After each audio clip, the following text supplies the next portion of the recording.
Hi, my name is Tessa, and I'm from Manhattan. I was only 2 when my dad left me and my mom and ran away with some random chick from his office. Of course, he was a jerk, so I never missed him, and Mom loved me to bits, making sure I never needed to.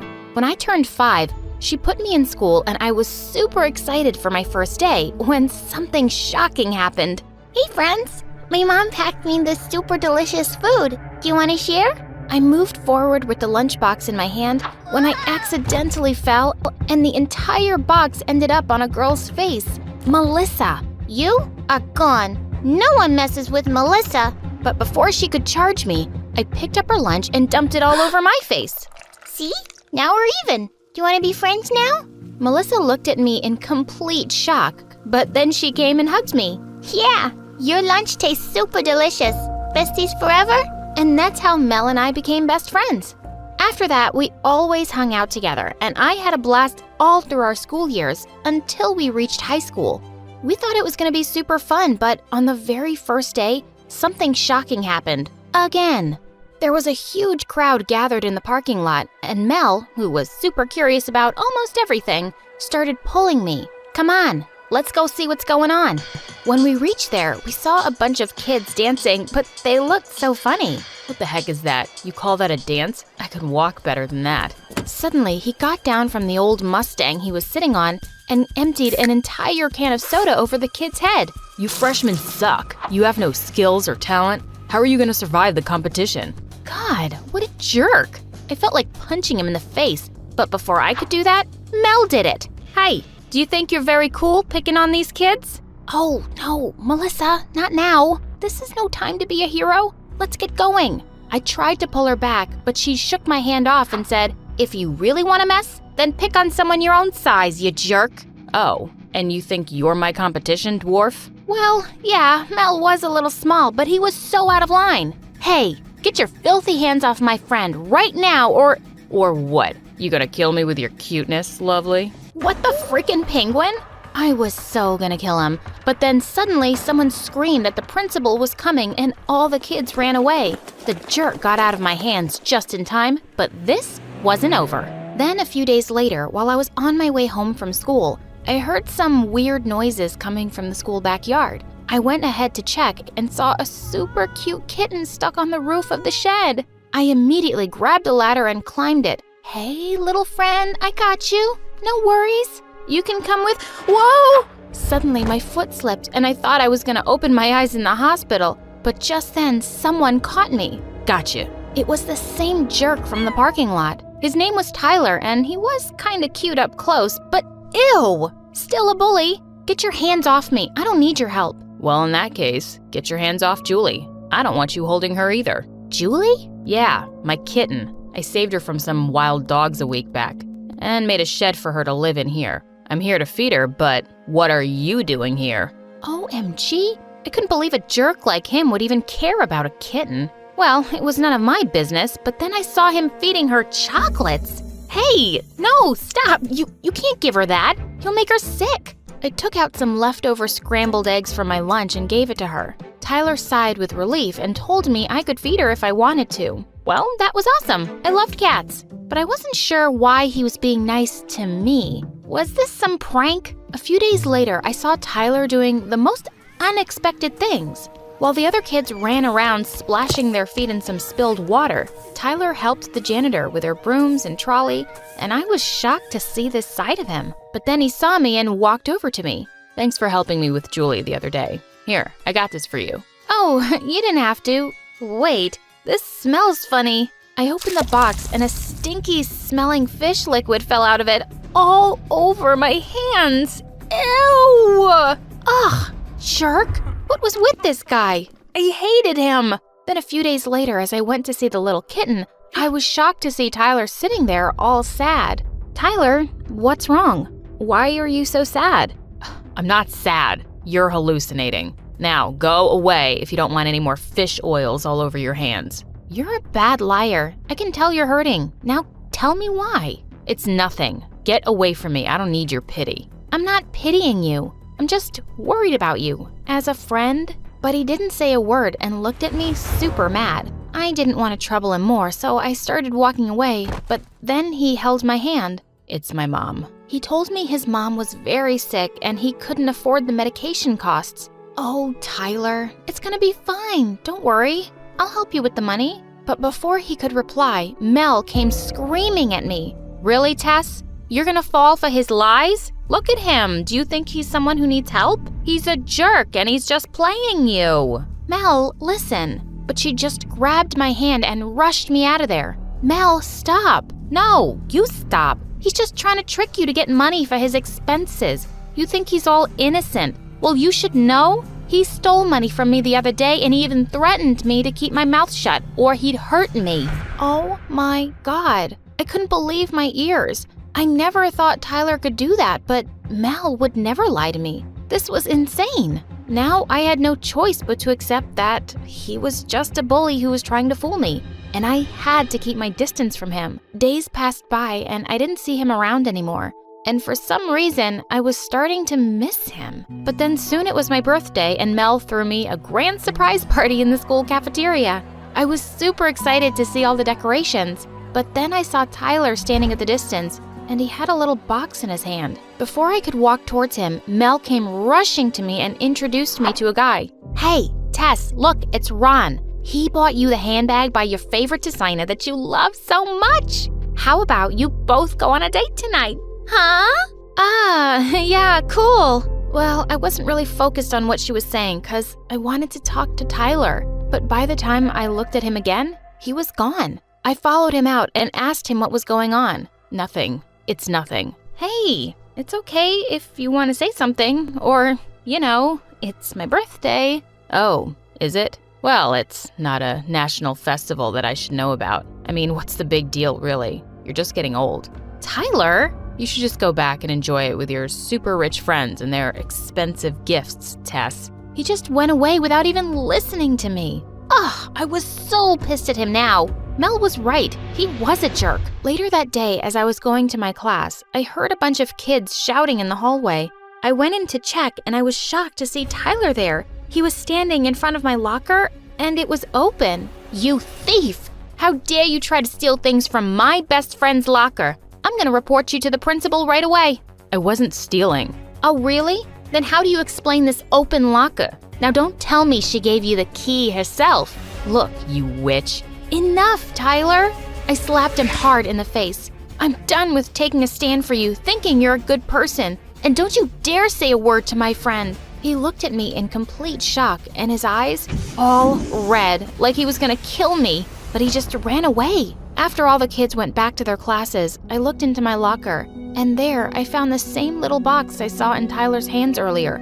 I opened it, and there was a super cute necklace in there. And that's when I felt a stinging pain in my chest, like I had done something wrong. He wasn't stealing, he was just leaving a gift there for me. I immediately ran looking for Mel to tell her that Tyler wasn't stealing anything. But then, what she said shocked me. Yeah, I know he wasn't, but he deserved a lesson. Remember how he humiliated us in the beginning? I had to get back at him. Mel, what are you saying? You lied? I didn't lie, Tess. He's a thief. I've heard kids telling me how he stole from them. Heard? But you said he stole from you. Yeah, I said it because you wouldn't have believed it unless it was from me. OMG, I can't believe you. You lied to me, Mel. Yeah, because you were too blind to see that he is a jerk. No, he isn't. You are. You framed an innocent person and made him look like the bad guy. And you know what? If he was really a jerk, he'd have slapped us right in front of everyone after the way we humiliated him. But he held back. He held back, Mel. Ugh, I can't believe you. I stormed out of there in anger and Mel kept running after me. But I didn't have time. I had to find Tyler. I asked some of the kids around school where he was, and they told me he worked at some restaurant after school. I ran there as fast as I could, and when I reached there, I saw some fat guy screaming his lungs out at Tyler. I don't pay you to roam around free, Tyler. Get those plates moving, otherwise forget your payment this month, and then you can find some other way to pay for your mother's hospital bills. OMG, he wasn't lying about his mom. I was so stupid to doubt him. Suddenly, I had tears running down my eyes, and that's when he saw me. Tess, What are you doing here? Why are you crying? Did someone say something to you? Tell me what happened. But I said nothing and just hugged him. Oh, Tyler, I'm so sorry. I was so horrible to you. You did nothing, but I still doubted you. I was so wrong. Please forgive me. Hey, it's okay. It's fine. You don't have to cry. But why did you do that? Why did you put up with what I did in front of everyone? Because I like you, Tess. I always kept acting funny and crazy to hide my sorrows, but you saw right through me. And honestly, I hated it at first, but then you offered to help me without asking for anything in return. And I couldn't help but fall for you. Then why didn't you tell me? I tried, but then I saw you all happy with your friends and those gifts and things I could never give you. So I thought it was best that I stayed away from you. Oh, Tyler, I don't want any riches or gifts or those fake friends. I want you. I want this. You wore it? Of course I did, dummy. 'Cause I love you. I love you too, Tess.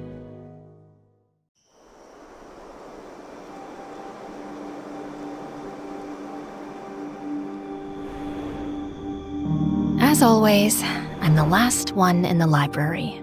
This is my favorite spot. 7th floor, tucked away in a corner behind a mountain of medical textbooks. It's my own little oasis. The doctor-patient relationship is very important in this example. No, that's not right. The doctor-patient relationship is essential in this example. If I can finish this assignment in the next hour, I'll still have time to review for my pharma test before they kick me out of here. That happens most nights. I try to focus in on the task at hand, but a buzzing sound breaks through from outside. I look up, and there it is, high above the empty parking lot, a black drone, hovering with an insistent hum. And it's watching me, or at least it feels that way, like it's waiting for me to do something. Really? The drone moves closer, right to the other side of the window. I knock on the glass. Get a life, man! Go find someone else to annoy! I stare down at the drone, hoping it'll lose interest and fly off, but it doesn't budge. Instead, the camera lens zooms in on me, inching closer, as if it's trying to peel away my privacy layer by layer. A chill runs down my spine. This feels too deliberate, too invasive, like someone is testing me, seeing how long I'll sit here without snapping. I swallow hard and reach for my harmonica bottle, needing something, anything to distract me. It's a gift from Mom, something she picked up on Amazon. I take a sip, gripping the cap a little tighter than necessary, and then, completely by accident, I blow into it. A soft, trembling note escapes from the cap. I freeze. Wait, what? I stare at the bottle, then blow again. Another note, a little clearer this time. It plays music? I let out a shaky laugh, part disbelief, part nervous energy. Of course Mom would get me something bizarre without realizing it had a secret feature. And right now, oddly enough, it's exactly what I need. I take another sip, then deliberately play a slow, uneven tune. It's not perfect, but it's enough to drown out the silence pressing in around me. The drone still doesn't leave. Go home! I close the blinds and try to settle back into my work, forcing my focus onto the page. My fingers tremble just slightly as I pick up the pencil again, and for a second, the words blur in front of me. I know it's just a distraction. Some bored jerk with a drone, probably just trying to get a reaction. But no matter how many times I tell myself that, the feeling of being watched lingers, a subtle itch under my skin that I can't scratch. A few hours later, I make my way out of the library. It's nearly midnight as I cross the parking lot to my car. The fluorescent lights overhead buzz faintly, casting everything in a sickly yellow glow. I flip open my textbook again and scan the words, even though I know they're too bloodshot to absorb much. Initial trials demonstrated a significant SCAT correlation. Patients' concussion severity was statistically reliable across all trials. Just as I reach for my keys, I hear it again, that buzzing, high above. I look up, and there it is, The same drone from before, hovering like it's been waiting for me all this time. Okay, this isn't funny. The only response I get is the hum of the drone, eerie and absolute. Every hair on the back of my neck prickles. The parking lot feels suddenly too big, too open, and I'm completely alone. I'm serious. This is harassment. My voice trembles, but I steady myself, clutching my textbook tightly in case I need to swat it out of the air. The drone lowers itself, hovering at eye level now. Whoever you are, please leave me alone. I have a huge test tomorrow. The drone doesn't budge. It just hangs there, with its lens fixed right on me, whirling louder, the sound drilling into my brain, rising in pitch. Okay, I asked nicely. With a deep breath, I swung my textbook and smashed the drone out of the air. It crashes to the ground in pieces, the sound echoing across the deserted lot. I wait, heart racing, expecting someone to step out of the shadows, to claim the wreckage or demand an apology. But no one comes. You're welcome! I toss my books into the car and breathe a sigh of relief. Just need to get home, read a few more chapters, and salvage what's left of this night. I buckle my seatbelt, still shaking, my hands gripping the steering wheel tight. It was just some idiot's drone. Just a prank. Nothing to worry about. But then, I hear it. That buzz. Louder than before. My pulse picks up as I glance around and spot two more drones emerge from the shadows, gliding toward me from the opposite ends of the lot. My stomach twists as one of them circles my car, almost like it's sizing me up. The other hovers just above my car's hood, its camera fixed on me, with a steady, unsettling gaze. Leave me alone! I throw the car into reverse, the tires screeching as I swerve out of the parking lot and into late-night traffic.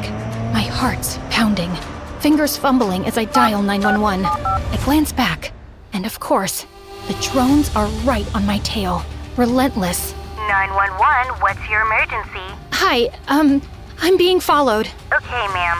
What's the address? I'm on Grove Street. I swerve to avoid a slow-moving car. Are you in a car, ma'am? Yes. Another glance in the rear view, and I almost lose it. There's a third drone now, catching up with the others. Now there's 3 of them! What? Can you please describe your vehicle, ma'am? My hands tighten on the wheel as I jerk it around a corner. Yeah, it's a white Toyota. And something really weird is happening to me. Can you describe the vehicle following you? No, I mean, they're not vehicles. Before I can get another word out, one of the drones slams into my windshield with a loud crack, splintering the glass. I gasp, hitting the gas pedal harder. Another one shatters against my side window. Fragments of glass rain down around me. They're hitting me! What's hitting you? Drones! I can barely hear the operator anymore, her words swallowed by the chaos around me. My breathing is ragged, my pulse so loud it drowns out everything else. Glass digs into my skin. Up ahead, the stoplight flashes yellow, and I know I shouldn't, but I punch it, squeezing my eyes shut as I shoot through the intersection. Oh my god, oh my god, oh my god! The light turns red. Horns blare from every direction as I thread my way through, somehow avoiding everything. Ma'am, are you okay? No! I need help! I need help right now! Just stay on the line. We're tracking you. I steal another glance at the rearview mirror, and my stomach drops. More drones speed after me, filling up the road. I'm so focused on them that I almost don't notice the truck stalled in my lane ahead. I yank the wheel, tires screaming against the pavement. Ma'am, slow down. Not an option, lady! I slam my foot down, tearing through the next intersection, only to see a solid wall of drones hovering there, waiting for me. I veer left, my tires losing traction as the car skids. The smell of burnt rubber fills the car, and I fight to keep control, knuckles white on the wheel. Okay, there are a ton of these things. Can your people please hurry? Officers have been dispatched. Please stay calm. My rear windshield shatters completely as a drone smashes through. It sputters in the back seat among a pile of broken glass. The wind howls in, and my hair whips across my face. Make it stop! Please! At the next intersection, I spot another wall of drones hovering just ahead. I don't have time to think. I swerve right across 2 lanes, barely squeezing between a couple of honking cars. My stomach flips as the drones close in, one after the other, smashing into my car. I can't keep this up! Ma'am, please pull over. And then what? A drone smashes through the windshield and showers me in glass. I throw my arms up to shield my face, feeling shards cut into my skin. My foot slams the brake, and the car veers off course, crunching head-on into a light pole. For a moment, everything goes still.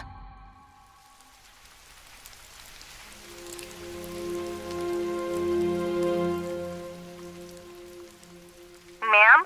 Ma'am, are you there? Rescue is on the way. Stay with me. I cough, tasting blood, or maybe just fear. My hands shake as I shove the car door open and stumble out into the street. My books spill out beside me, scattering across the pavement like the thoughts tumbling out of my head. Every muscle aches. I can barely breathe. But that buzzing sound, it's still there. I look up. The sky is filled with them. Drones. Hundreds of them. No, thousands. They fill the air like a swarm of angry bees, red lights blinking, cameras fixed on me. I can't move. Ray Austin. Who are you? You could have killed me with those things. Do you know where you are? Los Angeles, okay? What does that matter? The drones shift, giving me a clear view of the intersection. My heart drops. No, I know this place. I know it too well. The blinking crosswalk light, the cracked curb, the old billboard half burnt out. This is where it happened. 2 years ago. What did you do? Nothing. I didn't do anything. Don't lie. The pressure builds in my chest. My knees buckle.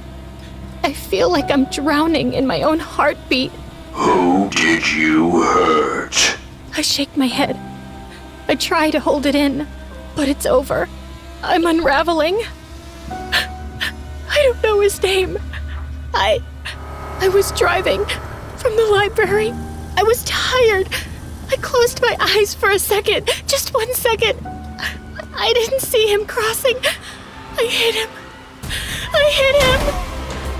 I drove off. I left him there. I left him to die. I scream it, every ugly word. I sob until I can't breathe, until my knees hit the ground and I can barely see through the tears. The drones don't move. They just hover there, watching, judging. I pull out my phone and call 911. 911, what's your emergency? I hit someone 2 years ago. I ran. I left him. I killed him. I can't live like this anymore. I need to confess. The sirens came fast.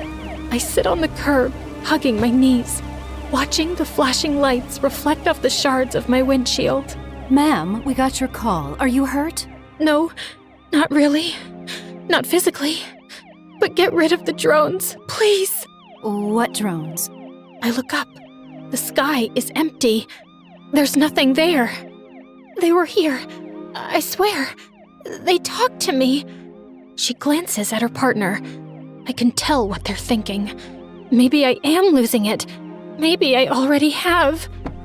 They take me in, gently, like I'm made of glass. I don't resist. At the station, I tell them everything. I don't hold anything back. They write it all down. Later, someone comes in with a file. I see the surprise on the officer's face. It turns out, the man I hit didn't die. Not even close. He was treated for a broken leg. They never caught the driver. They ask if I want to see him. I nod. He's older now, walks with a cane. He has kind eyes, the kind I don't deserve. I remember that night. I always wondered who it was. I won't lie. I was angry for a long time, but I survived, and I moved on. My throat tightens. I didn't. I never did. Then maybe it's time you should. I don't want revenge. I want you to get better. Live better. I will. I promise. I'll heal people. I'll help them. For free. For the rest of my life. That's all I want. That's all I've wanted since that night. Then start by healing yourself.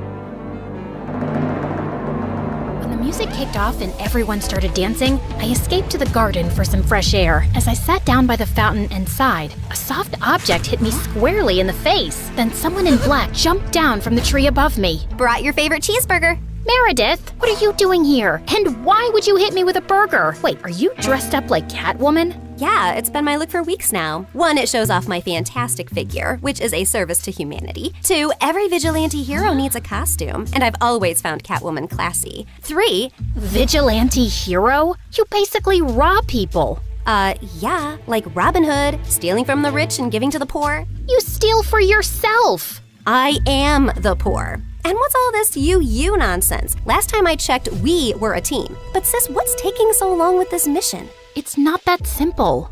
It's pretty simple. You make this rich dude fall for you, get access to his vault, steal the painting, and we run off to Bora Bora. Are you having trouble making him fall for you? Maybe he hates your eyebrows. I don't know, but I feel like punching you in the face every time I see your eyebrows, which is basically every time I see your face. Shut up, Em. Everything's going fine. Okay, but hurry up. This catsuit is giving me a butt rash, even though I use baby powder under it. I want to put it away soon and retire on a beach in a bikini. Aren't you looking forward to it? Just take the stupid suit off. You're a con artist, not a cat burglar. And of course, I'm looking forward to it. You should go before you blow my cover. And thanks for the burger. It's not a gift. Duh. You're gonna pay me back. I've noted it in my diary. See ya. I couldn't help laughing as I saw her clumsily climb the wall, then fall over to the other side. But as I turned away, I felt troubled. The problem wasn't about making this rich guy I had to rob fall for me. He already had. The problem was, I'd fallen for him too. Let's start from the start, okay? Hi, I'm Claire, originally from Connecticut. And yes, you might have heard some fun words being used for me. Deceitful witch, manipulative liar, and con artist might come up, none of which is an exaggeration. But people change, okay? Before I tell you my crazy story, please like and subscribe. My mother was born into what she always called old money, which basically means her family had been rich for a long time and their wealth was passed down generations. Unfortunately, it skipped our generation. Apparently, my dad was extremely charming and swept Mom off her feet when she was just 20. She married him against her parents' wishes and they cut her off from their wealth. Then, 2 years later, Mom gave birth to twins, Dad met another woman, and he abandoned us. At least he left us the house in a nice neighborhood, but my grandparents refused to help Mom out and said she had to live with her decisions. Mom, how are you feeling now? Like my organs are shutting down one by one. So, same as this morning then? Here's some chicken soup. There's no chicken in it. Well, you asked for chicken soup when there was no chickens in the fridge, so I guess we all have to use our imaginations, don't we? Oh, the soup at my parents' house always had chunks of chicken and big fat prawns. What has life come to now? I was raised as a creature of luxury. I'm like that fairy tale princess who couldn't sleep because of a single pea under her mattress. So you say, but there's a bunch of sharp pebbles under your mattress and you sleep like a log and snore like a bear. What? How could you put pebbles? I do not snore. Leave me to decompose, please. Well, you have to return to your waitressing job, so get well soon, Mom. Shall not. I loved Mom, but she was basically a spoiled, selfish child who just couldn't adapt to her change in fortunes and start acting like a freaking parent. My sister Meredith and I were twins, but we looked nothing alike. With her soft blonde hair and big baby blues, she looked like the kind of sweet soul who saved kittens from trees, helped old people across the road, and sang to birds. She didn't look like she had an ounce of evil in her, which wasn't true, like at all. But we'll come back to that later. From an early age, it was clear to me and Meredith that we had to be resourceful for money. I started doing odd jobs for our rich neighbors in the 8th grade, like raking their gardens, walking their dogs, and babysitting their kids. But Meredith was always finding more creative ways, like taking stupid boys in her class on paid exclusive tours to an alien site she'd discovered in the nearby forest. I'd seen her digging up the crater where the spaceship had landed, or selling youth water to high school girls, claiming she'd traveled far to the Fountain of Youth over summer break and had a limited supply. They actually thought she was telling the truth because it tasted different. Yeah, that's because she was filling up bottles from the neighbor's gross jacuzzi. People eventually caught on and stopped buying from her, and that's when she started stealing from me. But whenever I'd confront her, she'd throw a tantrum and deny it like I'd accused her of killing someone. So the next time, I hid money in my diary and made my latest entry. Dear Diary, guess what? What? When Mom took Meredith to the hospital for her sore throat the other day, the doctors made a shocking discovery. Meredith has a rare, incurable disease. She only has a few more months with us. We've decided not to tell her so she isn't scared and lives the rest of her short life in peace. Yes, I'm sad, but not that much because my baby sister is going to a better place and leaving me all her stuff. I knew my trick had worked when Meredith came down one morning with swollen eyes. When Mom asked her what was wrong, she burst into tears about her incurable disease. Where would you get an idea like that? Yes, Meredith, please tell Mom where you got this idea from. You wrote it in your... Wait, you chubby witch! You made me believe I was dying! Meredith lunged at me and we went rolling all over the kitchen floor. But she ended up getting grounded for a month for stealing and invading my privacy. I soon started missing her at dinner time though. So late one night, I snuck into her room with ice cream to find her playing darts with my face as the target. I'm sorry you're stuck here, but you did steal from me. I know we don't have a lot right now, but we'll work hard and make money in the future. But the future is in the future. What do I do now when I need money for mascara and gummy bears? Maybe we can think of some business idea. Oh, I thought you'd never ask. She pulled out a box from under her bed full of t-shirts. So you know my friend George, the next door gardener's nephew? Apparently he volunteers at a mental institution every weekend. The owners got t-shirts made from all the patients, but they refuse to wear them, blah, blah. So now the mental place has hundreds of these lying in storage. George said he can score them for me, and we could have our own t-shirt range with cute things written on them. Look, here's one I made for myself. I want to go to Bora Bora, but I'm Bora Bora. Please help me. Funny. I'm very serious, actually. I'm gonna live in Bora Bora one day. So, are we selling these t-shirts?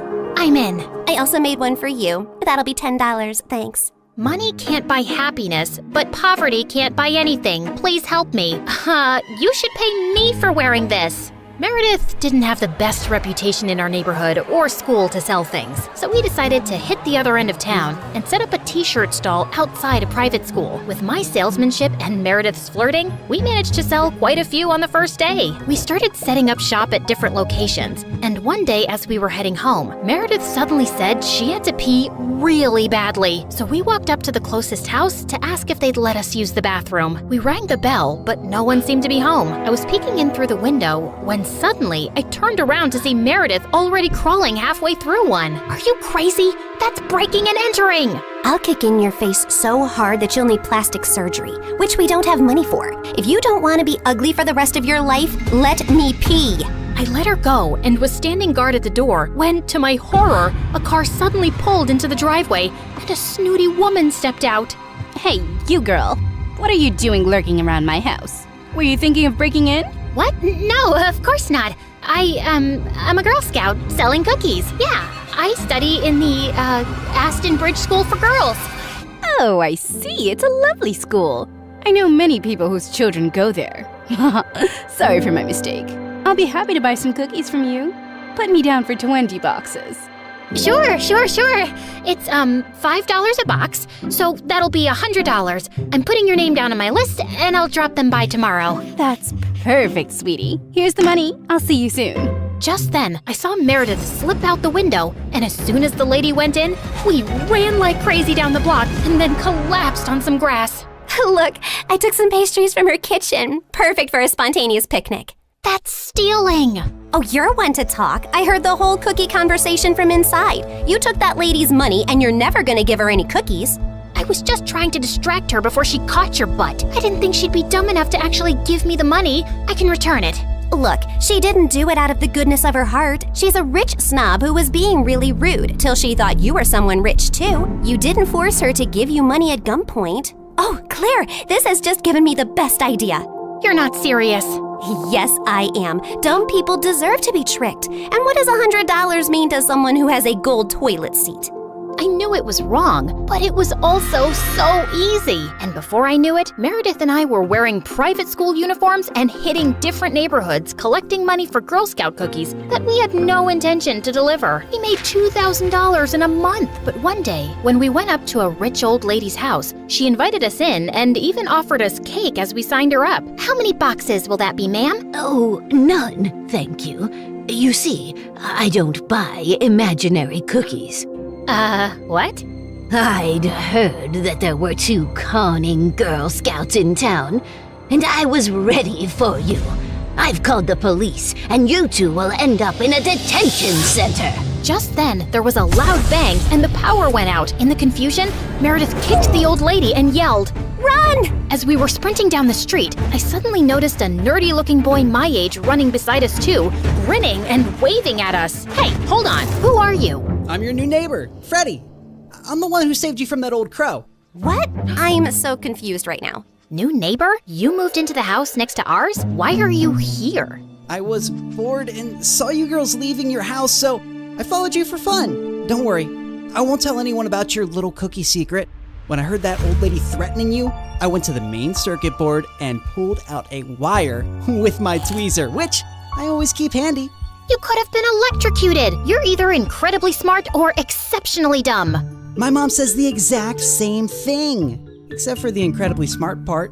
Listen, you geek, what do you want? If you think you're gonna get a cut of our profits. No, my parents are well off. They're neurosurgeons. I just want to be friends. I swear, I don't have any siblings and I don't know anyone here. What if we say no? I'll keep following you around until you say yes? Okay, fine. Congratulations. You got yourself 2 friends. Oh, I'm so happy! Merry Christmas and a Happy New Year!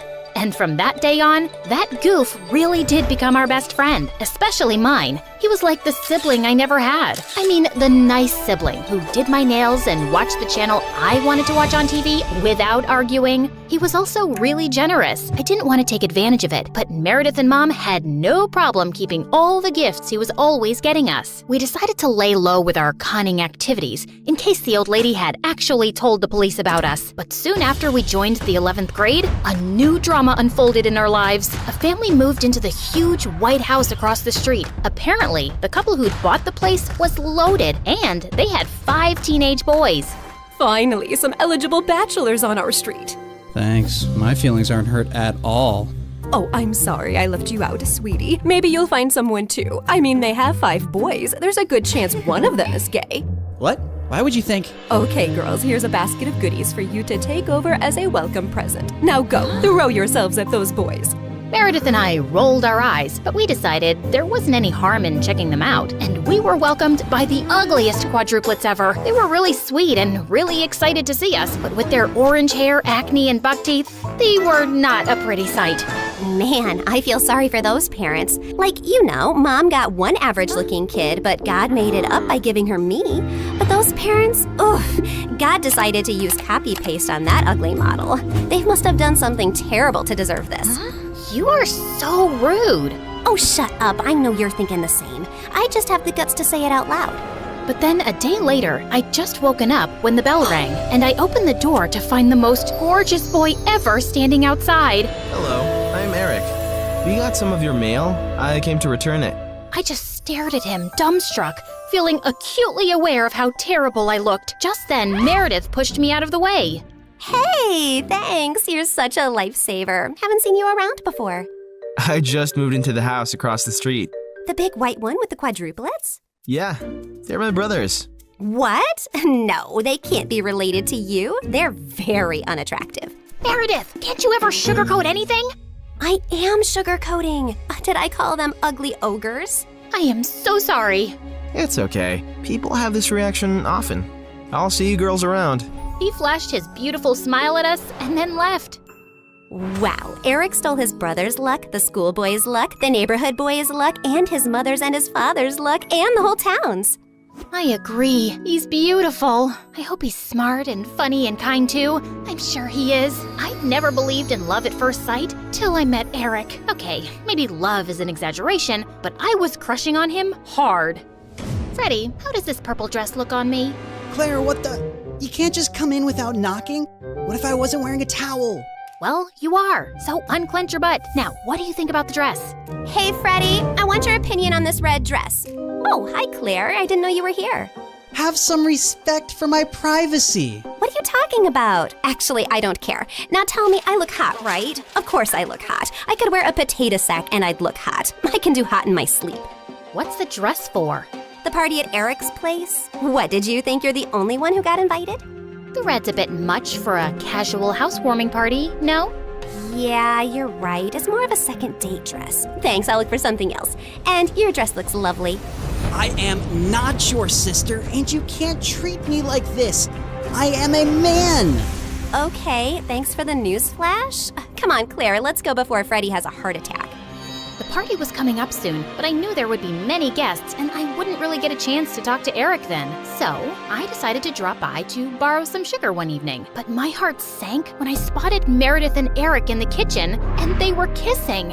I couldn't believe that witch. It was so obvious I was crushing on Eric, wasn't it? Can you give me some mashed potatoes, Claire? I lifted a spoonful and threw it straight at her face. Claire, what the heck? Oh, I'm sorry. You didn't want them on your face? You should have been clearer then. You got a problem with me? What a genius. Since you're so smart, I'm sure you already knew I liked Eric, but you went after him anyway. Yeah, I saw you two kissing. Oh my God, what? You like Eric? I had no idea. You should have been clearer too. Cut it out, okay? You knew. Did not. Okay, so now that you know, will you stop seeing him? No, duh. Are you really into him? Not really. I barely know him, but he's cute and rich and he likes me. You did see that he was kissing me back, right? I flung another dollop of mashed potato straight in her eye and stormed off. Fine, that jerk could have Eric. I wasn't even gonna go to the party now. But on the night of the party, when I heard music floating from across the street, I couldn't help myself. Eric had just known Meredith for 2 days. This battle wasn't over yet. I knew I looked smoking hot as I marched up to Eric and Meredith in her stupid red dress. She looked furious to see me before she turned sickly sweet. Oh, hi. I thought you were unwell and not coming, honey. How are you doing now, honey? I'm good, honey. How are you, honey? I'm great, honey. Do you like my honey, honey? What honey? Honey? The honey, honey. I see no honey. Honey? What's happening here? Don't worry about it. Let's go get some honey, honey. We don't have any honey, Meredith. Honey! You ruined it. You should have ended the sentence with honey. Don't mind her, Eric. You already know she's rude, and she has a vile temper. She once tried stealing money from an old lady and kicked her hard when she resisted. Oh, so that's how it's gonna be, huh? Eric, did you know that Claire is so dumb? I told her when we were kids that if she ate bluebells, her eyes would turn blue like mine. She ate a bunch and then pooped her pants in school. Didn't Meredith tell you she used to fart in the neighbor's jacuzzi just because they said they liked me more than her? It went on for a month. Oh, how about the time you dropped Mom's toothbrush in the toilet and just put it right back? Imagine someone being so awful to their own mother. Meredith has a boyfriend who works in a mental institution, and he steals the patient's clothes from there for her. Imagine doing that to sick people. Claire keeps acting like she doesn't know her best friend is in love with her, and she keeps using him for his money. What? Are you talking about Fred? I've never used him, and he's not in love with me. Oh, please. A blind person can see Freddie's been in love with you since day one. Shut up! You shut up! How about you shut the heck up? Not till you shut up first! I pushed Meredith out of my way, but I ended up pushing a little too hard and she crashed straight into the punch bowl. She got up and charged me, and we landed straight on the food table. As Eric was trying to pull us apart, Freddie suddenly ran in. Claire, Meredith, stop! Your mom, she isn't okay. You gotta come now. We ran outside to see Mom unconscious and being wheeled into an ambulance. Since Freddie's dad was a neurosurgeon, he took Mom's case and ran tests for weeks to discover that she had some inflammation in her brain for unknown reasons, which had sent her into a coma. Freddie's dad decided to enter her name in a clinical trial for rare brain diseases since she met all the criteria. But what's it gonna cost us?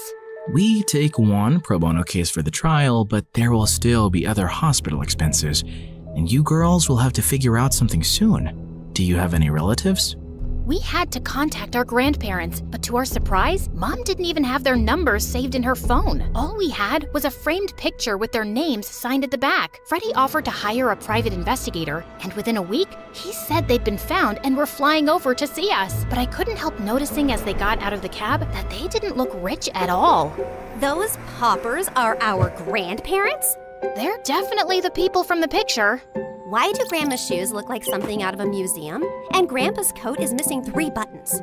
The old lady hobbled towards us and hugged us tight. Oh, girls, it's so good to see you. We had no idea we had granddaughters till yesterday. You look nothing like our son, though. Your son? No, we're your daughter's kids.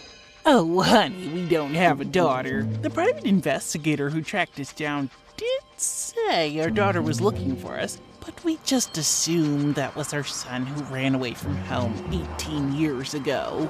He was always saying he'd change into a woman one day. What? Our mom used to be a man?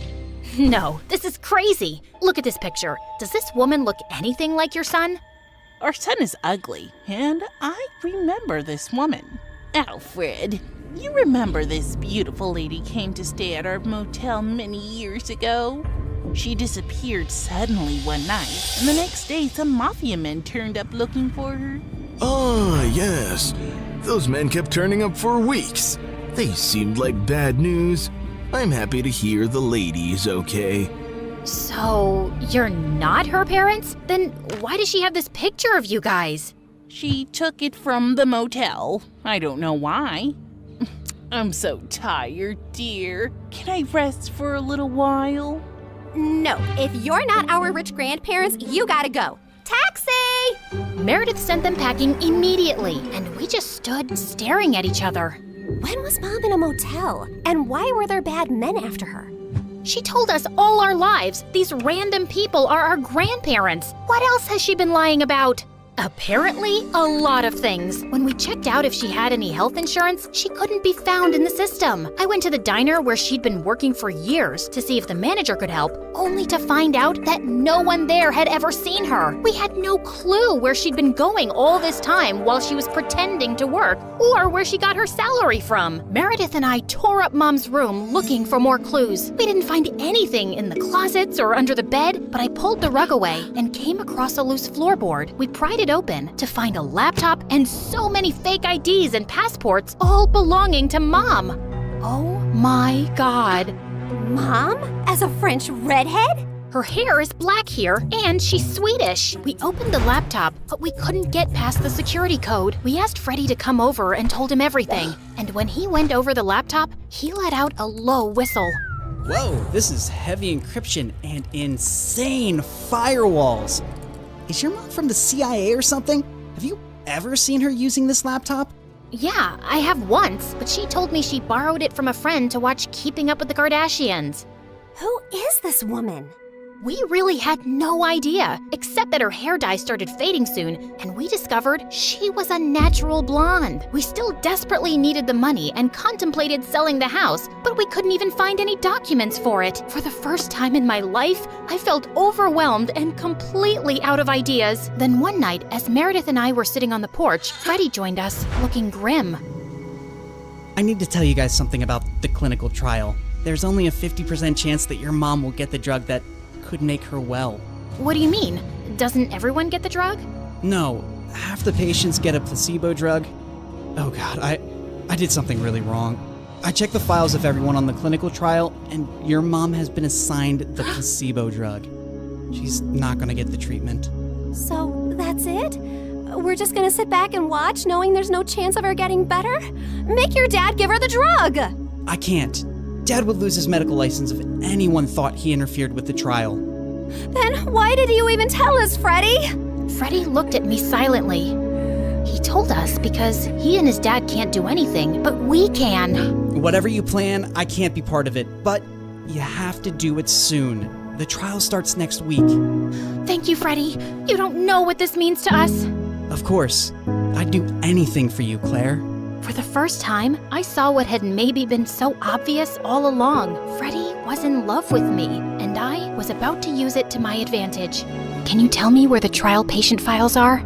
When we visited Mom next at the hospital, I was able to slip away and retrieve Mom's file and another patient's who was receiving the drug. That night, Meredith and I used every Photoshop skill we had to make duplicate copies, complete with the hospital's seal and everyone's signatures to ensure that Mom was the patient chosen for the treatment. And the next day, I slipped the files back in. I knew what I'd done was wrong, and I'd broken at least 5 different laws. But as I walked away, I didn't feel like a criminal at all.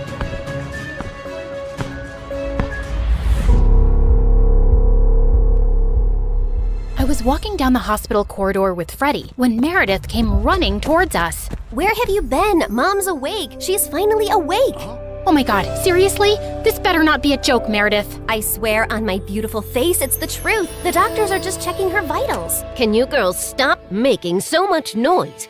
It's a hospital. Oh, shut it, nurse. We're in the coma ward. Who are we disturbing here? Don't you want these people to wake up? How dare you talk to me like that? This is preposterous. That's not even a real word. Remind me to buy you a dictionary. How did you become a nurse? Jeez. We ran down to Mom's room to find her fighting off the doctors. She jumped onto her bed like an animal and started screaming at them. Where am I? Are you doing a science experiment on me? You will not touch the daughter of Vladimir. I learned how to catch fish with my bare hands when I was 3 and tackled a bear when I was 5. You think you are any match for me? Ma'am, we mean no harm. We're your doctors. How are you old enough to be a doctor? You have a pimples like a teenager. I'm fully qualified. Shut up, little boy. Tell me where I am before I take your eyeballs out and play bubbles with them. Mom? Mom turned and stared at me with wild eyes. Let's get out of here before she attacks us. For once, I agree with Meredith. Who are you? And what did you just call me?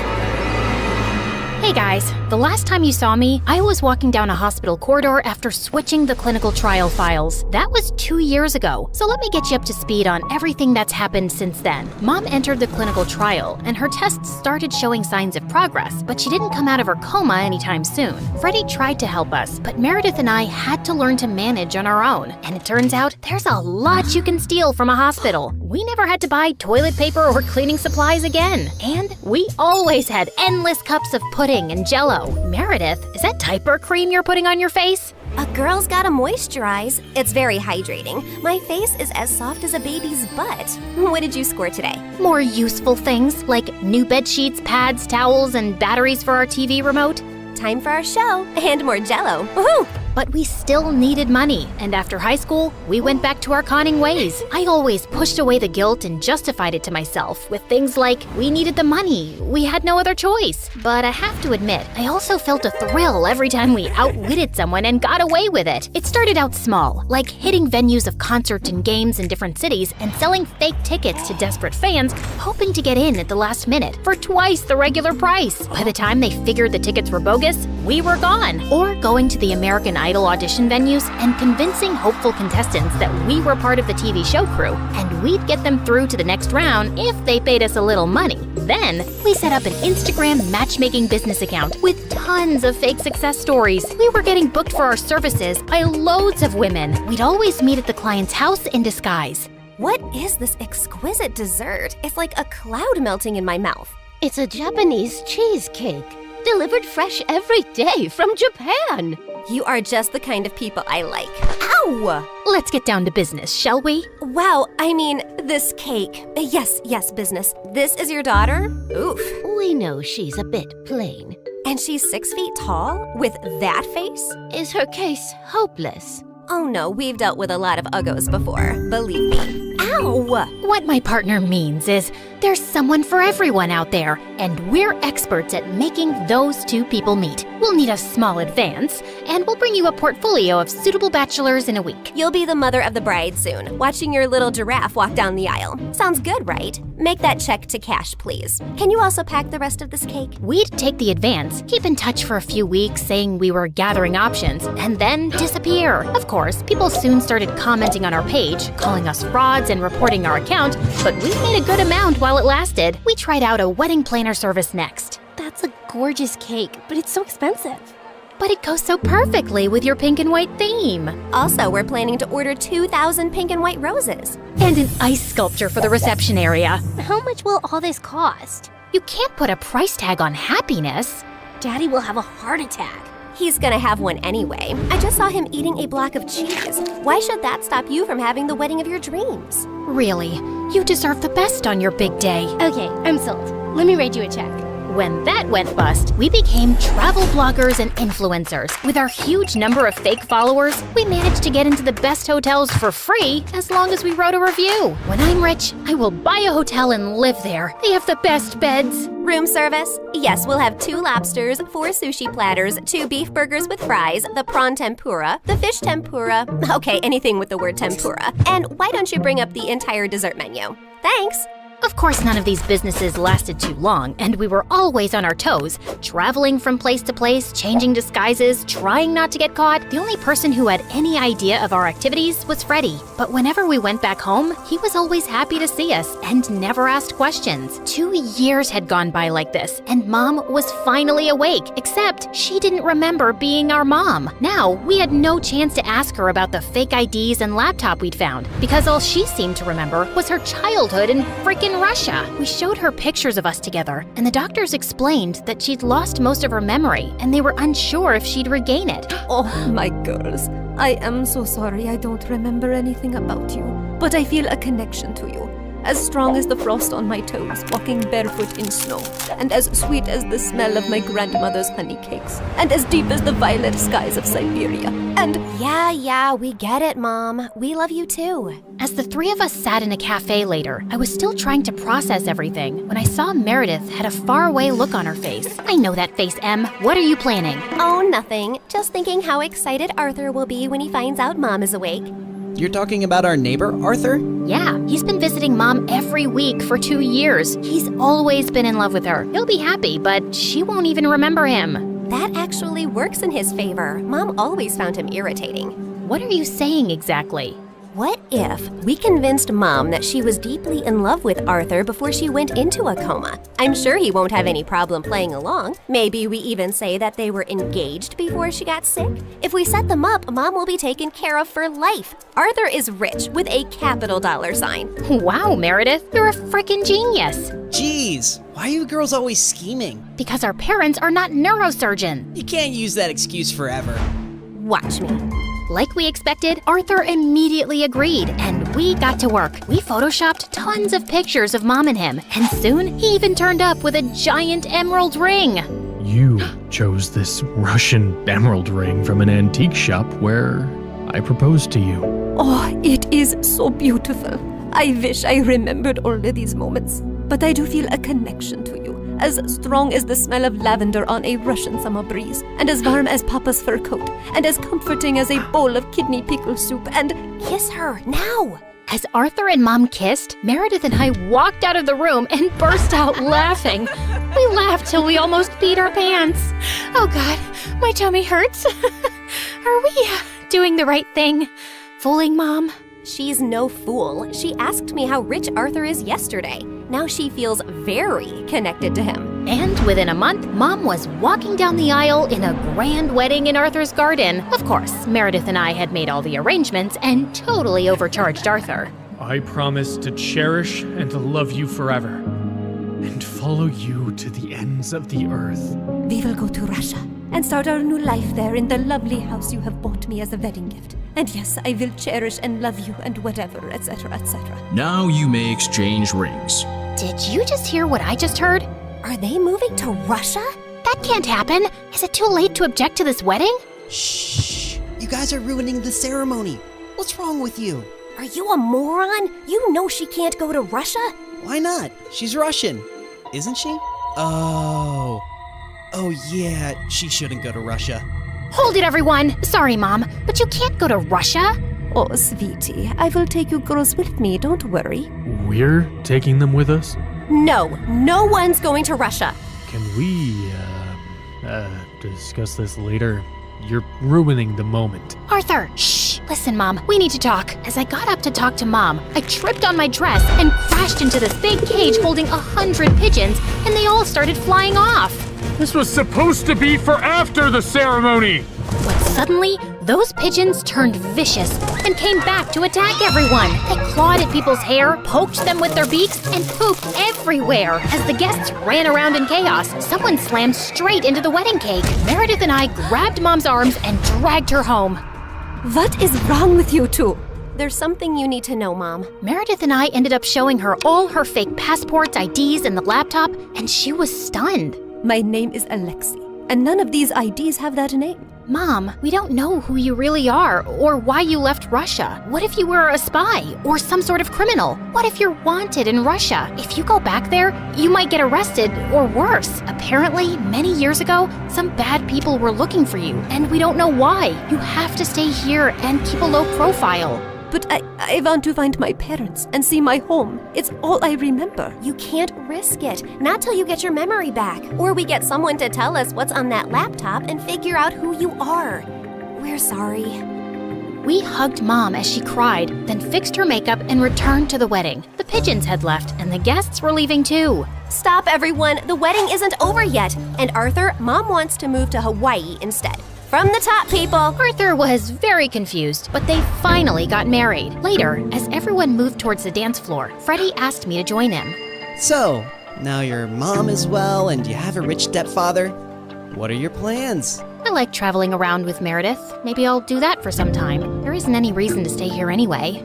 Ouch. Why don't you just hit me with an axe? Of course, there's you. I can always come visit. That's not good enough, Claire. Look, I have to say this now. I've been in love with you since forever, and let's not pretend you don't know that. Don't you think you can give us a chance? We're best friends, and I'd do anything for you. I know, Freddie, but I just can't. I love you, but not like you want me to. You can try dating me. Maybe you'll feel differently. I don't think I will. And I can give you a good life. You don't need to live like a freaking criminal anymore. Some people might call me an artist. Con artist, yeah. Still a criminal. Maybe I enjoy being one. It's kind of thrilling.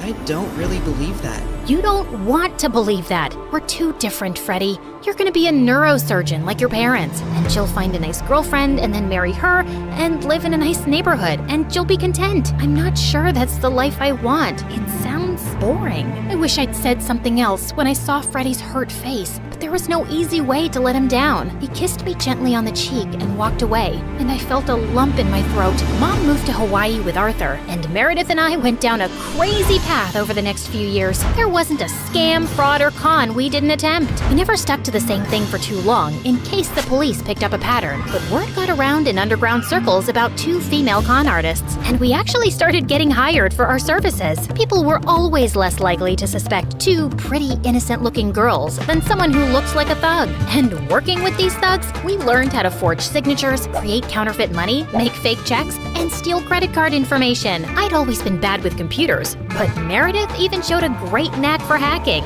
We made good money, partied with rich people, traveled first class, and stayed in amazing hotels. But for me, the glitz and glamour gradually started to fade. I was getting tired living out of suitcases, always wearing disguises and looking over my shoulder. I had no real friends, and even if I met someone I thought I could like, I knew I couldn't be in a real relationship. I was almost thinking of talking to Meredith about quitting the con artist life, when one day she burst into our New York hotel room looking beyond excited. You won't believe the job we just got. It's gonna pay us $250,000. Who would pay that kind of money? And for what? Turns out, the kind of people who take you to their headquarters blindfolded. As Meredith and I walked into an underground room, a large chair swiveled around to reveal a tiny, skinny guy.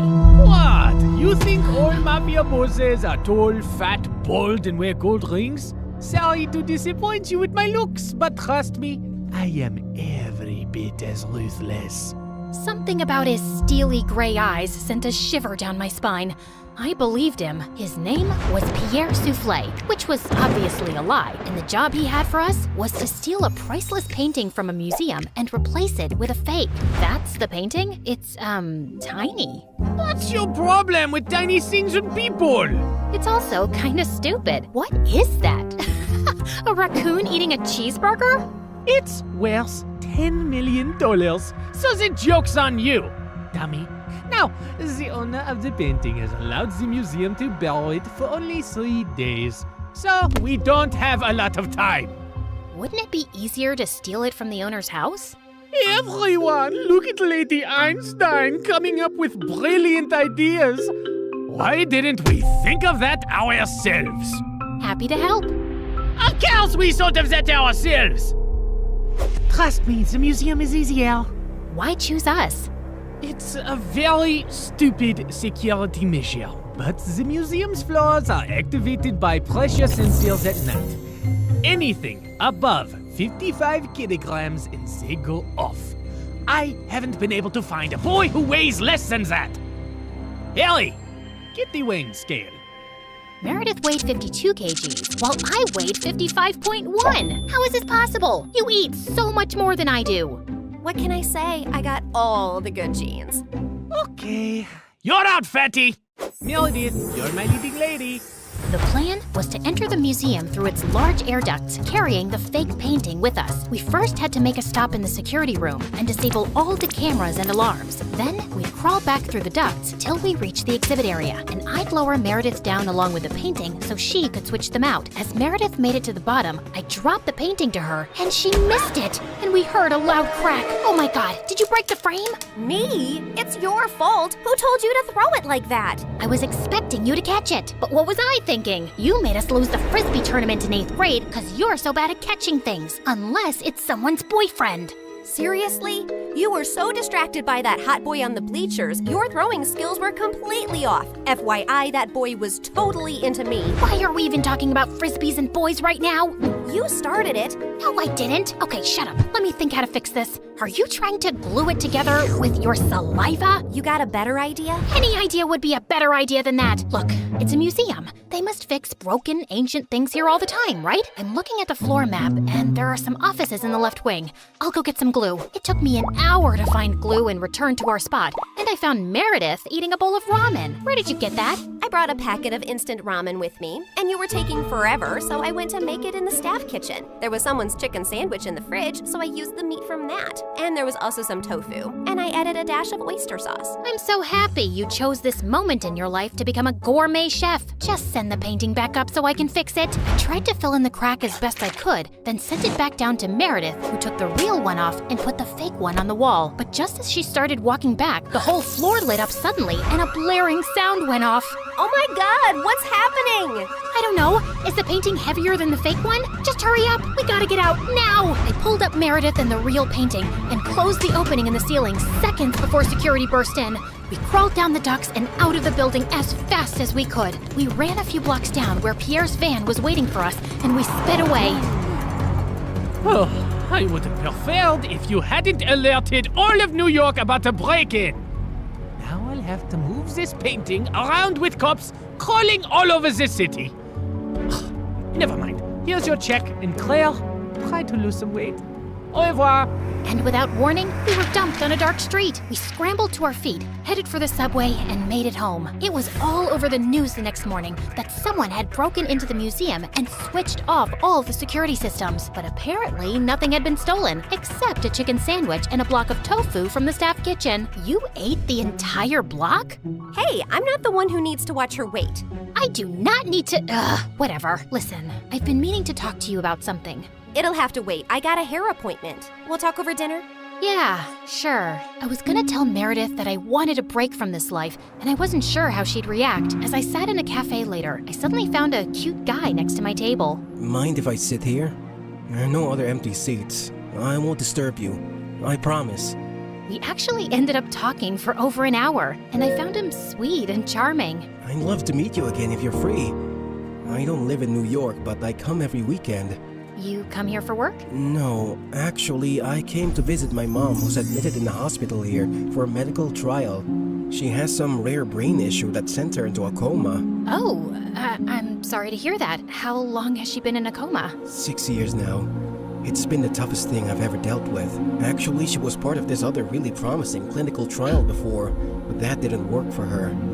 He was in a hospital in Connecticut. As he kept talking, I suddenly felt like I was spinning around very fast, and I could hear my heartbeat in my ears. My chest felt heavy, and I could barely breathe. I don't know what I said to the boy, but I just ran out of there and didn't stop till I got to our hotel room. Hey, I was about to call you. What's wrong? Claire, are we in trouble? I am a terrible person. Hey, you're not that terrible, just a bit ugly. You don't have cops after you, do you? Meredith, I met someone.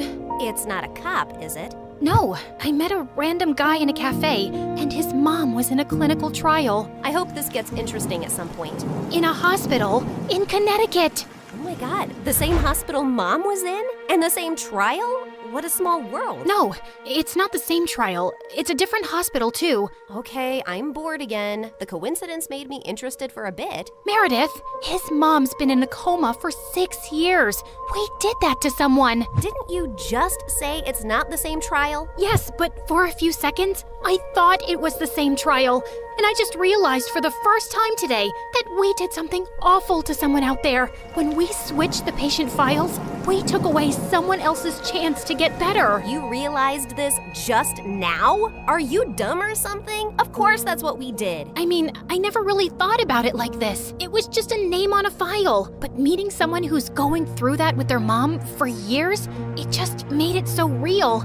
We're really bad people. Not really bad, if you consider all the bad people in the world. Okay, look, we didn't have a choice. If I had to do something like that to save Mom all over again, I'd do it in a heartbeat. Okay, so we did that to save Mom, but what about everything else? We had a choice to not continue living this life, but we didn't stop, and I want to stop. What's the big deal, man? It's not like we're stealing from poor people. It doesn't matter who we steal from. It's not about them, it's about us and the people we've become. I don't want to be this person anymore. Look, just calm down. I'll get you a pina colada and everything will seem better. But I pushed her away angrily and she landed on the floor. She looked up at me, stunned. No, I am done. Meredith and I barely spoke over the next few days, and I had no idea what was going through her head, but I'd made my decision. I was gonna go home. I sent Freddie a text to say I'd be coming next week, and he called me back. Hey, I'm actually in New York with my parents for the weekend.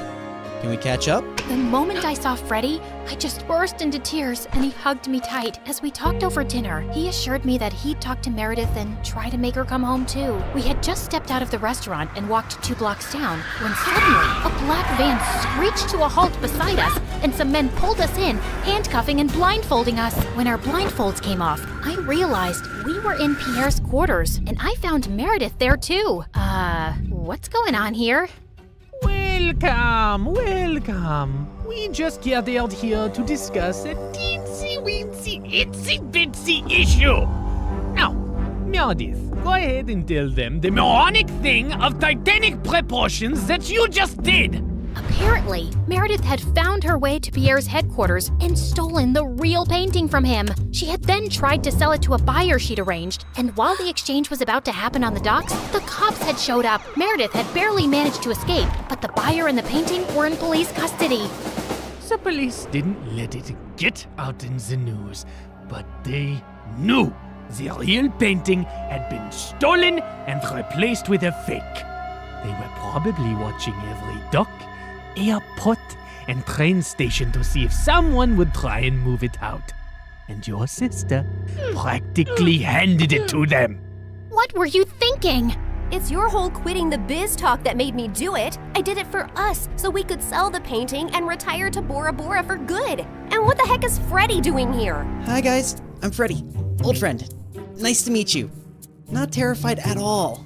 You made me lose a fortune, and you double-crossed me. And Pierre does not take betrayal well. Harry! Sam! Yes, sir! You know what to do. Boss? I'm not really sure how I feel about punching a girl.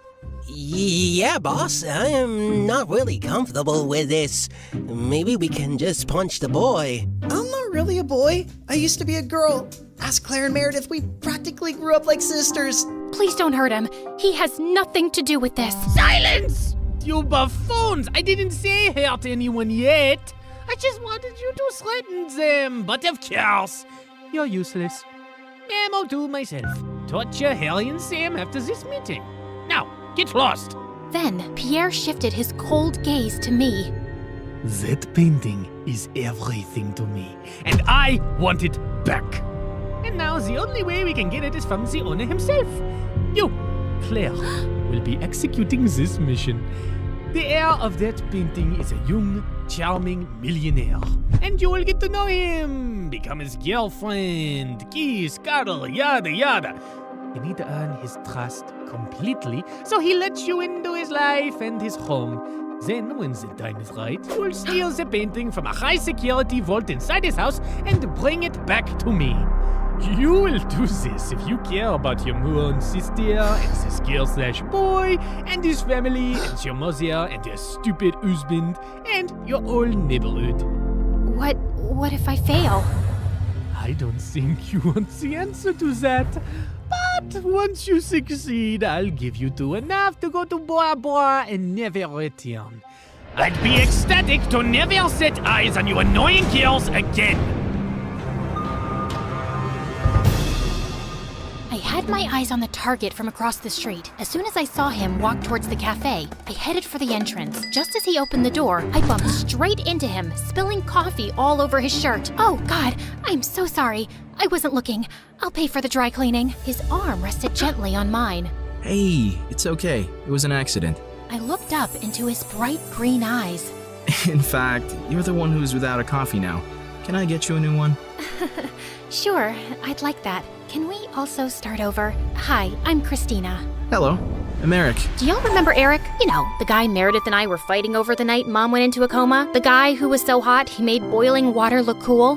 The guy whose smile shone brighter than the sun and whose eyes were deeper than the Amazon rainforest? The guy who... He looks familiar. Oh my God, I've kissed this guy once. Yeah, the guy who stole my heart the minute I saw him. And then Meredith kissed him. Do you girls know him? Not super well, but I'd rate him number 8 on my list of good kissers. And I've kissed tons of people, so that's pretty high. Oh, Pierre, you really gotta see his brothers. They look like... Ugly old girls, I know. I know everything about him, but how well does he know you? He and his family lived in our neighborhood only for a month, and that was years ago. I don't think he'd recognize me now. Yeah, she's not that memorable. You're all still going in disguise. We have to convince him that you're just a stranger who has randomly bumped into him with no agenda. Also, he must believe you're very rich, so he doesn't think you're a gold digger. From Pierre, we learned that Eric's mom had passed away at his birth, and his dad had remarried a woman years later who already had children of her own, the quadruplets. The world makes sense again. Thank you. Eric's maternal grandmother recently left the painting to him in her will. His father is a big business tycoon, so they always have security at the mansion. But the painting is even harder to access. The only way you'll make it in and out of there is if you're welcomed into their home. I couldn't believe that of all the millionaires in the world, I had to pretend to like Eric, make him fall for me, and then rob him blind. And how was he even better looking now? Over the next few days, I took on the identity of Christina Delafour, a wealthy socialite with a law degree who lived in a beautiful apartment in a posh area and wore only designer brands. Wow, this Givenchy coat is stunning. It's Givenchy, you moron! Okay, geez. Also, Pierre, can't someone do a background check on me and easily find out that I did not graduate from Harvard and that I don't have parents who made a fortune out of selling toilets in India and now live there? If anyone runs a check, they'll find all this information to be accurate. I've made sure of it, and no one is interested in the law or toilets. So they won't ask you many questions. Now, show me how to walk in heels like a rich lady. Fine. Meredith, pass me the Jackie Chimchus. Oh my god, I'll know you're fake in a second. I was joking. Relax. I've hung out with enough rich people to pick up a few things. I got this. And then, a week later, I was inserted into Eric's life. We talked over coffee for an hour, and I thought it was going really well. But when it was time to part ways, he didn't ask for my number and just left. Ugh, I'd failed to capture his interest. I'd have to plan another encounter without seeming suspicious. As I was walking away distracted, I ran straight into a garbage can and stubbed my toe hard.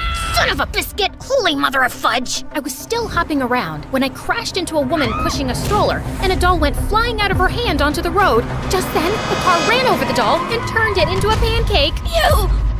You destroyed my child's precious doll! I'm so sorry. It was an accident. I'll get your little girl a... Wait, your child is a cat? Yes, and that was my childhood doll, which I passed on to my baby. Look, here's some money. Get your baby another doll. She loves that one, and they don't make those anymore. Your baby is a cat. She doesn't love that particular doll. She probably doesn't even love you. She'd eat your face in your sleep if you weren't the one to feed her. Now, please. Just then, someone tugged hard at my purse, and I saw a thief running away with it. You've got to be kidding me! I took my heels off and sprinted after the thief. He jumped over a fence into a park, and I followed. I was gaining on him and sent a flying heel at his head. Just then, someone ran past me, pounced at the thief, and pinned him to the ground. Gotcha!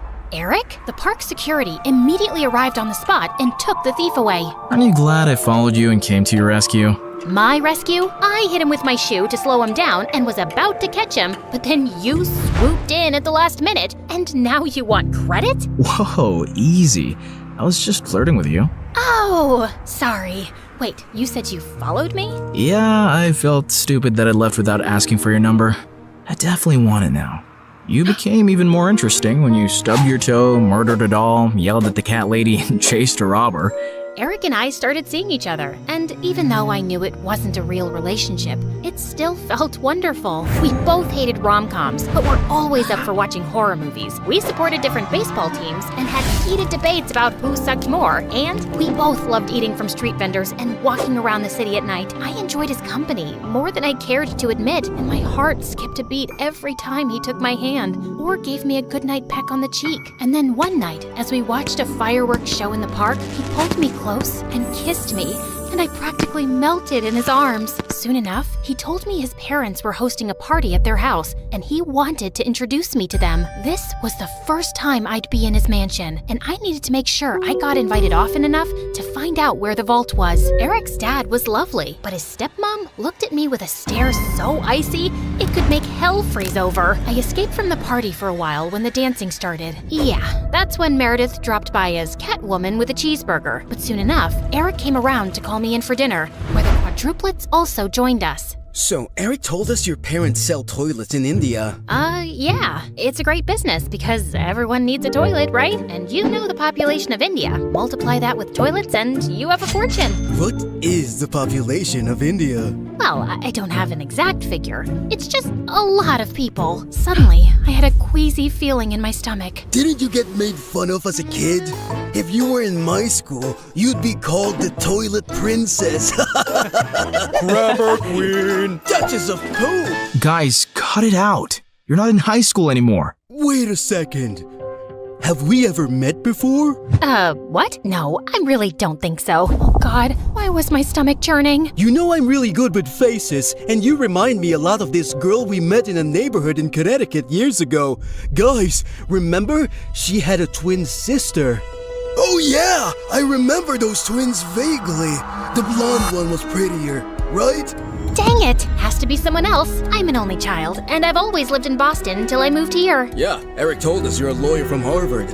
So who's the baddest person you put behind bars? Not that kind of lawyer. I'm actually an environmental lawyer. I was really feeling sick now. Maybe it was that burger I ate? Like you have trees as clients? What do they pay you with? Leaves? Hey, why are you turning green? You love trees so much that you're becoming one? Can you guys stop? You're not even that funny. No, look at her. She's green. I think I'm gonna hurl. Eric called a doctor immediately, who said I had food poisoning. He gave me some medicines, and Eric insisted I stay over for the night in one of their guest rooms. I fell asleep immediately and woke up a few hours later feeling thirsty. As I made my way down to the kitchen, I realized I had the perfect opportunity to try finding the vault. Just then, I heard some low voices from some room, and I slowly crept up to find Eric's stepmom talking to one of the bodyguards in the library. Were you able to figure out how to unlock the vault? There's no way. I've tried everything for weeks. I'll have to use a tiny explosive device to destroy the lock. The vault is all the way up in the attic. No one will hear a thing.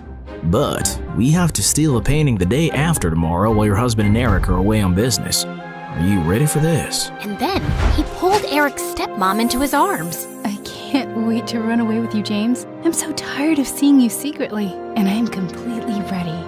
As the two locked lips, I turned around and tiptoed away as fast as I could. Okay, so the vault was in the attic, the lock could only be destroyed with an explosive device, and I couldn't let Eric's cheating stepmom and traitorous bodyguard run away with it. The next morning, when Eric came to check on me, I decided to tell him the truth for once. Eric, I have something really difficult to tell you. I got up last night to get some water, and I heard your stepmom and this bodyguard, James, talking. They were talking late at night? Yeah. Do you have some vault in this house with some painting inside? How do you know that?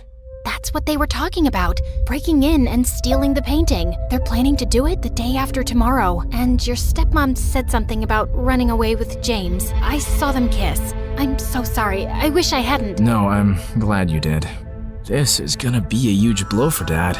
But it would have been much worse if we'd found out everything afterwards. Thank you for telling me. And please, keep all this to yourself. I know I can trust you. Eric kissed me gently before walking away, and 2 days later, when the bodyguard and Eric's stepmom were about to escape with the painting, police officers immediately arrested them. This is fantastic! They might link the museum robbery to the bodyguard and stepmom too, and assume the painting is now safe. So it'll be easier for you to steal. Good job, mon chéri. I knew you was a smart twin. After Pierre left, I sank into my armchair, but then I noticed Meredith staring at me. What? You should be happy, but you don't look happy. What's up? Nothing. I just can't wait for this job to be over. You can steal the painting soon, right? You know exactly what to do, and Eric trusts you. By the way, have you two kissed? I've been dating him for 2 months. Of course we've kissed. We text every day and you never mentioned it. I didn't know I had to. So, how is it? It's fine. It's whatever. It's like kissing anyone. My memory's a bit fuzzy, but you know I've kissed him. You never let me forget. And I definitely wouldn't call it a whatever kind of kiss. Yeah, okay. It's nice. It's good. Nice? Good? Oh, wow. Don't make me jealous with all the passion. Okay, you want to know what kissing Eric is like? It's like flying through space, like a meteor that explodes into 1,000 stars, and then jumping into really cold water that makes you feel alive all over, and then feeling warm and tingly down to your toes, like having hot chocolate next to a fireplace on a snowy winter night. So, I'm guessing it's better than kissing the pillow you used to practice on? I did not! Shut up! You're in love with him, aren't you? I was about to snap at her again, but then I just sighed. Yes, I am. The night of the heist arrived, and I felt sick to my stomach, but I just wanted to get it over with. Eric's dad was away, and Eric was holding an important shareholders dinner with which most of the household staff was busy. I'd volunteered to host the dinner with them, and got ready to leave before their meeting started. Thanks for your help tonight. You're the best. Oh, it was nothing. Don't thank me. So, I'll see you tomorrow at our coffee shop? It's a date. As Eric walked away, my heart felt like it was breaking into a million pieces. This was the last time I'd ever see him again. I gulped down my tears, and instead of leaving, I sneaked up unnoticed to the attic. Inside, I found a heavy metal door to a vault. I took out the tiny explosive device Pierre had given me, placed it on the lock, and activated it. In a few seconds, there was a tiny pop and a sizzling sound. Then, I heard the lock click open. I walked into a tiny, dark vault and found the painting under a glass case, praying to every god that no alarms would go off. I lifted the case carefully, put the painting in my bag, and started sprinting down the stairs. But just as I'd reached the second floor landing, one of the Ninja Turtles blocked my way. What are you doing? Hey, bro! You know when I stayed over a few weeks ago? I dropped a necklace and I was looking for that guest room and I got lost, but it's fine. I'll just get new earrings. See you later. He suddenly grabbed my bag and pulled out the painting. Do you think I'm a moron? A moron? You? No way! Sorry, which one are you? Michelangelo. Okay, no one has time for that. Now listen, Mike. You're definitely the smartest of your brothers, and just a tiny bit better looking than all of them too. We're identical. That's what they want you to believe, but I know you're better. I think you and I can strike a deal, okay? I'll sell this painting, and you and I can go halvesies on it. Just give me an account number and I'll wire the money to you. No, you're not leaving with it. Okay, look, dude. I'm doing this for your mom. I have to sell this painting so I can pay for her bail and get her a really good lawyer. Don't you want that? No, my mom's in jail because she did something wrong, and she abandoned us all. She shouldn't have stolen Eric's painting. What do you care about Eric? Don't you hate Eric? He's so good looking and smart and perfect and gets all the ladies. It makes you guys look even worse than you really are. You should want to hurt him. So let me take the painting. That'll really hurt him. Eric's the best brother in the world, and I love him. Okay. I have an offer you can't refuse. How about I become your girlfriend? I bet you've never had one. I'm gay. Jesus! All right, I surrender. Just one last thing. Without warning, I punched his face so hard that he went reeling back with shock and dropped the painting. Then I kicked him into a room and locked the door shut. I'm sorry, Mikey. You're a really good guy. I sprinted down another flight of stairs and jumped out of the first-story window. I ran across the garden to the fountain, climbed the tree next to it, jumped onto the wall, and then landed softly outside on all fours. Just as I got up, I found myself facing Eric. What are you doing here? Isn't the meeting going on? Nope, that's just what I told you. I sent everyone home and was now waiting for you to steal the painting and run away with it. What? After the painting was stolen from the museum, the FBI contacted me to help them catch the guy they suspected was after it.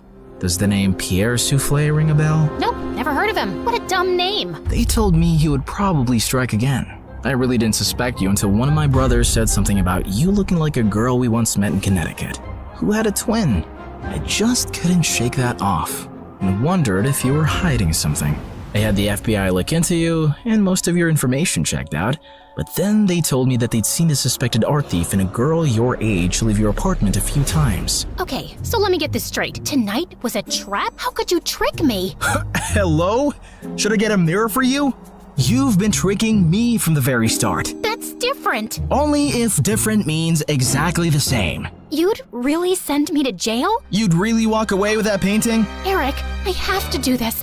I don't have a choice. It's to protect everyone I love from Pierre. And I'm guessing that list doesn't include me, does it?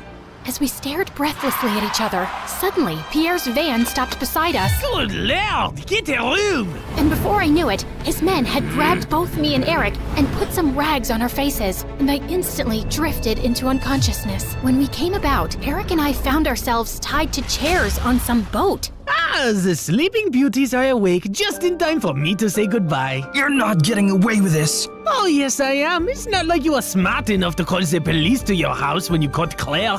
Yeah, that's her real name. You didn't call the police? What was your plan then? My guess is he was just going to take the painting from you and give you a chance to run away. I think he even gave his own security men the night off. Why would you do that, Eric? Because he wasn't going to send the girl he loves to prison, duh. Eric sat there poker-faced as I glanced at him. Pierre, you got what you wanted. Now keep your end of the deal. Pay up and let us go. Your sister double-crossed me first, which landed you in this mess, remember? I think I'll do the same. Why is there water coming in the boat? Oh, that's because it's got oils everywhere. It's going to sink soon. You two should make up and forgive each other because life's too short to be angry. I mean, literally, your life is really short. I'd say about another 30 minutes. Adieu, so long, farewell. And with that, Pierre and his goons left. There has to be some way out. Don't you know how to get out of such situations after all your years as a criminal? I'm a con woman. I don't know how to trick my way out of these ropes. Great! Then I'll just die here with you of all people. Who would you rather die with? Maybe that really pretty, extra smiley waitress at the restaurant you love so much? You know what? Let's just not talk. Fine by me. We sat silently for a few minutes as the water kept seeping in. I've never had boba tea. What? You know, a few years ago when everyone really got into boba tea, and I never had boba tea. I always thought I had time to drink boba tea, and now I'll never drink boba tea. It's nothing special. You didn't miss much.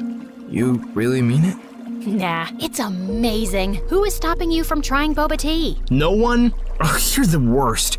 Let's go back to not talking. As we sat there in silence again, I slipped my fingers through Eric's. Eric, I'm so sorry for getting you into this. I really wish I'd never crossed your path. He pushed my hand away. For the first time today, I agree with you.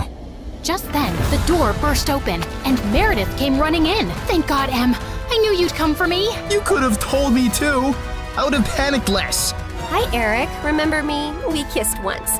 We'll talk more later. Gotta go now. Meredith cut through our ropes quickly, and we splashed through the water, climbed onto the paddle boat outside, and rowed back to shore. I had a feeling Pierre was up to no good. I followed his van to Eric's house and saw him take you two and bring you here. I had to wait for him to leave before I could rescue you, and that jerk left without giving us a dime. We have to get that painting back. He can't get away with it. What is so special about that stupid painting? Why is it for $10 million? Apparently, it's worth much more. My grandmother bought it at some auction a few years ago, but I don't think she ever knew its real worth. The FBI told me that painting has hidden codes all over it. Sensitive government secrets and coordinates of underground facilities, and Pierre wants to sell those secrets to the highest bidder. Jeez. Trust stupid men to make everything so complicated. Who put codes in a painting? Who wants them now? What is wrong with everybody? All I ever wanted from life was to go to Bora Bora, and now we have no money. If you girls know anything about where he's going, help me catch him. I'll tell the FBI you were helping me all along, and you'll go scot-free. Free but poor? Should I offer you a reward for helping me get back a painting you stole from me? That would be polite, yeah. Meredith, do you have any idea where Pierre's going? Yeah. I've bugged everything that man owns. His phone, his coat, his shoes, that painting. I know where he's going. Oh, by the way, Mom wants us to come home. She says she has something important to tell us. And yeah, her memory is back, and she's very angry we made her marry Arthur. What? More about that later. Eric immediately got in touch with his FBI contacts, who picked us up from our spot and followed Meredith's trackers on Pierre. He was headed for a train at the Grand Central Station, and seconds before he was about to get onto his ride, he was surrounded by officers. Don't manhandle me, you orangutans! My outfit costs more than your yearly salary! I lose the day I ever laid eyes on you two! I'll make sure I take you down with me! I'm taking all your coats, Pierre. They fit me perfectly, you tiny mafia boss. Get used to an orange jumpsuit, cause you'll be wearing that for a long time. As the FBI officers took him away, I turned to Eric with a worried face. He'll give them information against us. You've helped recover a really important painting and capture a criminal the FBI has been trying to nail for ages. I promise, I won't let you get into any trouble. Thank you. We stood there in awkward silence. Okay, this is super uncomfortable. Do you guys need privacy to talk or something? I'll grab us some hot dogs. Do you want relish or mustard or... No, actually, I think we're done here. I have to go. Good luck and goodbye, Claire. Goodbye, Eric. Meredith and I took the next flight to Connecticut to see Mom back at her old house, and I was really happy to see her with her memory back. And then, Mom shocked us with her whole story. Many years ago, I was a government scientist in Russia, working on top secret technology. And our team later wanted to sell it to an enemy country. I refused to do that, and destroyed the technology. And after that I had to go on the run, because I knew those traitors would come after me. I had a boyfriend, and he recently found out I was pregnant. So I never told him about you girls and just escaped. I settled in America and took on the identity of a helpless mom living in the suburbs. Before I left Russia, I set up this laptop as a way to communicate with my father, who sent me a little money every few months to get by. I was even afraid of working in any place for too long, as being part of any system by which I could be tracked down. Whoa! Mom, that's insane and so cool! I'm sorry we never had much, but I was glad you grew up independent and resourceful. Then I finally recovered my memory a week ago. I was able to access the laptop and get in touch with my father. He hadn't heard from me in so long, he thought I wasn't even alive anymore. He told me that the traitors working on the project are all behind bars now. It's safe for me to go home.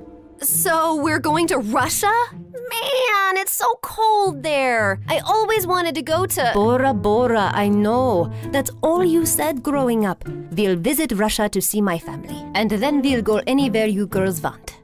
Mom, we're kinda poor, especially since you've left Arthur too. Oh, but my family isn't poor at all. I come from old money. We've been rich forever. There is a God out there. Thank you. Claire, we're finally going to Bora Bora. Yeah, it's everything we ever wanted. I tried to be as excited about the trip as Mom and Meredith, but my heart felt heavy. I wish things had ended with Eric on a better note. On the bright side, I got to meet Freddie, and I was so pleased when he introduced me to his lovely girlfriend. I'm so happy for you, Freddie, and I don't know if I can ever thank you for everything. You're amazing. I know. Just don't forget about me and come to visit, okay? On the day of our flight to Russia, we just reached the airport when Mom and Meredith turned to me with strange smiles on their faces. What's going on? Here's your ticket. That's a ticket for New York. Why, are we going there? No, Mom and I are going to Russia, then Bora Bora.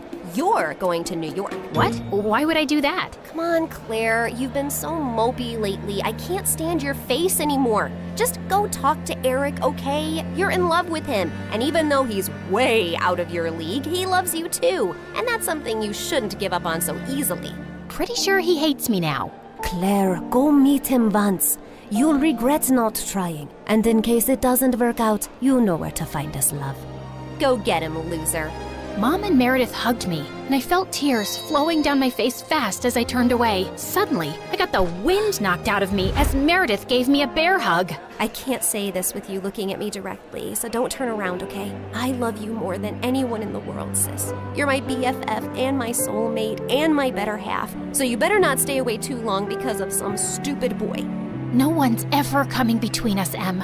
I love you too, and I'll see you soon. As I walked out onto the New York airport, I was feeling so nervous about visiting Eric that I accidentally bumped into a man's luggage cart and went down with the suitcases. Are you blind? You blind idiot? It was an accident, sir. You don't have to be so rude. You don't have to be so blind, you blind idiot. You're so obnoxious. I grabbed the bagel the man was holding, threw it on the floor, and started jumping on it. As I continued jumping and he kept yelling, I suddenly found Eric by my side. I'm sorry, sir. She hasn't taken her meds today. So sorry.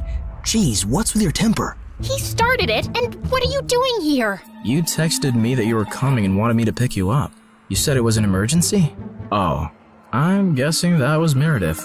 Yep, but I did come to New York just to see you, Eric. So I might as well say my piece now, which I've been rehearsing on the plane, and I've forgotten every single word. Dang it. Okay, I'll just spit it out. Look, I'm really sorry about the tricking and the lying and stealing and hitting your brother and endangering your life. The one thing that wasn't part of this assignment was falling for you, but I just couldn't help it right from the start. In fact, you made me fall for you years ago, and I often wondered what had happened to you. I really wish we'd met again under different circumstances, and I know I don't deserve another chance, but here I am, asking for one anyway. Well, they say third time's the charm. They do say that, whoever they are. Just as Eric pulled me closer, we suddenly found ourselves surrounded by federal agents. Did you set me up? I swear I didn't. Ma'am, there's no need to panic. We got notified about your arrival in New York when you checked in for your flight. We've also apprehended your sister before she could leave for Russia. We've been looking for you girls for a long time, actually, but you always managed to get away. Now we have a deal for you. Come work for us and help us nail some con artists, and you'll have a clean slate. Are you offering me a job? Yes, and a really well-paying one. The only catch is that you two will have to serve 6 months jail time first. We have to do that as a formality. No, officer, there has to be another way. Eric, wait, it's okay. I think I need to do this actually. Maybe we got away for too long without any consequences. If this gives me a chance to start over fresh, I'm willing to do it. What about Meredith? Oh, she's gonna be pissed, but she'll do it for me. So, will you come see me in prison? It's a date. How many weeks has it been here already? It's just been 2 days. Oh God, I was so close to Bora Bora. And you're so ugly and orange. How am I supposed to look at you for 6 months? I think you're actually happy we're getting to spend more time together. You know, since I'm your BFF and soulmate and better half. That was so cheesy. Ow!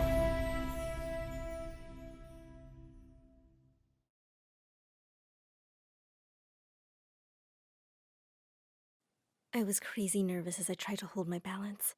Someone from the crowd cheered, "Come on, Scarlett! You can do it!" Okay, here goes nothing. I took a deep breath. Even though these were only tryouts, practically half the school was there to see me perform. They were all cheering for me. I closed my eyes and started to roll. And your girl did not disappoint. Oh my god, I did it! Everyone applauded when I landed the perfect split. Just then, the gym door flew open, and my mom rushed in screaming, "Be careful with my baby!" I groaned, momentarily forgetting where I was and losing my balance. The next second, I was on the floor. Half the audience ran to help me up. Thankfully, Mom couldn't push past my adoring fans, but I could hear her yell, "Is she okay? You won't know! Let me pass!" But her screams were drowned out by all the boys asking me if I was okay. "I'm fine, guys. No biggie." The football captain laughed and said, "Darn! That was a nasty fall. But you didn't even flinch. You really are perfect." Why, thank you. Everyone laughed kindly as I brushed off my dress and took a bow. "Time to go home, young lady." "Hi, I'm Scarlett. I've just been made captain of the cheerleading squad, and to everyone else, my life was perfect. But I have this rare condition called CIPA, which means I can't feel pain or hot and cold. My condition helped me make my crush fall in love with me. But shh, it's a secret." As soon as we got home, Mom started my daily body check. I rolled my eyes. "Seriously, Mom? I'm 16 now. I can do it myself." But Mom wasn't listening. She was staring in horror at something on my elbow. "Just look at this! You'll end up killing yourself and you won't even know." "It's just a scratch, Mom." "A scratch? Any more scratches like this and I'll have you homeschooled again." I groaned. Jeez. Mom was always overreacting. "I hurt my leg that one time, Mom. I was 8. I'm sorry, that one time? Need I remind you of the state of your perfect leg?" Ugh, fine. She had a point. When I was 8, I fell off a swing and injured my leg. But because I couldn't feel pain, I didn't know how bad it was. When the doctor realized the week after, I ended up with a prosthetic leg. But that was ancient history now. Mom just wouldn't get over it. Suddenly the door slammed open and my younger sister, Brooke, barged in. "Mom! You said you'd take me shopping today. I'm still waiting." "Oh, yes, I forgot. I'm busy now. We'll go another day." "What? Oh my god, no, Mom! You've been stalling for like 2 weeks. I need a new outfit for the spring dance." By this point, Mom wasn't even listening. "Mom, But Brooke looked at me with anger and stormed out of the room, yelling, "I don't need your stupid sympathy. I need you to get out of my life." A few weeks later, as I was putting my books in my locker before practice, someone said, "So, you want to be my date for the spring dance tonight, dollface?" Dollface? Ew? Where was I? In some tacky noir movie? I looked up to see who it was and saw the captain of the football team. Oh, of course. Ever since I'd been promoted to captain of the cheer squad, every jock in school was on a mission to claim me. But this guy was the most persistent. One day, I found my locker full of gifts and hundreds of love letters. It took me an hour to find my chemistry notes. Another day, I was in the cafeteria when I said, "I love pizza." Suddenly, he jumped up and announced, "Free pizza for everyone!" I gasped in horror. He didn't even wait for me to finish. I told him I really wasn't planning on going with anyone tonight. I couldn't imagine how Mom would react. Half the time, she acted like breathing was an extreme sport. But thankfully, at that moment, a crowd of people started rushing to the parking lot. Someone yelled, "The new kid has an Audi!" Within minutes, the entire school was gathered around the car, breathless to see the owner. I rolled my eyes, like waving candy in front of a baby's face. But just as I was about to leave, the owner of the car stepped out. For a minute, I was starstruck. This was the most handsome guy I'd ever seen. And clearly, I wasn't the only one who thought so. All the girls began to ooh and ah. The most interesting thing was that he seemed to not even notice anyone. He walked away from the crowd and headed straight over to me. I froze. Why was he coming over here? He looked at me and our eyes met. He hesitated and I felt my knees getting weak. Then his eyes filled with anger and said, "Move out of my way." I jumped away like I'd been electrocuted. As soon as he went past me, it was like everything returned to normal, and immediately the captain appeared and said, "So, about that date." That evening when I got home, Brooke practically skipped over to me. She looked really happy. "You know that new guy, Connor? He's coming to the spring dance tonight. He won't say no to me if I wear your black outfit. Mom didn't take me shopping because of you." With that, she grabbed the dress and was gone before I could say a word. I slumped onto the bed and decided to watch videos on my favorite YouTube channel, My Story Animated. I just put on my favorite one. My psycho mom is obsessed with healthy food. At least this would cheer me up. Mom suddenly barged in through the door and snapped, "You're not going to this dance, are you?" I rolled my eyes and said I might go for a bit, and Mom quickly forbade me. She says since she wouldn't be able to come with me to keep an eye on me, I couldn't go. Kids do all sorts of crazy things at these parties. You might hit your head or injure your other leg. You wouldn't even know. So you're not going. But Mom, she just slammed the door. Ugh, it was so annoying how she was always in my face. I could hear Brooke dancing around as she got ready. Now that Mom had said I wasn't allowed, I really wanted to go. So I waited for Brooke to leave and Mom to go to her room. Then I put on my turquoise evening dress, grabbed my heels, and tiptoed down the stairs. The minute I was at the door, I broke into a run. Suddenly, a car came racing towards me. I screamed and in my panic froze on the spot. A loud horn blared and the car stopped just inches from me. Are you out of your mind? What happened? Are you okay? When I finally realized what was happening, I immediately pretended to be hurt and cried, Ow! It hurts! It hurts! I didn't even touch you! I wasn't sure if he was lying or not, so I just shouted, Are you calling me a liar after you almost ran me over? He helped me onto the hood of his car and looked for any injuries. I blushed. I couldn't believe Connor was helping me out so tenderly. As I got off the hood, I pretended to limp.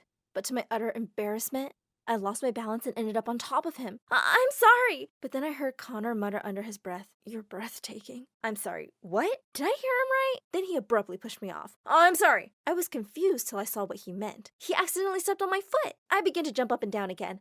Oh, my foot! My poor foot! He quickly opened the door of his car and helped me get in. When he pulled up at the dance, everyone looked at us in shock. Someone whispered, Makes sense for them to come together. They look perfect. I blushed, wondering if he'd heard it too. But of course, Mr. Connor had just disappeared. The captain of the football team rushed over to my side and grabbed my hand. Dance with me. You're my date for the night. Ugh, him again. I pointed to my foot and said, Oh no, I hurt my foot. I couldn't possibly. But to my utter shock, he just pulled me to the dance floor. One dance never killed anyone. I was getting really annoyed now. Do you not get consent? I turned to see Connor glaring down at the guy. My heart fluttered. Was Connor rescuing me? My hero. Immediately, everyone gathered around us. The captain took one look around him, then dropped my hand. Somehow, Connor had that impact on everyone. No one wanted to mess with him. I stepped towards Connor to thank him, but before I could say a word, my eyes landed on Brooke. She glared at me before rushing over, dragging me aside, away from Connor. I thought Mom said you couldn't come, and now you've hurt yourself in front of Connor to get his sympathy? You're disgusting! What? No, Brookie, that's not what happened. But before I could explain, something even worse than Brooke happened. Mom came in, yelling my name. Scarlett! Scarlett! As soon as she saw me, she rushed over and started shouting for an ambulance. My baby is hurt! Someone call 911! My baby! I tried to tell her that I was fine, but she dragged me away, saying we had to go to the hospital as soon as possible. On my way out, I tried to catch Connor's eye, but he suddenly seemed determined to avoid me. The doctor said I was all good, but Mom didn't seem convinced. When we got home, Brooke was already back, and she was fuming. Before she could yell at me, I turned to Mom and said, Mom, I'm tired of you following me around everywhere. If you ever try to embarrass me like that again, I promise you I'll just move out. She looked shocked and said, I'm doing this for your own good. Just don't, please. There's gotta be another way. I can't have you showing up at school every day like that. For a minute, she looked stunned. And then she slumped onto the sofa, looking heartbroken. I almost felt bad for her. Almost. The next words out of her mouth made me want to jump out the window. You know what? You're right. You don't need me all the time. Thank you. Thank you so much, Mom. When you've got your sister. We both yelled. What? I tried to tell Mom that's not what I meant. But she didn't listen and said I chose cheerleading against her will and that it's a dangerous sport. Brooke looked furious, and then she stormed out, saying, You'll regret this big time. And regret it? I did. The next day, I tried to talk to Connor alone. But as if it weren't bad enough that he was avoiding me for God knows what reason, Brooke kept following me around the school. I finally found Connor alone in the library. I tiptoed up to him. Hi, I was wondering where I could find a copy of Pride and Prejudice. I'm not the librarian. He immediately turned his back on me. How mean. I know, but I just thought maybe. I tried my luck again, but whenever I tried to face him, he turned away. Leave me alone! He tried to rush past me just as I decided to step in his way again, and suddenly our foreheads bumped. Ow! Oh my God, Scarlett, what a smooth move. Hit the hottie in the head, why don't ya? I'm so sorry. Impulsively, I reached up and pushed his hair out of his eyes to check his head. He stared at me, and I suddenly realized what I was doing. For a second, we looked into each other's eyes, and instinctively, we both leaned in. Excuse me. We both jumped back as Brooke appeared. Immediately, Connor left the library while my body tingled all over. Had I just almost kissed Connor? I'm going to the cafe. Yes, I can see you're starving. In the cafeteria, as soon as I sat down, all the jocks started flocking around me. Immediately, Brooke danced up to me, smiling and said, I almost forgot. I got you a bar of chocolate. Then she stuffed it into my mouth. Thanks. The boys around me started panicking. I grabbed my phone and was shocked to see my swollen face. I literally looked like a pufferfish. Were there peanuts in the bar, Brooke? I'm allergic to peanuts. Oh no, I forgot. Someone immediately rushed me home. For a few days after that, I couldn't go to school, but I didn't miss much. It was like the whole school was sending me flowers and gifts and whatnot. A few guys even came to my house. But there was one gift that really caught my eye. It was a small package. I opened it up and gasped. It was a copy of Pride and Prejudice. Had Connor sent this? My heart fluttered at the very thought. Apparently, Brooke thought so too. Because as soon as she saw it, she tried to throw it away. I had to fish it out of the trash. I was thrilled. My life really, truly was perfect. But perfection was an illusion. And the next day, my illusion shattered. As soon as I walked to my locker, I noticed papers scattered on the floor and everywhere. They looked like pages from a book or a diary, and a very familiar one at that. A horrible thought entered my head, and I snatched up one of the sheets. Almost passing out. My gut feeling was right. It was a page from my diary. I rushed to my locker and saw something that totally crushed me. Across the front, someone had painted Frankenstein. From a corner of the room, the football captain yelled, Thank God I broke up with her. What was he talking about? I yelled back, We were never together. Can we be now? I don't care about your condition. So what? I ignored him and rushed to find Brooke. She was in the cafeteria surrounded by a huge crowd. Do you know who could have done this? It could be anyone. You keep your diary in your bag. I think my life is over. Oh, come on. You're super pretty and popular. Why don't you relax? Here, drink this iced coffee. Just as I was about to drink it, someone snatched the cup away from me. I looked up in surprise to see Connor. It's boiling hot. She's trying to trick you. Look at your hands. They're blistering already. I glared at Brooke, and she looked terrified. But before I could even touch her, she returned to everyone and said that she regretted being related to someone like me and that they should know the truth. You guys never wondered why she's good at doing splits? It's her lit! I jumped at her and was about to punch her. You little witch! But Connor dragged me away. We sat in the backyard, and Connor said, So it's true, huh? I told him about my rare condition. So yes, it's true. I'm a freak. Just because you're different doesn't mean you're a freak. In fact, you're like Wonder Woman. And that's pretty cool, Scarlet. It's not that easy, you know, he quietly said. Yeah, it is. As he said that, Connor shyly put his hand on mine. I gasped. Oh no. I pulled my hand away. What is wrong with you? Why do you keep doing that? Do what? I told him I was really confused with the way he was hot one moment and cold the next. Your mood swings are kind of giving me whiplash, Connor. He tensed for a minute, and then he said, I'm that way, Scarlet. I'm weird, and I love strongly, but then I can't always show it, and it's difficult for me to. I could see that Connor was struggling, and my heart melted for him. I reached for his hand and said, I don't think you're weird, Connor. Not for a second. Suddenly, he pulled me in for a kiss. Fireworks exploded around me. As we headed back inside, I was stunned to see Mom marching over to me. She was dragging Brooke by the ear. Scarlet! My baby! Are you all right? The principal called me. Mom, relax. Relax? How can I when my own child, my own flesh and blood, is doing such terrible things? I'm going to ground her till college. No, Mom, it's not Brookie's fault. You're always so focused and worried about me. You're always leaving poor Brooke alone. Mom froze. What? What are you talking about? It's true, Mom. If you were fair to her, she wouldn't be so mad at me. So if you really want to change someone, it's gotta be you. Both Brooke and Mom looked shocked. And then suddenly, Brooke burst into tears. I rushed over to her and hugged her. I'm sorry. I'm so sorry. It's okay, Brookie. I'm here. I forgive you. We're all here for you. Mom started to cry too, and she hugged us, apologizing for all the times she was unfair. Behind Mom, I saw Connor and pulled him into the hug. They were all my family now.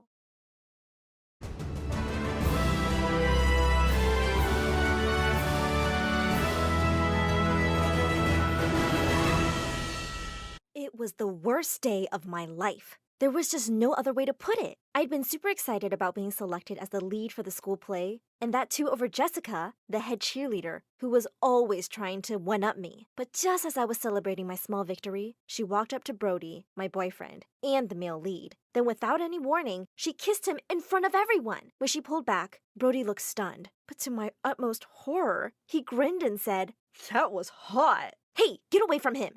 Oh no, don't. Babe, listen. I've been dreaming about her kissing me since forever.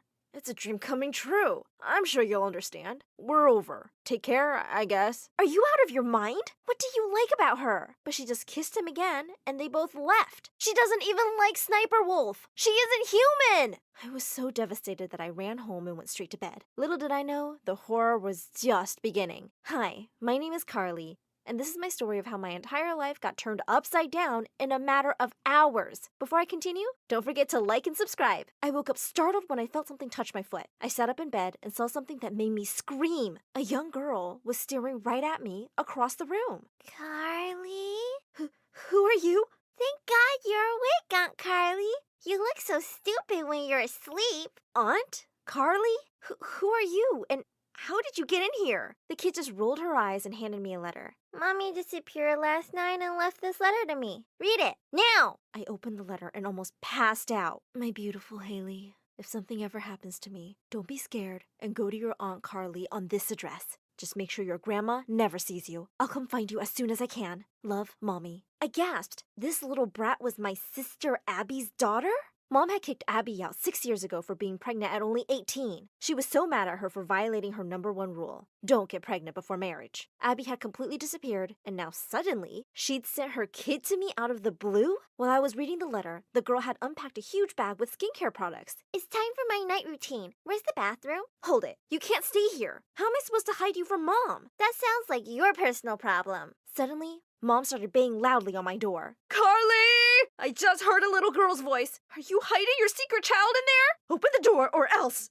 Oh no! I shoved Haley inside my closet and threw all her bags under my bed just as the door flew open and Mom barged in, looking like a bull ready to attack. What took you so long to open the door? Where's your kid? Don't be crazy, Mom. Why would I have a kid? I don't remember getting pregnant for 9 freaking months. I don't even have a boyfriend. That's what your sister said too. But look what she did. But I'm not Abby, Mom.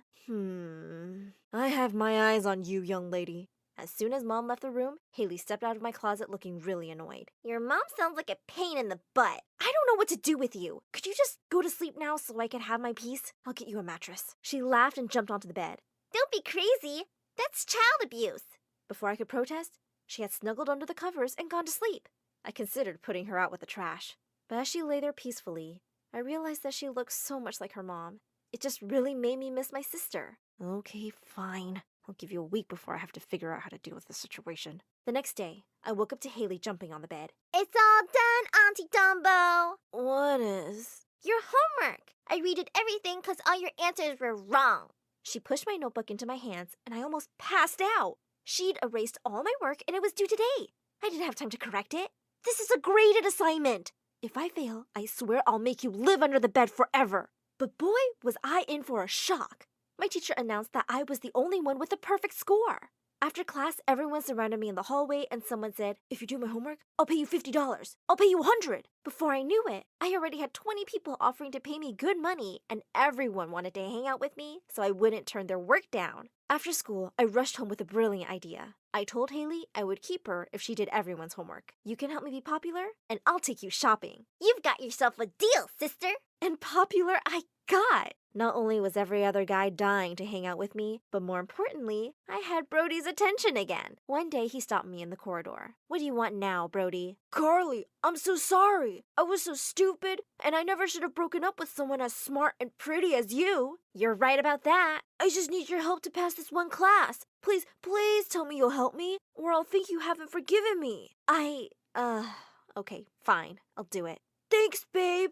This means the world to me. I took his assignment and gave it to Haley. She took one look and said, Brody, is this the boy you've been crying over in your diary who was such a jerk to you? You read my diary? Just mind your own business and stay out of adult things that you don't understand. And make sure you do this assignment really well. A few days later, I woke up and found Haley sleeping at my desk, next to the pile of assignments she'd been working on. I noticed a small piece of paper next to her. It was a little sketch of Haley and Abby outside a cute little home. Under it, she'd written, I love you, Mom. Suddenly, I felt terribly sorry for her, so I decided to enroll her in my school. I marched her straight into the principal's office and dumped my calculus assignment on the table. My niece here did this. She's brilliant. You have to enroll her. You can test her. The principal rolled her eyes and wrote a question on a piece of paper and pushed it towards Haley. Fine. Solve this, baby genius. In under a minute, she solved it and pushed the paper back. Easy peasy lemon squeezy. The principal looked at it with her mouth open. She immediately enrolled Haley in the 6th grade on a scholarship for gifted kids.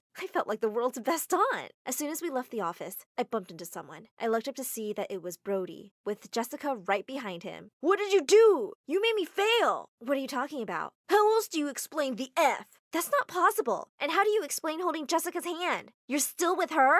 Of course he is, loser. And with that, Jessica grabbed his face and started kissing him. Ew! You guys are so gross. I'm glad I messed up your assignment. I knew you're not good enough for my aunt. Then she turned to me. You're too beautiful and smart for dumbos like him. You deserve someone so much better. Jessica raised her hand to slap Haley. Watch your mouth, you little. I immediately cut in. If you or your two-timing jerk of a boyfriend ever think of touching my niece, I will rip you apart. Come on, Haley. After class, I looked around for Haley, but she was nowhere to be seen. I finally found her in the washroom, surrounded by other girls from 6th grade throwing spitballs and paper planes at her. You're really tough in class, baby Einstein. Isn't it time to change your diaper already? You stink. Back off. I'm not scared of you. It's time we change that. There was no way someone was talking to my niece like that. Hey, back off, jerks. You're just jealous because she's smarter in her sleep than you are all at your best. The girls immediately stepped away and scattered. As they ran out of the bathroom, one of them said, If I was that ugly, I would want to be smart too. At that, Haley burst into tears.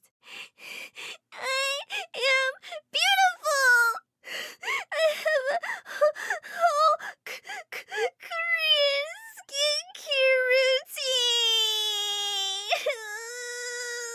I hugged her and asked her what I could do to make her feel better. Well, I've been wanting to go shopping for weeks now. How about I take you to the mall tomorrow, kiddo? I have the play today and I really need that scholarship. But I really need new boots. I've only 14 pairs. That's tragic. I promise, I'll take you tomorrow. It's Sleeping Beauty. All you have to do is sleep. No need for practice. I want to go now. I rolled my eyes and shook Haley off me. She looked mad and ran off. I'd deal with her later. I had a play and university scouts waiting for me. I changed into my costume and was just about to go on stage when my phone rang. We have a little girl here, Haley, who says she's your niece, and she's forgotten her way home. Please come and get her immediately. The mall's closing. What? You must be mistaken. Haley would never. Listen, lady, you come get this kid or I leave her outside. I ran out of the auditorium feeling furious. I was going to kill Haley. I found her outside the mall in a pair of new boots. She jumped up when she saw me. Hey, look!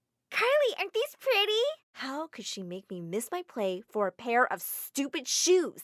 Before I knew it, I was yelling at her. You're such a brat! I wish you'd never come to live with me! Haley looked shocked and then burst into tears. As soon as we got home, she jumped into the closet and slammed it shut. I started feeling terrible for yelling at her and told her to come sleep on the bed, but she wouldn't even reply to me. When I woke up the next morning, Haley wasn't in the cupboard. I noticed her little backpack was gone too, and so was the picture she'd drawn. I looked for her all over the house, then ran to school hoping to find her in class. But her teacher says she hadn't come to school this morning. Is everything okay, Carly? Also, when you have the time, I need to talk to you about Haley's attention deficit disorder. Her what? Oh God. Her behavior was a condition? I felt even worse. Panic rose in my chest and I did the only thing I could. I went to Mom and told her everything. She was shocked at first, and then she was so mad at me. You let my grandchild sleep in the closet? And now you've lost her? How could you be so careless? Don't blame me. It's your fault my sister doesn't trust you with her kid and I'm only 15. This is not the time for your nonsense. Where do we look for her now? Just then, Haley's drawing came to my mind, and I thought that Haley might be at my sister's. We got there and I ran inside, and sure enough, this was Abby's house. I started to look around and found Haley in bed, fast asleep while hugging Abby's framed picture. Mom and I ran and hugged her, and Mom whispered into her ear, I'm sorry, kiddo. I'm so sorry. I don't know where your mommy is, but I promise I'll look after you till then. Somewhere along the evening, we fell asleep next to Haley. The next morning, I woke up to find Abby sitting on the bed and smiling at us. Abby? Abby? Mommy! Haley ran and hugged her while she groaned a bit. Easy there, kiddo. Mommy's a bit ill. Mom was all tears.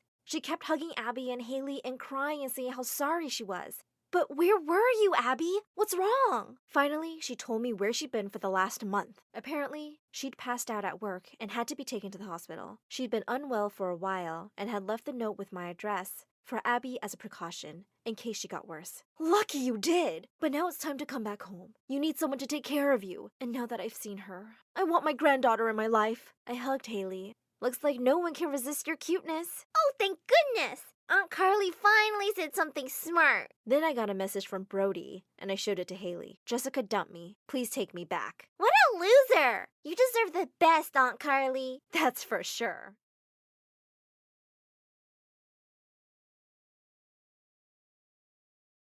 I woke up in the middle of the night feeling extra thirsty and almost passed out when I saw the time. It was 3 a.m., the devil's hour. I tried to go back to sleep, but I just couldn't. Come on, girl. Ghosts aren't real, but dehydration is. So hold yourself together and get your ice-cold water. I silently prayed as I went down to the kitchen. Suddenly, I caught someone moving in the shadows. Holy Mother of God, was it the devil?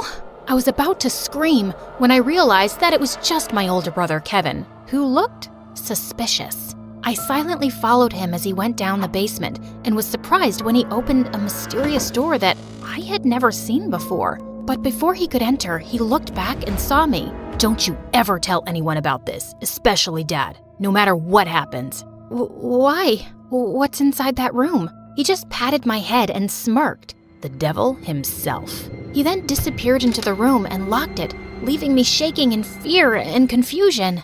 Hi, my name is Kendra, and this is my story of how my mysterious brother changed my life forever. Before I continue, please like and subscribe. After what happened last night, the first thing that I did in the morning was to check that door in the basement. But unfortunately, it was padlocked to death. Kevin was definitely hiding something in there, and it was killing my curiosity. I was finally able to corner him during dinner. Are you sure that you weren't dreaming? Because that totally didn't happen. That night was really weird, so he could be right.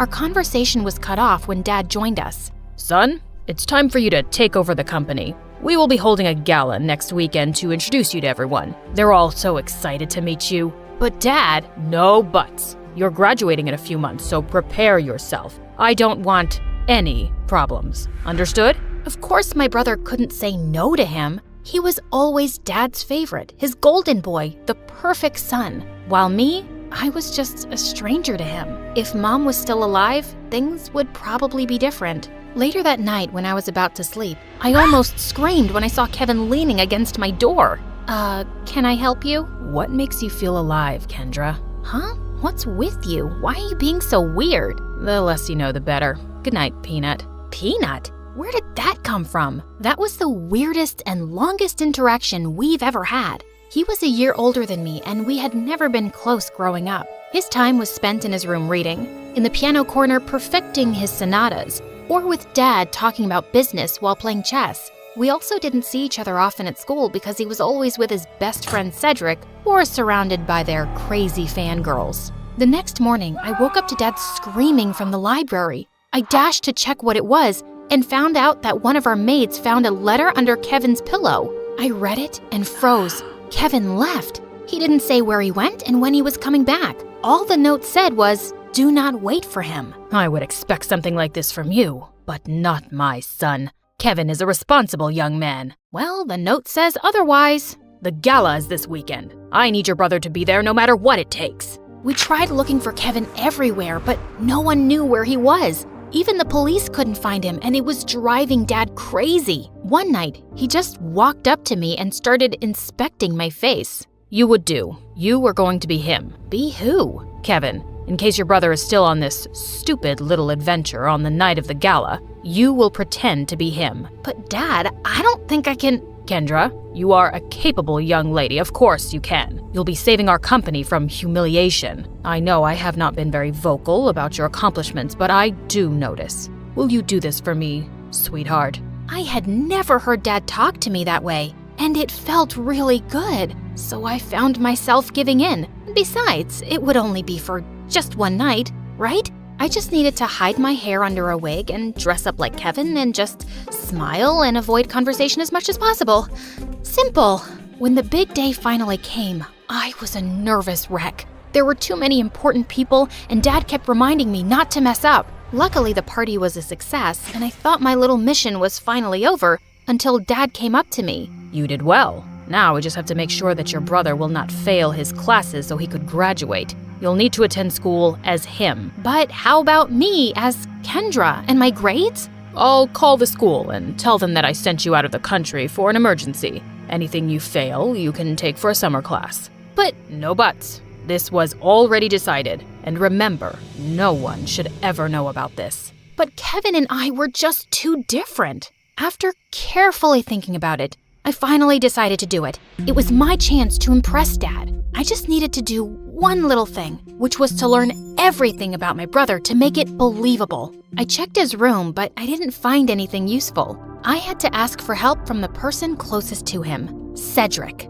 But there was one problem. At school or whenever he visited my brother, I would usually lock myself in my room because every time our eyes met, I felt like passing out. The guy looked like a demigod, and I just couldn't handle him. But this time, I had no choice, and I knew exactly where to find him at school, the music room. As I peeked into the room, I saw him playing the violin, and I was instantly mesmerized. Just then, he stopped playing and smiled at me. Just avoid his eyes, and you'll be fine. Did it tickle your soul? Huh? The rhythm, the passion, the climax. Sorry, but I'm not into music. I stepped back and he started walking towards me. How about this? Did it tickle your soul? I suddenly became mute. This is the first time you talked to me, and I'm surprised. What brings you here, Cupcake? Cupcake? I got a grip of myself and slapped his hand away. First of all, I'm not food. And second, I'm not here to talk about souls and music with you. It's about my brother. Suddenly, his face turned serious. I had already talked to your dad about it. Kevin ran away and he didn't want us to find him, and there's nothing we can do about it. I know, but I need your help with something. I told him about Dad's demands, and he suddenly laughed. That's a ridiculous idea. You two look similar, yeah, but you're too cute and girly to be a boy. Wait, he found me cute? I excused myself to the bathroom, and after calming down, he was nowhere to be found. It took me a whole day to finally find him playing violin in the school garden. So, are you going to help me with this, or are you just going to play your violin all day? I only help people who can look me in the eye. Ugh, why was he being like this? I gathered up all my courage before finally meeting his eyes, and thankfully, I was able to control myself until he smiled. You have the same eyes as your brother. They're very pretty. So he liked my brother's eyes? That was fruity. Whatever. Now, where do we start? Your appearance. And I think it needs a lot of work. For the makeover, he brought me to the mall to cut my hair short, and it took me several hours to finally say goodbye to my precious long hair. After accepting the fate of my hair, we tried on some clothes similar to Kevin's fashion. As I walked out in a leather jacket, he came up to me to zip it up. He was so close, I could hardly breathe. Looks perfect now. He then taught me about my brother's stance, walk, and gestures. I told you to walk faster, not like a gangster. And stick out your chest more. Think of yourself as the hunkiest man alive. Like this? He held my hips to guide me, and I felt like exploding from the sparks. Just then, I noticed some girls around drooling over us. Both guys are so cute. I'll take either of them. They look so in love. OMG. Love wins. Great. And now we were a gay couple. Cedric coached me about Kevin's interests, and I was surprised. I didn't know my brother was such a dork. He loves SpongeBob so much, he even thought of diving into the ocean just to look for its real-life version. But one revelation made me tear up a bit. And he adores you so much. But he thought you didn't like him, so he always chose to give you space. What? That's not true. He's too protective of you. He even told me not to talk to you because he thought I'm trouble. Oh yes, you're definitely gonna be trouble. To my heart.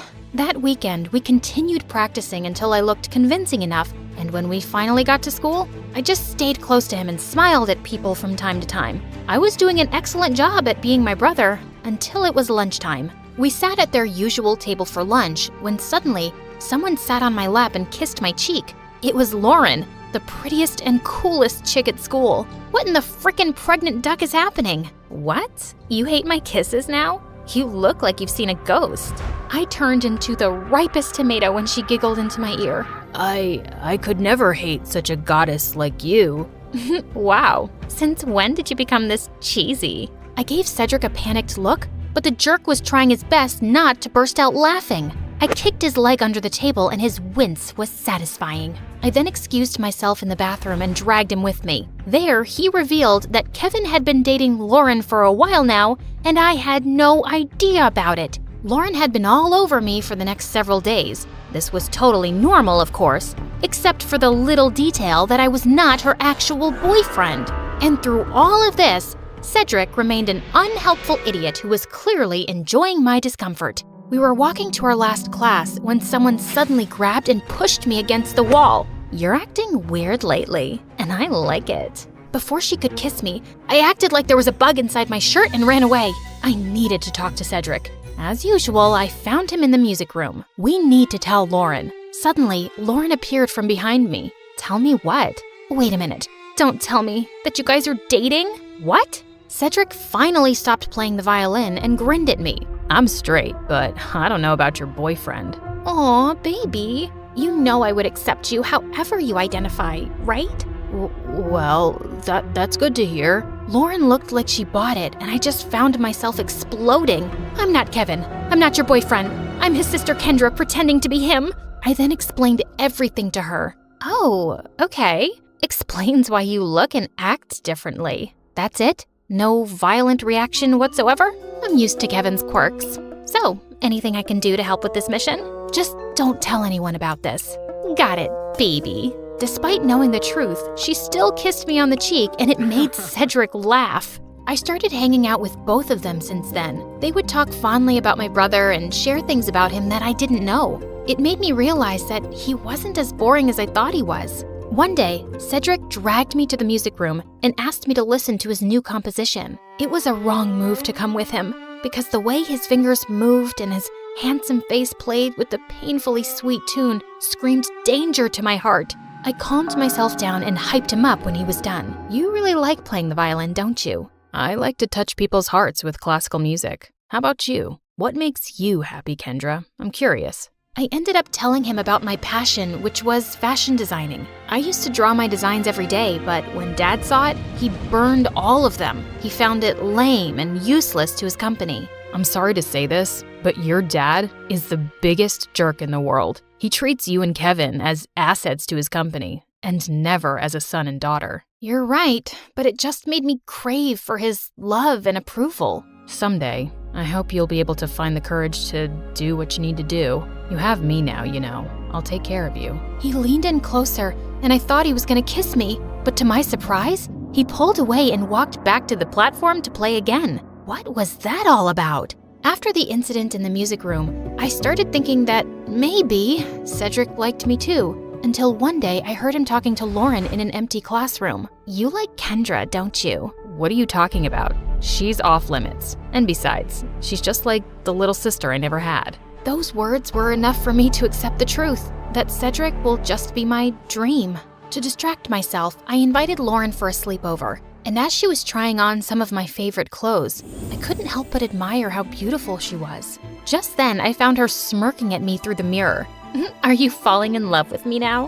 What? No, I wish I was as pretty as you. Oh, honey, you are prettier than me, and not to mention cute. She ended up knocking on my drawers, spilling some things. There was one thing that suddenly caught my attention. A peanut. What was it doing there? Suddenly, I remembered Kevin calling me a peanut before he ran away. Why don't we crack it open? Maybe he left a secret message or something. And he actually did. I'm finally alive. Wait a minute. That night before he left, he asked me what makes me feel alive. Lauren and I then came up with a mission to find the answer to that question. Your brother is too mysterious sometimes. Maybe Cedric knows something. But unfortunately, he was useless. One day, Dad suddenly called me and started asking about Lauren. I learned that she's dating your brother. Her parents and I are talking about a very important business deal. We will have dinner with them tomorrow night. Make sure to be extra attentive to her. I thought it wouldn't be much of a problem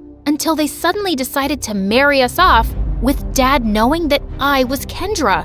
He was crazier than I thought. Do you think Kevin will be home by then? I don't know if he's ever coming back. I can't believe you dated an idiot. Watch your words, honey. That's my idiot. Well, we need to find your idiot ASAP. The next day, we met up with Cedric in a cafe to talk about finding my brother. We don't even know what makes him feel alive. Shouldn't we just wait for him to come back? Our parents are talking about marriage, for Pete's sake. We're running out of time. Do you know what my parents would do if they found out they were being played? Out of panic, I remembered something again.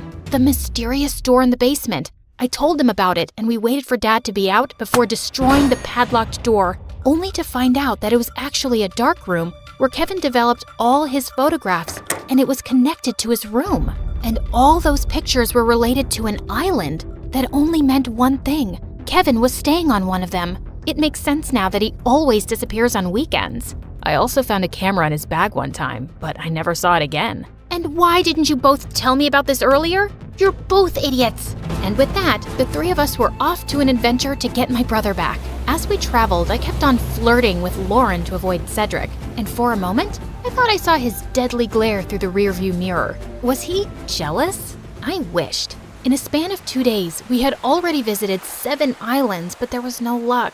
Just when we were about to give up, we suddenly spotted someone resting on a hammock. It was Kevin. He looked shocked to see us. Suddenly, he glared at Cedric. Dude, you told them? Wait, you knew? Let me explain. No, you knew. And you kept silent while I was going crazy trying to find a way to bring back my brother so I could get me back. Kendra was equally furious. Babe, I can explain. Shut it, Kevin. You're not my favorite person right now. Kendra. Later. I need to speak to my brother. I walked away and Kevin followed me. Now start explaining the reason I'm sacrificing my identity. I'm sorry, Peanut. I didn't mean for you to be tangled up in my mess. I felt stuck and suffocated because of Dad's expectations. I always knew I would have to take over the company someday, but I didn't know it would be this soon. I thought I would have enough time to still do what I love, to enjoy every island and see its beauty through my lens. But suddenly, I didn't even have a year. So I panicked and I ran away.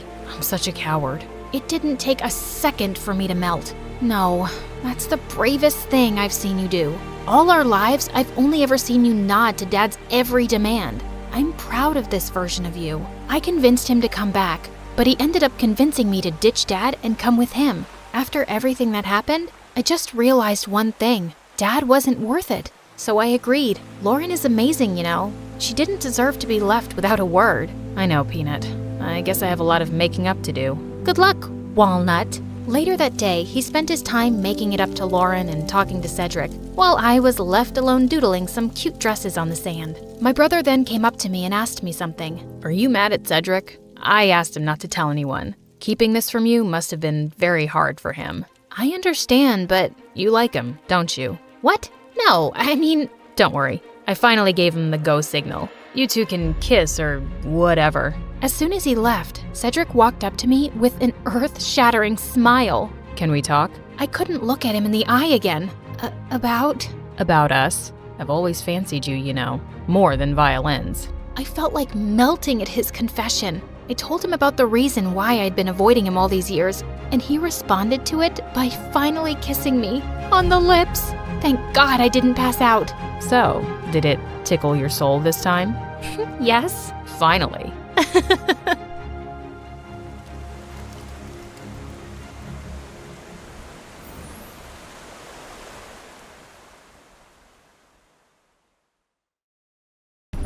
Hi, my name is Natalie, and I fell in love with a monster. But before I continue, please like and subscribe to MSA. Please support MSA in style. Our bottles and notebooks are perfect for teens on the go. Check them out in the description.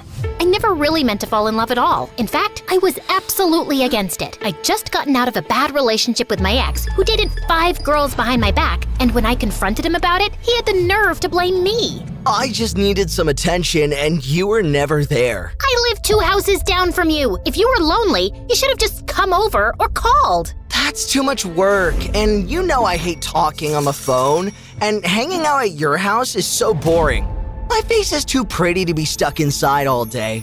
I was thinking maybe I can be your boyfriend on Fridays and I can date other people on Saturdays. I dumped that idiot and tried dating other guys, but that didn't work out. It felt like I was kissing a bunch of frogs. They were either too stupid, too vain, or just plain jerks. On my 16th birthday, I decided to stay away from boys and focus on school instead. I had dreams of following in my parents' footsteps and becoming a famous architect. But then I met Sam, and he ruined my life. Sam was a star football player with with a cocky attitude, and he walked around school like he owned the place. All the girls were in love with him, and boys acted like he was some kind of superhero. Sam sat next to me in science class, and every day he'd wink at me with this dumb grin on his face, but I ignored him. He wasn't my type. Anyway, one time during a science test, I caught Sam copying my answers. Hey, jerkface, stop cheating. Get over yourself. I'm smarter than you. I dropped my pencil on the floor and I was picking it up.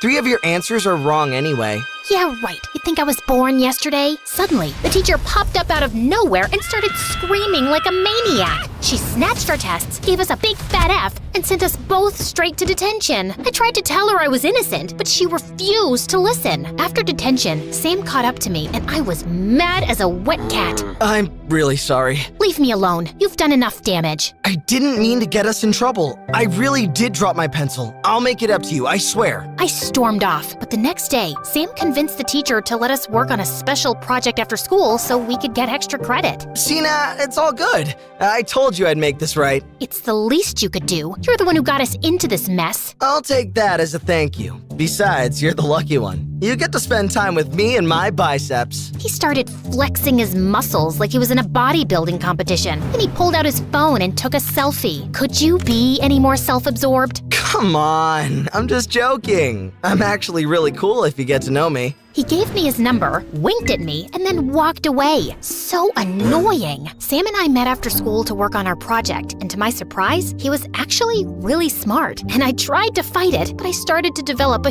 huge crush. Sam had the most beautiful brown eyes, and every time he looked at me, my heart fluttered. One time, his finger brushed against mine, and I swear there was a spark. Before I knew it, we were holding hands, and we went from talking about atoms and electrons to kissing. And man, that kiss was amazing. After that, we were inseparable. We couldn't get enough of each other. We finished each other's sentences. Soon, we were madly in love. An epic love like you read about in fairy tales. Life was perfect, but then everything changed. Suddenly, Sam stopped meeting me after class. He stopped answering my texts and funny memes. I figured he was busy, so I gave him some space. Then I heard he quit the football team. I got really worried, so I asked him about it. I'm fine. It's nothing. No, it's not. You've been playing football your whole life. You've been obsessed with playing in college and going pro. You can't just quit. You're not the boss of me. I do what I want. He marched off without another word. After that, things got even worse. He started hanging out with a bad crowd and he totally changed. He didn't smile anymore or crack jokes like before. He was as cold as an iceberg. Every time I tried to talk to him, he was snappy and rude. Then one day, he stopped showing up in school. I went by his house, but it was empty with a for sale sign outside. I asked the neighbors what happened, and they told me that Sam and his parents left in the middle of the night. I tried everything to reach Sam. I was so confused and worried. Then one day, he DM'd me from his Insta. He told me he wanted to break up,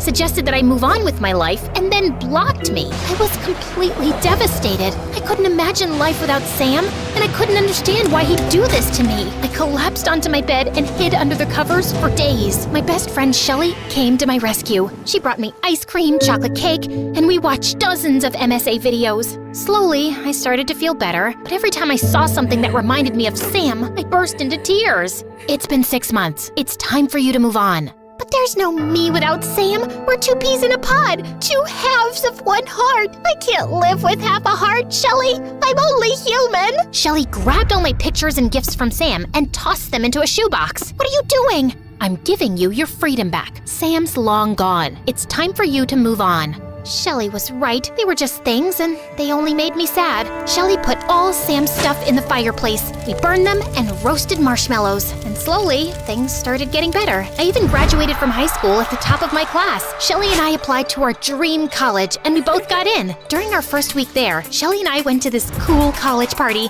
and this boy named Roger asked me to dance. I'm not much of a dancer. I'm not either. Don't worry about it. Just follow my lead. Roger pulled me to the dance floor, and we danced the night away. Though we both looked like a pair of crazy chickens stomping our feet and shaking our butts. I couldn't remember the last time I'd had so much fun. Roger wasn't the hottest boy around, but he certainly had confidence and charm. One day you're gonna marry me. I hardly know you. Plus, I'm happily single. Not for long. I'm going to chase you, treat you like a princess, and soon you'll be in love with me. After that, Roger went on a mission to capture my heart. He brought me a bouquet of daisies. I saw them and thought of you. But I was allergic and I broke out in hives. A week later, he tried to cook for me at his place. I think something's burning. It's not burning. Everything's fine. Then the kitchen caught fire. Every day, Roger tried something new to win my heart, and it started to get out of hand. He hung a banner from the roof of my dorm to wish me a happy birthday and almost fell off a ladder. He jumped on a stage at a nightclub to sing me a song and twisted his ankle. As I drove him to the emergency room, he asked me to be his girlfriend. Honestly, even though I didn't feel crazy sparks with him, it felt nice to be loved this way. He was a good guy, so I said yes. A couple of years later, I got an internship to work at my family's business, and it was the best. I helped my parents design a state-of-the-art office building and land a huge new client. One morning before work, I stopped at a coffee shop for breakfast. I'd just taken a huge bite of my scone when I looked up and saw Sam walk through the front door. My heart nearly stopped. I felt a surge of emotion I hadn't felt in a while. And then he spotted me. Natalie? I gulped down my scone in a hurry, and suddenly I was choking. I jumped out of my seat and started flapping my arms around like a wild bird, banging into customers and knocking coffee all over the place. Then suddenly, Sam rushed toward me and performed the Heimlich maneuver, and I spat out my scone. As I gasped for air and backed away from him, I slipped on some spilled coffee, hit my head, and everything went black. I woke up in a hospital bed and saw Roger and Shelley staring down at me. I'm so happy you're okay, Gumdrop. I don't know what I would have done without you. Thank goodness your friend Sam was there. The doctor said that he saved your life. You met Sam? He was here at the hospital. He left 10 minutes ago. Don't worry, Pumpkin. I invited him out to dinner tomorrow night. It's the least we could do. He saved your life. Roger hugged me tight. I smiled and pretended to be cool, but my stomach started turning backflips. A couple of hours before dinner, I started freaking out. Shelley came over to calm me down. I can't do this. What's the big deal? You're over Sam, right? I don't know. I'm not sure. What do you mean you're not sure? You've been with Roger for 2 years. I know, but when I saw Sam, all my feelings for him just don't even say it. That jerk broke your heart, remember? He didn't deserve you then, and he doesn't deserve you now. Shelley was right. Sam was a heartless snake, so he might have saved my life. But even monsters are nice at least one day out of the year, right? I didn't need to be nervous about this dinner. I was dating Roger, and he was 20 times better than Sam. So I put on my fanciest dress and spent an hour on my makeup. I was gonna show Sam what he was missing. When we got to the restaurant, I was surprised that Sam showed up with a girl named Tia, who he introduced as his girlfriend. She looked like a supermodel, but she had the IQ of a rock. When Roger told Sam we were applying to graduate school, she said, "You don't need to go to graduate school to learn how to graduate." That's not... Listen, all you do is tell your dad to pay off a couple of teachers to give you an A. Then you walk across the stage like this. Tia stood up and strutted up and down the restaurant, bumping into a waiter holding a tray of food, which was spilled all over her dress. The date was over after that, and I thought I was in the clear, but soon, Sam and Tia started showing up everywhere. I saw them at the coffee shop, Sam worked at my gym, and we both walked our dogs at the same park. And the worst thing was that Roger loved going on double dates with Tia and Sam, and I hated it. My blood boiled when I saw them holding hands. I wanted to scream when Sam kissed her, and I wanted to cry when I saw Sam smile and look at Tia the way he used to look at me. Then one day, I lost it. I called Sam and told him to meet me at a park on the other end of town where no one would see us. Okay, what's with all the secrecy, Nat? I feel like we're in a spy movie. I needed privacy. Fine, we're alone. Just me and you. Reminds me of old times. Sam stepped toward me, and my stupid heart fluttered. I hadn't been that close to him in years. I could smell his cologne, and it brought back so many beautiful memories. Then suddenly, blazing hot rage coursed through my veins. I hate you! Look, I was in a bad place. You made me fall in love with you, and then you broke my heart, and now that I finally moved on, you weaseled your way back into my life to hurt me again! No, that's not what I'm doing. You're a monster! Leave me alone! I never want to see you again! I broke into tears, ran to my car, and drove off. But when I got home, I saw Roger at my door. What's wrong, Cupcake? I told Roger that I didn't want to go on any double dates with Sam and Tia anymore. I just wanted to focus on us. Of course, Sugar Bear. Whatever you want. Then I kissed Roger, but all I could think about was Sam. When I pulled away, Roger had this strange look on his face. Then he got down on one knee. I think I want to marry you. I don't have a ring, but I can get one right away. Just tell me what you want, and I'll buy it. I want it perfect, just like our love.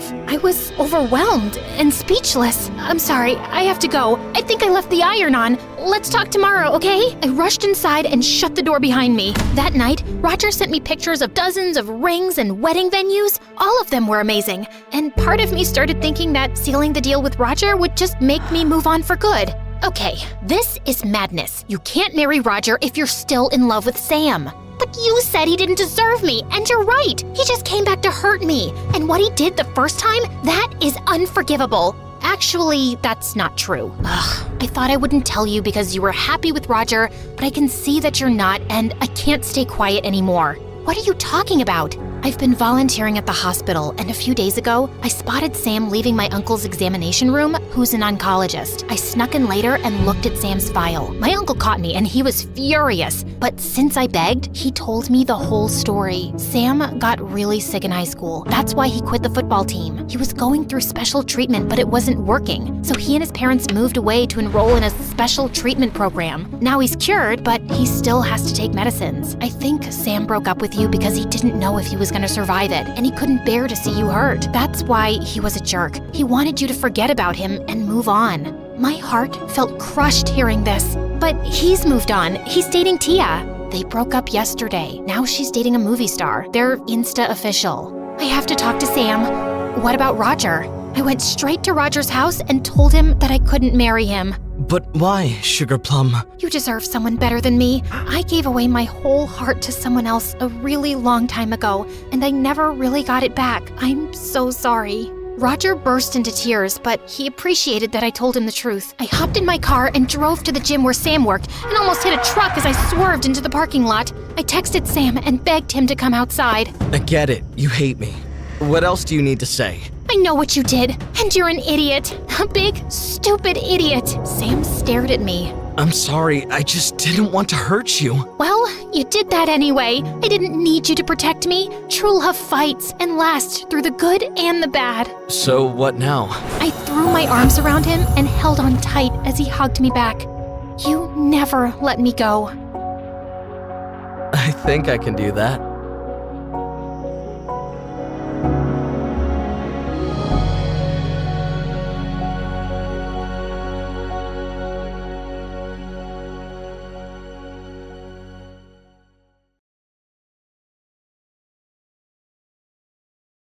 Hi, I'm Annabelle, and I have a secret admirer that turned my life upside down. But before I continue, please like and subscribe. I was never exactly the most popular girl in school. Well, at least not for the right reason. My sister Lenore and I grew up with parents who were the very definition of a weird goth couple. You know, the usual. Dressing like Victorian gravediggers, feeding ravens in the park, and that one time my mom pranked the dentist with her fake vampire fangs. Yeah, typical parent stuff. But believe it or not, my parents aren't my biggest problem. They're actually the best, most supportive parents anyone could hope for.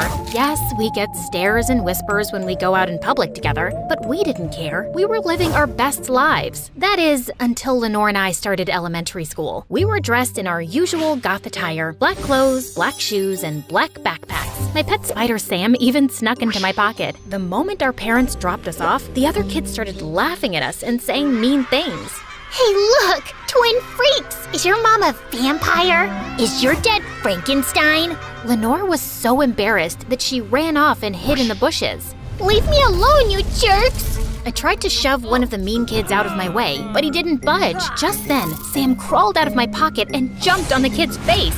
The kid ran crying and screaming like a maniac. The principal found out, and I was suspended for 2 weeks. That night, Lenore begged Mom and Dad for new clothes. She threw a huge tantrum and refused to eat. When that didn't work, she blasted pop music and ran around the house dressed like a clown. That music, it's so happy. It's melting my brain. All those colors in that clown costume are burning my eyes. Please, make it stop. By the next morning, Lenore got her way. Mom and Dad bought her a brand new wardrobe. When my suspension was over, I went back to school. And to my surprise, Lenore was the most popular and best dressed girl in school. During lunch, I tried to sit next to her, but this girl named Stella looked at me like I had 3 heads. What are you doing, creepy crawly? You can't sit here. No weirdos allowed.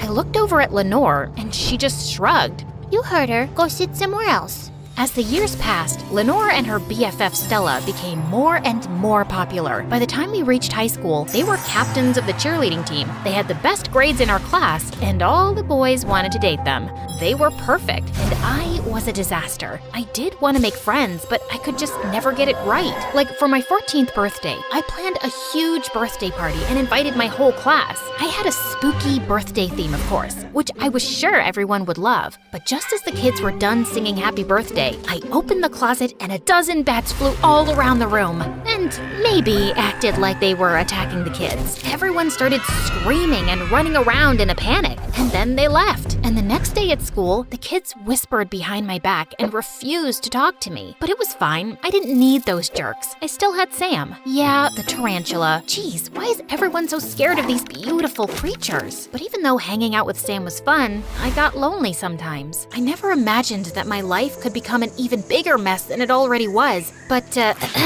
fate had something in store for me. On Valentine's Day, I walked down the hallway during recess to find a dozen boys surrounding Stella and Lenore in the hallway with gifts and flowers. Please go out with me, Stella. I'll buy you a Ferrari.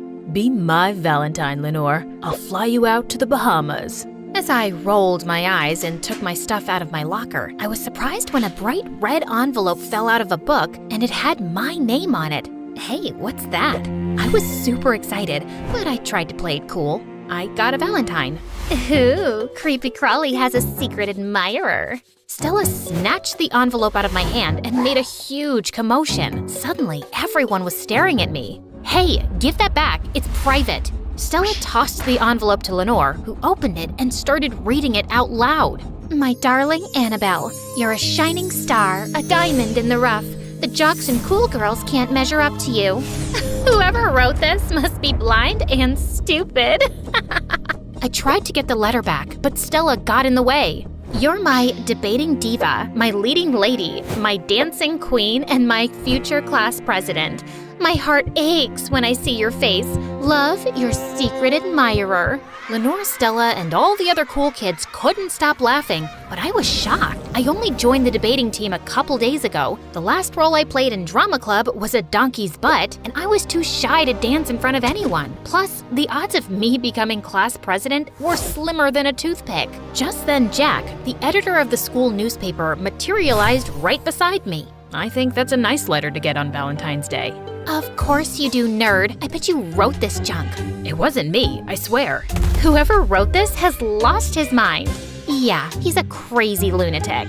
Lenore ripped the letter to pieces and threw it in the trash. That was mine, you witch!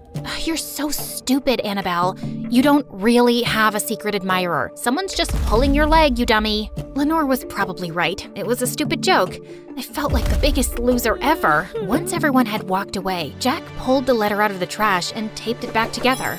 Ignore them. I think your secret admirer is real. Maybe I can help you find him. Jack spent the rest of the day asking me a ton of questions about every boy I'd ever spoken to or sat next to in class. He even came home to continue with his questions. Jack was annoying at first, but it felt kinda nice to have someone taking an interest in me.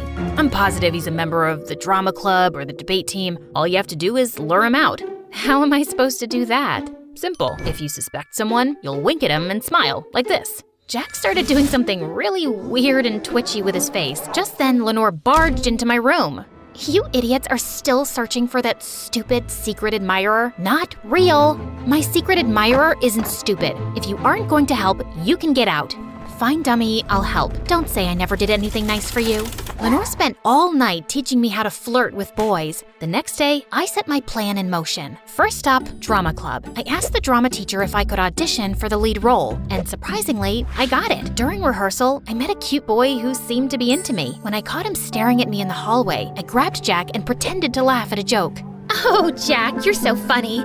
Your arms are like marshmallows made of steel. What? That doesn't make any sense. I'm flirting with you. Play along. Oh, stop. You're too much.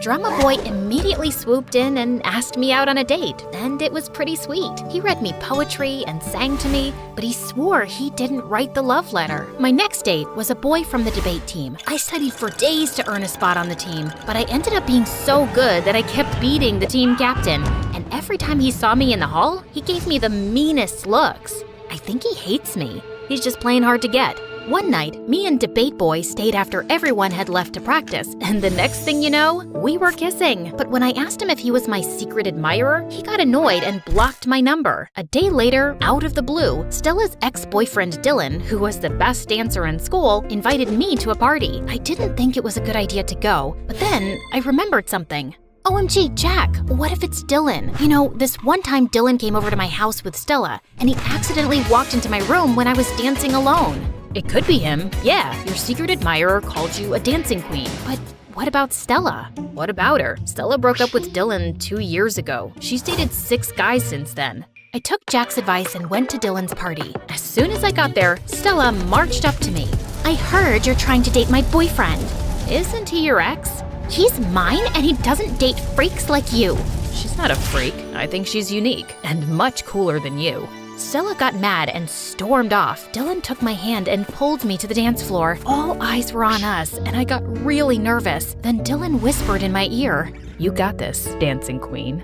I was beyond excited. Dylan just quoted a line from my letter. My nerves melted away and we were dancing like superstars. The crowd cheered my name, and at the end of the night, Dylan gave me the perfect kiss. The next day, we were the talk of the school. The more time I spent with Dylan and all his friends, the more I started to realize that I'd been an outcast all this time because I'd never really tried to get to know the other kids at school. I hadn't given them much of a chance because they were different from me. They weren't bad at all, and I could make compromises and not bring Sam to school. Overnight, I became Dylan's girlfriend and even more popular than Stella and Lenore. Someone even nominated me for class president, and I actually won. Even Lenore was nicer to me now, and we'd hang out more. Life was perfect, except for Stella. Every time she saw me, she gave me death glares. She spread rumors and tried to make fun of me, but no one paid attention. My schedule got so busy that with being class president and spending time with Dylan, that I hardly had any time for Jack. Then one day, Jack caught up with me in the hallway.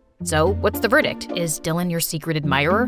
Maybe. I haven't asked him yet. Then I opened my locker and found another letter in a red envelope from my secret admirer. I started to open it, but I hesitated. What if my secret admirer wasn't Dylan? Then Stella appeared out of nowhere. She snatched the envelope out of my hand and ran down the hall and right up to Dylan. Hey, Dylan, I'm sorry to be the one to drop the bad news, but your creepy crawly girlfriend is a cheating witch. Stella showed Dylan the love letter. Dylan, it's not what it looks like. Stella read the letter out loud. Dearest Annabelle, I'm sorry I've been away for so long. You've kissed a handful of frogs, but that's over now. Meet me behind the bleachers after school and I'll reveal myself to you. Love, your secret admirer and one true love. Am I a frog? That seems to be the case, dummy. Shut up, Stella. Let's go, Annabelle. Your secret admirer is waiting. I didn't know what to do. The last thing I wanted was to break Dylan's heart. Dylan, when you called me your dancing queen, I thought you wrote me the letter on Valentine's. I thought you were my secret admirer.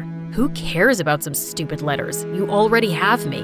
Dylan was right, and he was sweet, but he wasn't my true love. I'm sorry, Dylan. I just need to know who it is. I really care about you, Annabelle, and I wish you'd change your mind. But if you don't feel the same way about me, then you should go. I thanked Dylan and gave him a kiss on his cheek. Then I snatched the letter out of Stella's hand and ran.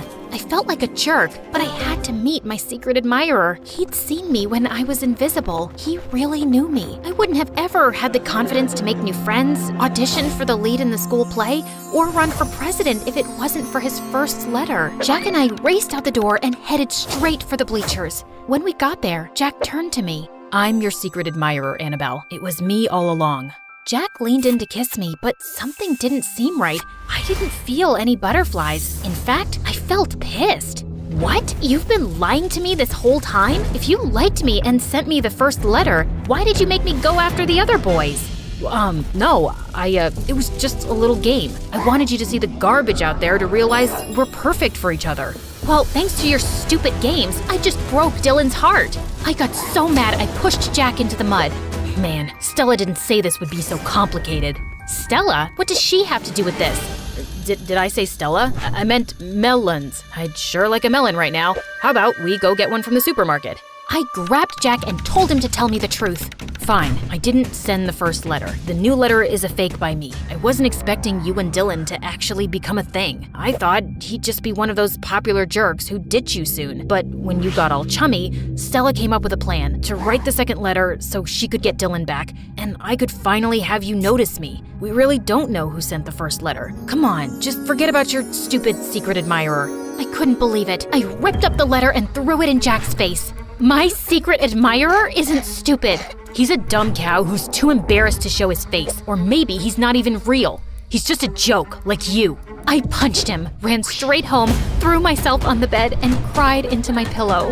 Hey, what's up, creepy crawly? What do you want, Lenore? I heard about what happened with Stella and Jack. I'm really sorry. You were right all along. I don't have a secret admirer. The whole thing was just a joke, and I was too dumb to see it. Just leave me alone. After that, I moved on with my life. My parents bought me a new coffin to cheer me up. Lenore started being nicer to me, and Dylan and I managed to become good friends. Jack spent weeks begging me for forgiveness, but when Sam bit him on the nose, he stopped bothering me. I thought the whole secret admirer thing was behind me until one night. I'd just come home from a party. I went to a lot of those now that I was class president. I was super exhausted and immediately fell asleep. And then I woke up in the middle of the night. At first, I didn't know where I was, but soon I realized I was in my mom's home office, under the Victorian hardwood desk. Moonlight streamed through the windows, drenching the room in white light. I looked down at my hands and saw that I was holding something. It was my mom's ink pen, and I was holding a red paper with something written on it. Beside me were a handful of matching red envelopes. My heart clenched when I finally realized what was going on. I haven't written to you in a while, my dearest Annabelle, and that's because you don't need me anymore. I'm writing to you one more time to tell you that I'm so proud that you've accomplished everything you wanted, and I'm sure you'll achieve so much more. Love, your secret admirer. It wasn't my handwriting, not exactly, but I knew it was written by me, to me. I knew I had a habit of sleepwalking and scribbling things on walls as a kid. I guess that had returned. I'd written that first letter to myself in my sleep. I was my mysterious secret admirer all along. Weird or not, I'd found my greatest cheerleader. Gained confidence, made friends, become class president? Nice going, me. I rolled the letter into a ball and threw it in the trash can. Finally, it was over. Oh yeah, one more thing. You have to promise not to tell anyone. Pinky swear and cross your heart. It's our little secret. Shh. One more thing. You think I should call Dylan now? Comment below. Hi, I'm Latte from LA, and I'll be representing the struggles of every ignored middle child out there, only 1,000 times worse. Before I continue, please like and subscribe. First things first, let me introduce you to my parents. Dad's a businessman who's always pacing around, shouting into his Bluetooth about money, business, and other rich grown-up stuff I have no clue about. Buy, sell, move those investments. No, not the tech stocks, the blue chips. And why is nobody checking the quarterly profits? Meanwhile, Mom's basically a TikTok royalty. She made cooking videos while looking like a goddess, and somehow every single one of them gets 1 million views. One time, she was just boiling water, and the comments were acting like she just saved the world. Now, let's talk about my sisters. So here's the thing. I was born right in the middle of triplets. According to Mom, order matters. So Marie was decided as the oldest because she burst out 1.2 seconds before me, and our youngest popped out last, blinking those iconic eyelashes and pouting those extra plump lips at everyone in the hospital room. Mom named her Princess because honestly, she looked just like one. Even the doctor and nurses said so. They immediately put a tiny little tiara on her baby head as soon as she was born, and I swear she's never taken it off since. Meanwhile, Marie was a certified genius. When she was born, she didn't even cry. She spoke. And it wasn't just any word. It was the longest word ever. Extrasupercalifragilisticexpialidocious. Everyone clapped, then fainted. And because of that, our parents named her after the legendary Marie Curie, the most iconic female genius in history. She could solve a Rubik's Cube with her eyes closed at 3 months old. Naturally, she just kept getting smarter as we grew up, and Dad was obsessed. He literally framed her report cards and all her other academic achievements and plastered them on our walls. Oh, my smart little cookie. One day, you're gonna be the CEO of my company, and you'd take over the world with that genius brain of yours. Meanwhile, when the nurse asked for my name, Mom just glanced around the room and spotted Dad's favorite coffee, latte. So they slapped the name on me right then and there, and it stuck. Even the bitterness. If Marie's the smart and serious one, Princess is the pretty and sweet one. Her face card never declined. Her lashes are so long you can mop the floors with them.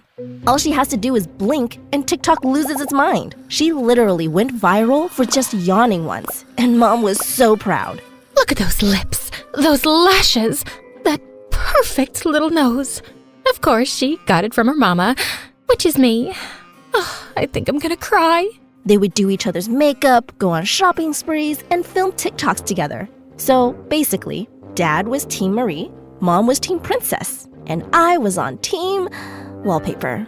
Or maybe Team Houseplant, just quietly existing in the background, hoping someone remembers to water me. I was the normal triplet, so I was just there. There was nothing special about me. Maybe my name really did fit me after all. Most of the time, they just totally forgot I existed. Like that time when they literally left me at the park, packed up, loaded the car, and just drove away. There I was, vibing on the swing, trying not to panic, when a stranger found my emergency number taped to my unicorn toy and called my mom. Hi, ma'am. I think you left your child at the park. Oh, right. I thought we only had twins. Sorry about that. By the time they finally picked me up, I'd already befriended 3 squirrels, learned how to swing with one hand, and considered joining a new family. Even dinner was brutal. Marie had her steak cut into perfect cubes and served with organic pomegranate juice. Princess got her spaghetti swirled into a heart shape with glitter sprinkles, while me, a single, sad, boiled egg. Can someone pass the salt, please? I had to ask 6 times before anyone noticed. You have hands, sweetie. You can do it yourself. Then she literally walked around me to give napkins to Princess. Oh, thanks, Mom. You're literally the best. Mwah. Even our relatives and neighbors weren't different. You guys have such beautiful twins. Hey, Marie. Hi, Princess. And, the other one. Basically, I was the other one. And don't even get me started on birthdays. Every year, Marie and Princess got mountains of cake, giant crowns, and enough presents to fill a delivery truck, while I got a single cupcake, with a bite already taken out of it, and a used birthday candle that barely stayed lit. For gifts, just whatever my sisters tossed aside. On our 11th birthday, I didn't even get anything. Literally, not a single gift. Not even a card. Oh, latte, sweetie. I'm so sorry. We totally forgot. Here's a tissue roll. Here's $5. Go wild at the dollar store, champ. Meanwhile, my sisters were basically swimming in glitter and unwrapping the entire toy store. The only one who ever paid me any attention at home was our dog, Mr. Wiggles.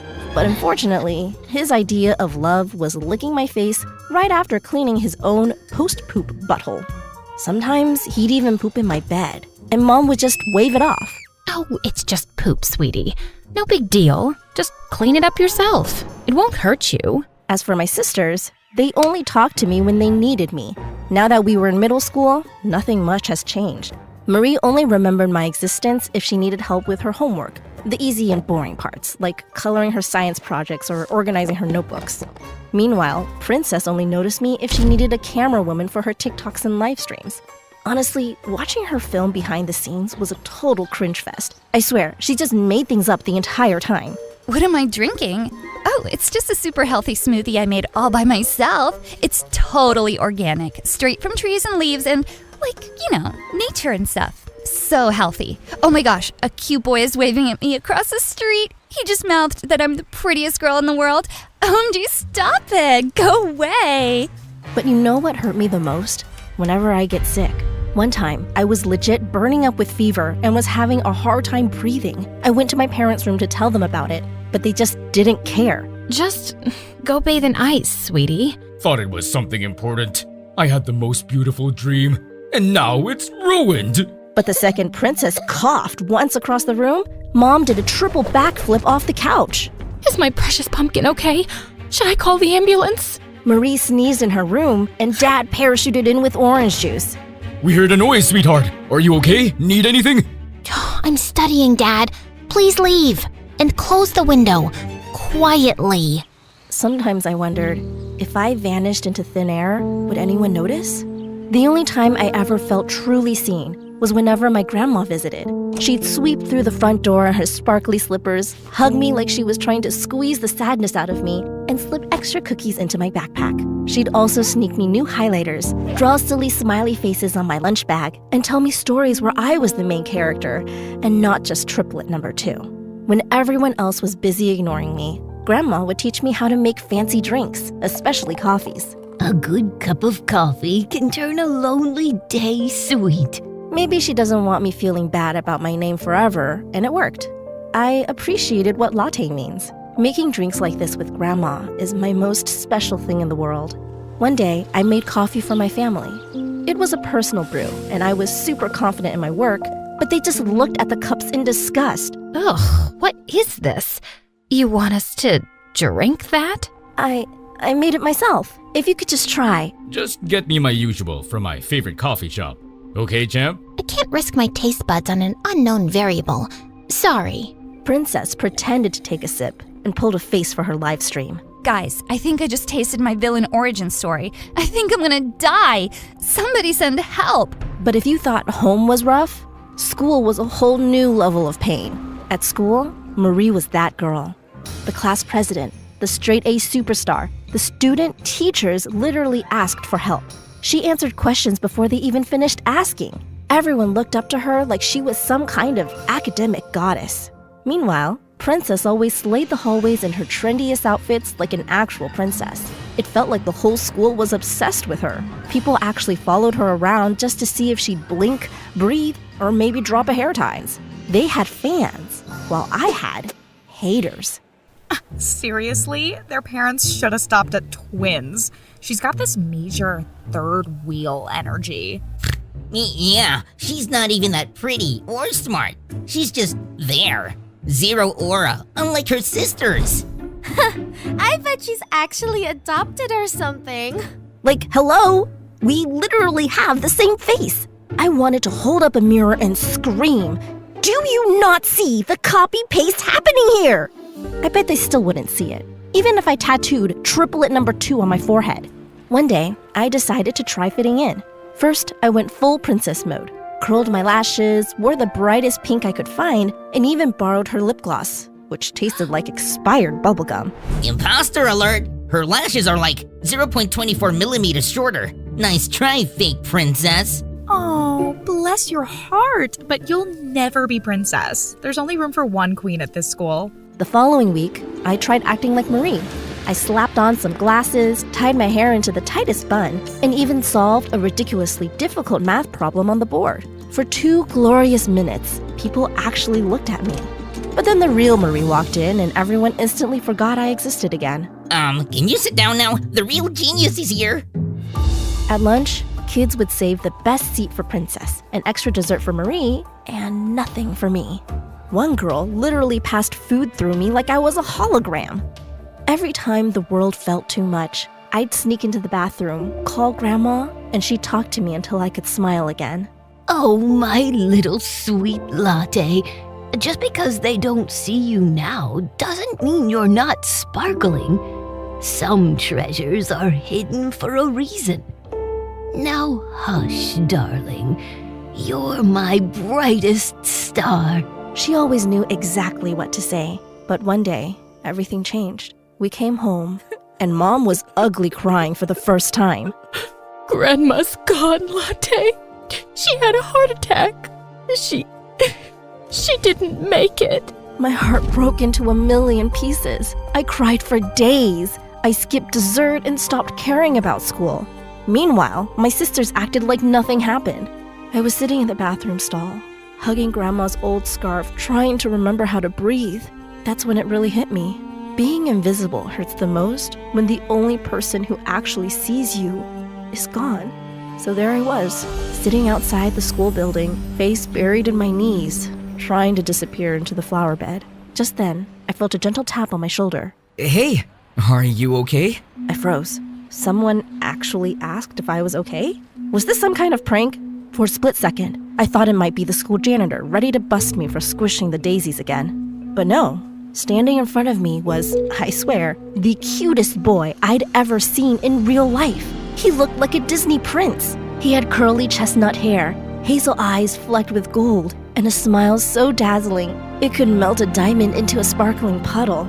He handed me his handkerchief, which smelled like expensive cologne and cinnamon rolls.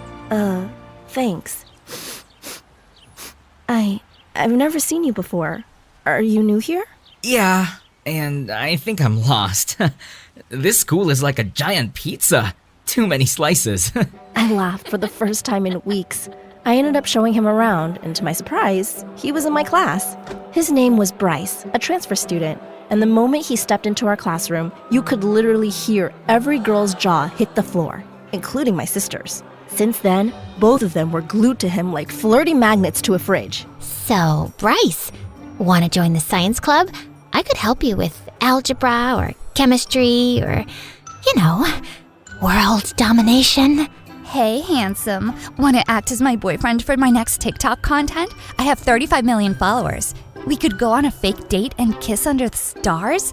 It was a competition every single day while I was stuck on the sidelines. He asked me to help with his math homework.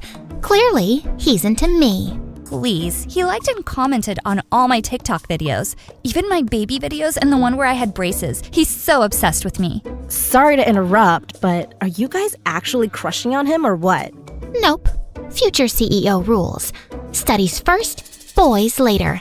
I don't have time for distractions. But you're literally all over him. Correction. He's all over me. Aren't you supposed to be the genius one? So why are you being so delusional? Bryce is basically my fanboy. He even collects my photo cards.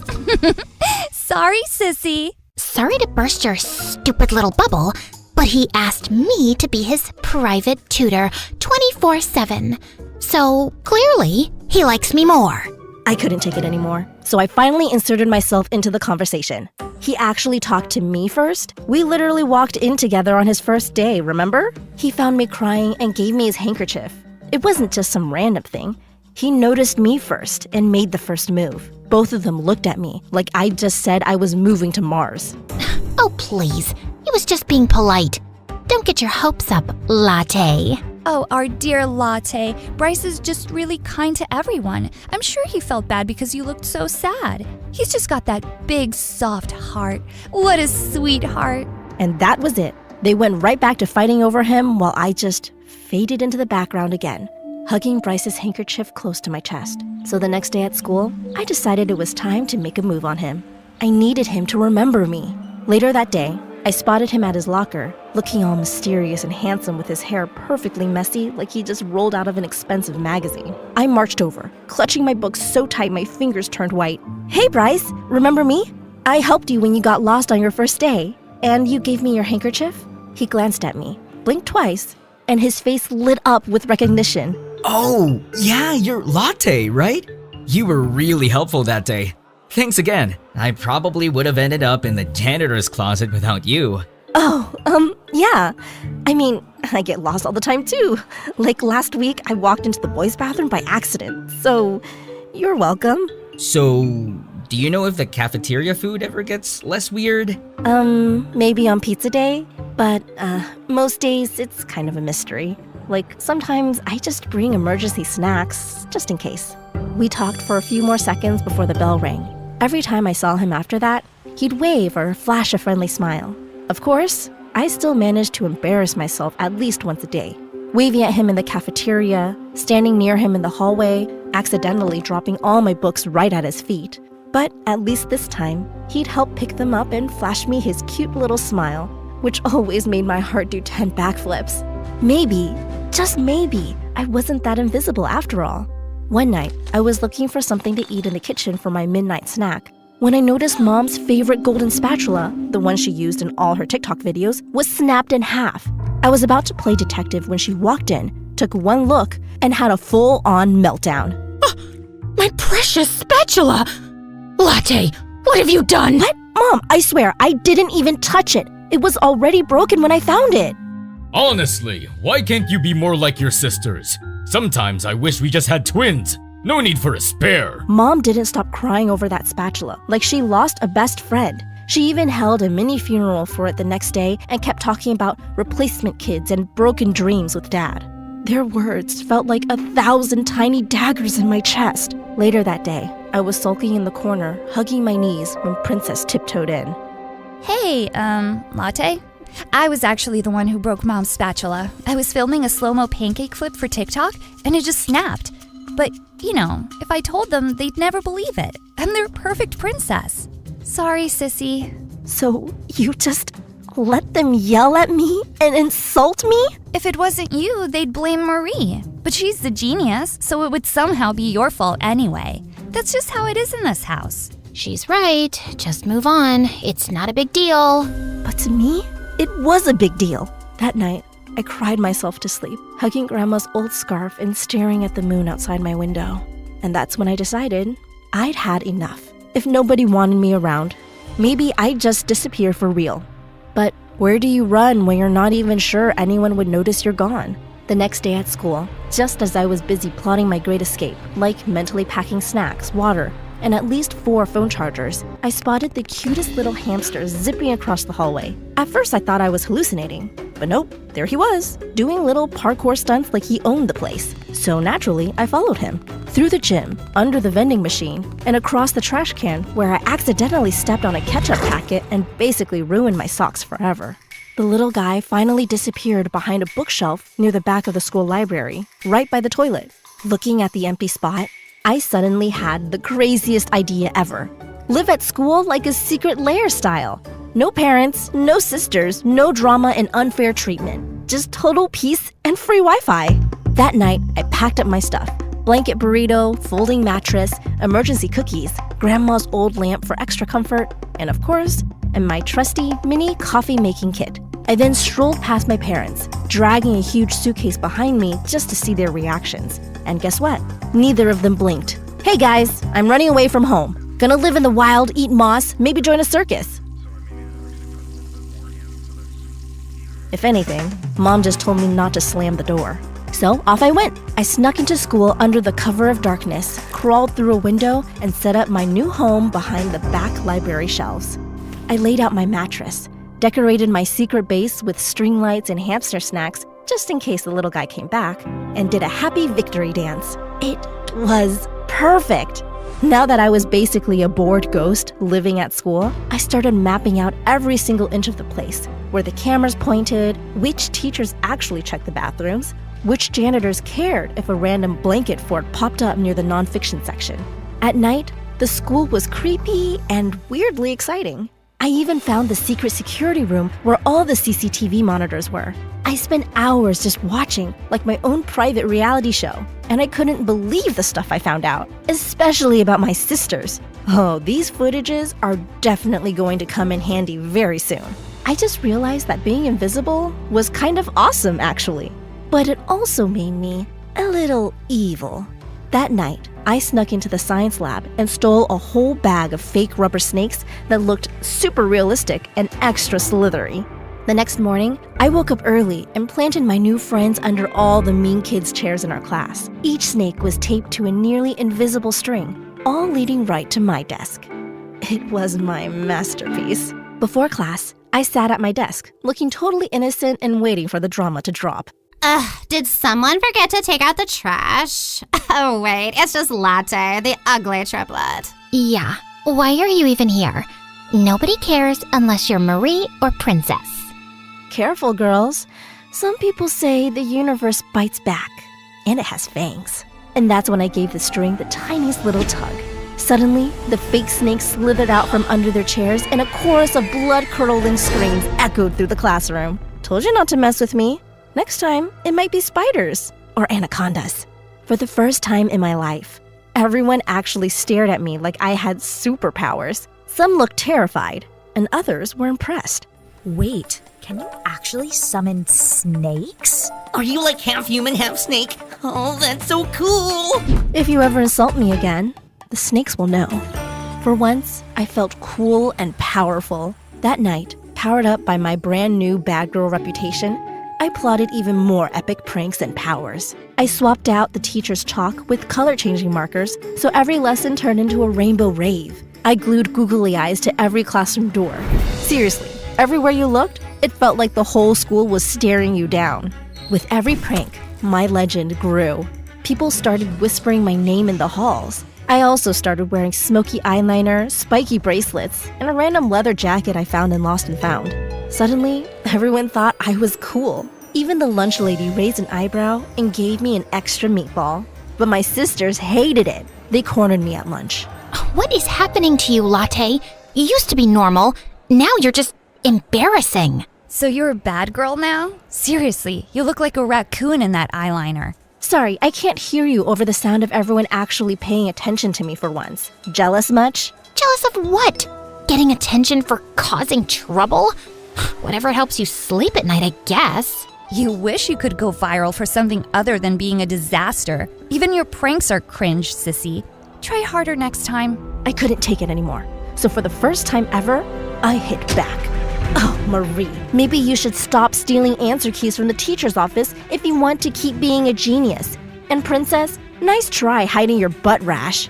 Right then and there, I posted Marie's secret footage and Princess's embarrassing clip for everyone to see. And the look on their faces was priceless. But after a few days of watching them get roasted and ghosted at school, I actually felt awful. For once, they were the invisible ones, and it hurt to watch. It just made me feel worse. Being the bad girl was starting to lose its sparkle. Later that day, I was at my locker when Bryce showed up right next to me. Hey, troublemaker. Hey, Bryce. He leaned against the locker, studying me for a second. You really went full savage mode, huh? Saw your pranks. They were a lot.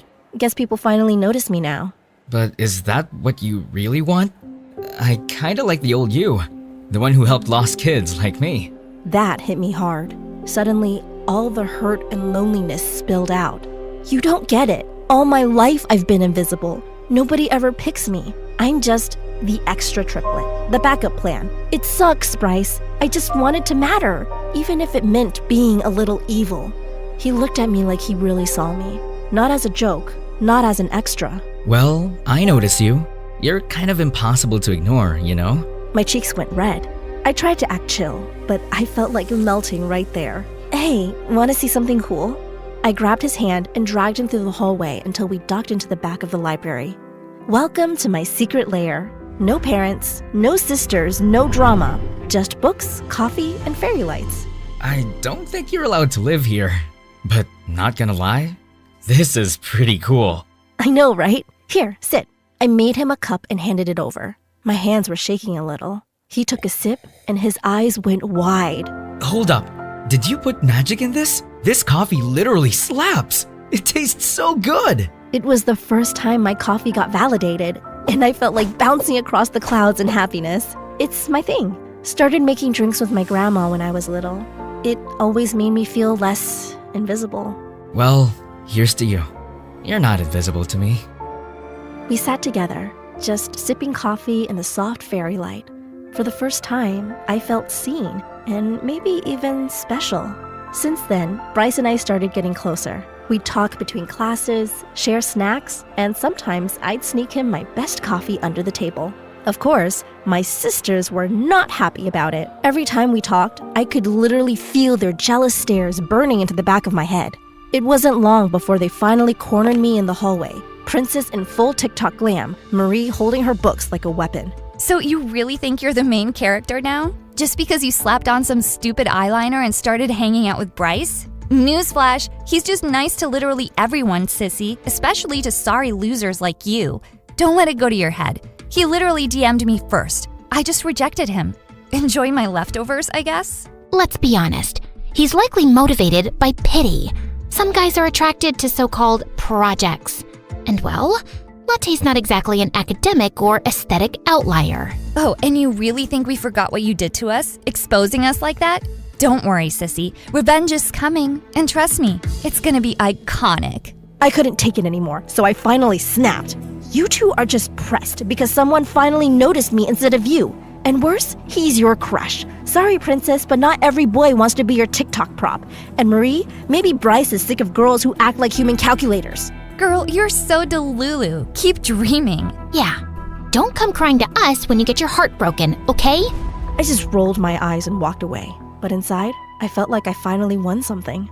For once, I had the upper hand. One night, I was sneaking past the admin office when I heard someone talking on the phone inside. I took a peek and realized that it was the principal, and she sounded super sketchy. Ugh, I need that designer bag, but the donation funds aren't enough yet. Ugh, well, I already used the last batch to pay off my car. Just all the library people if they ask.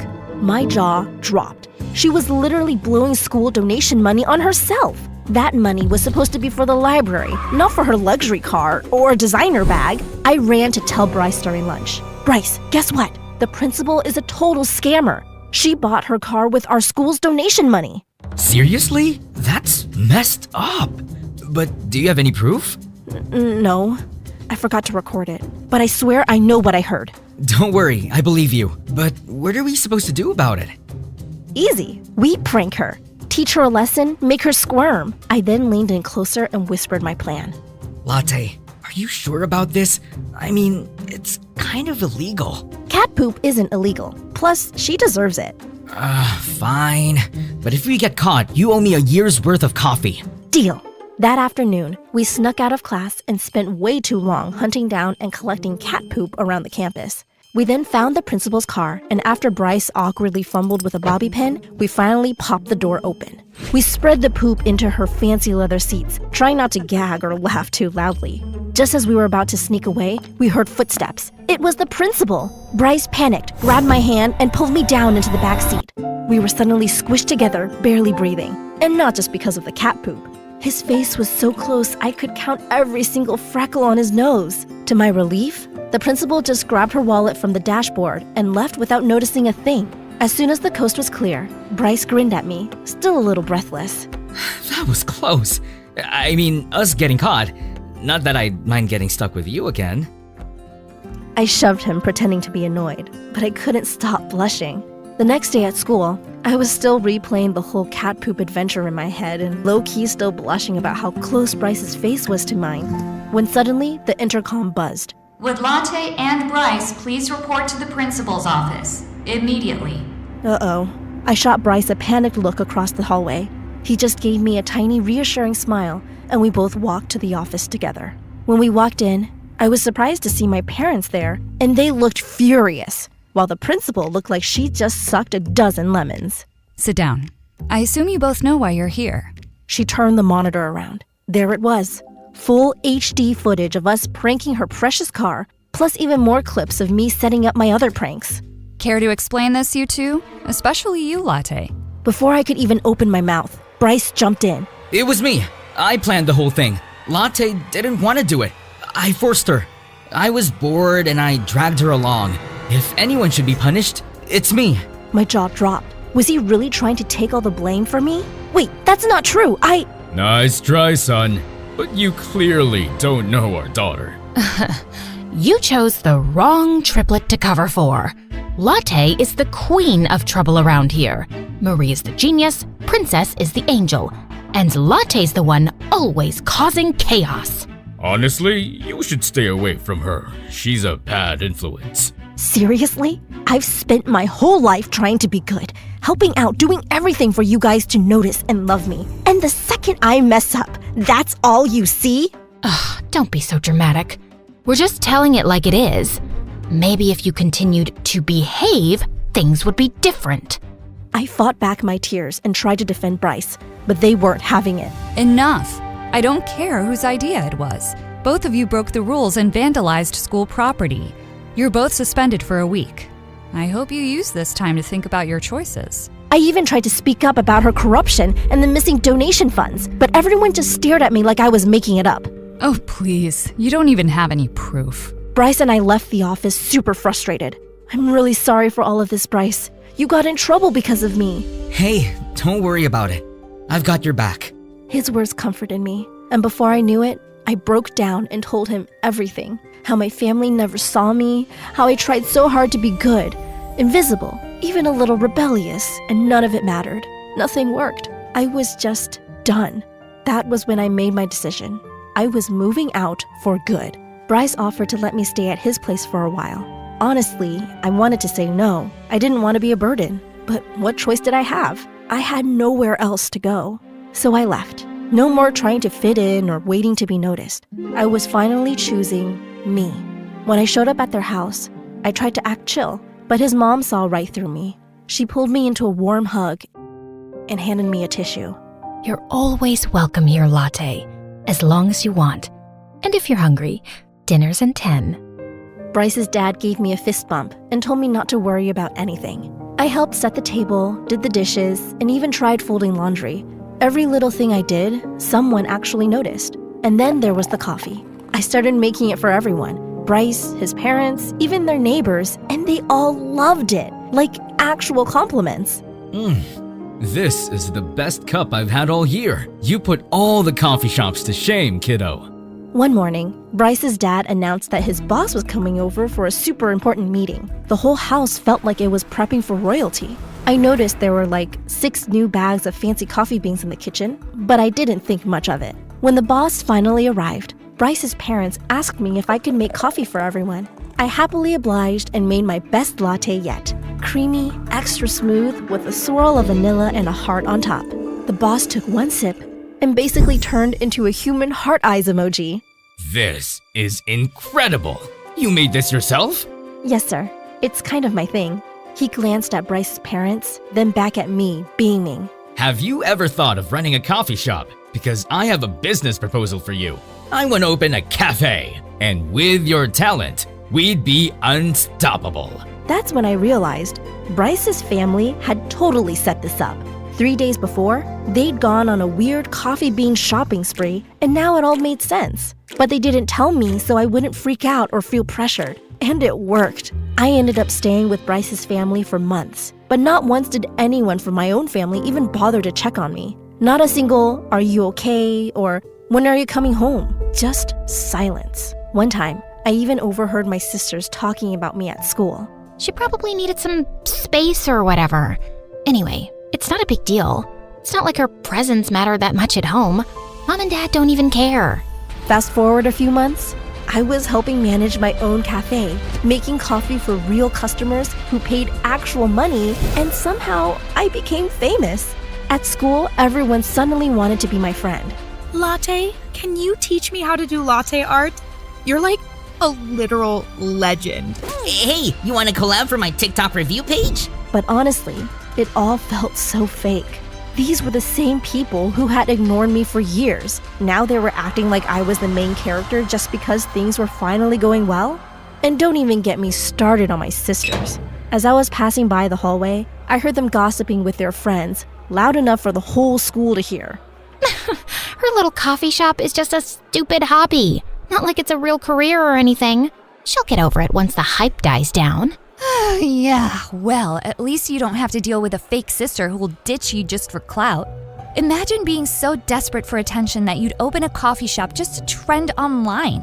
OMG, that's so shady. Trust me, people will do anything for likes these days. Hashtag fake family. I'd had enough of this school and sibling drama, so I switched to homeschooling, focused on my business, and finally started living life on my own terms. I didn't care about anyone else anymore. As long as I had myself and Bryce and his family, the only people who truly cared, that was enough. Over the years, Bryce and I became total besties. We did everything together. Taste testing new coffee recipes, binging random documentaries, and roasting each other about literally everything. But even after I moved out and finally got my own house, there was always this something between us. Then one evening, he showed up at my new place with a giant box of pizza and this weird, nervous energy. You've been twitchy all night. What's up? Okay, this is random, but can I tell you something? As long as you're not about to confess your undying love for my caramel macchiato, sure. When you were living at my house, I never said anything because I didn't want to be another person taking something from you. You'd already had enough people ignoring you, twisting you, making you feel small. I wanted you to have space to just breathe, to be you. But the truth? I noticed you from day one. The way you laugh when you're nervous, how you hum while you make coffee, the way you refuse to quit even when the whole world treats you like you're invisible. You were never invisible to me, Latte. You were the one thing I couldn't stop seeing. I love you. I have for years.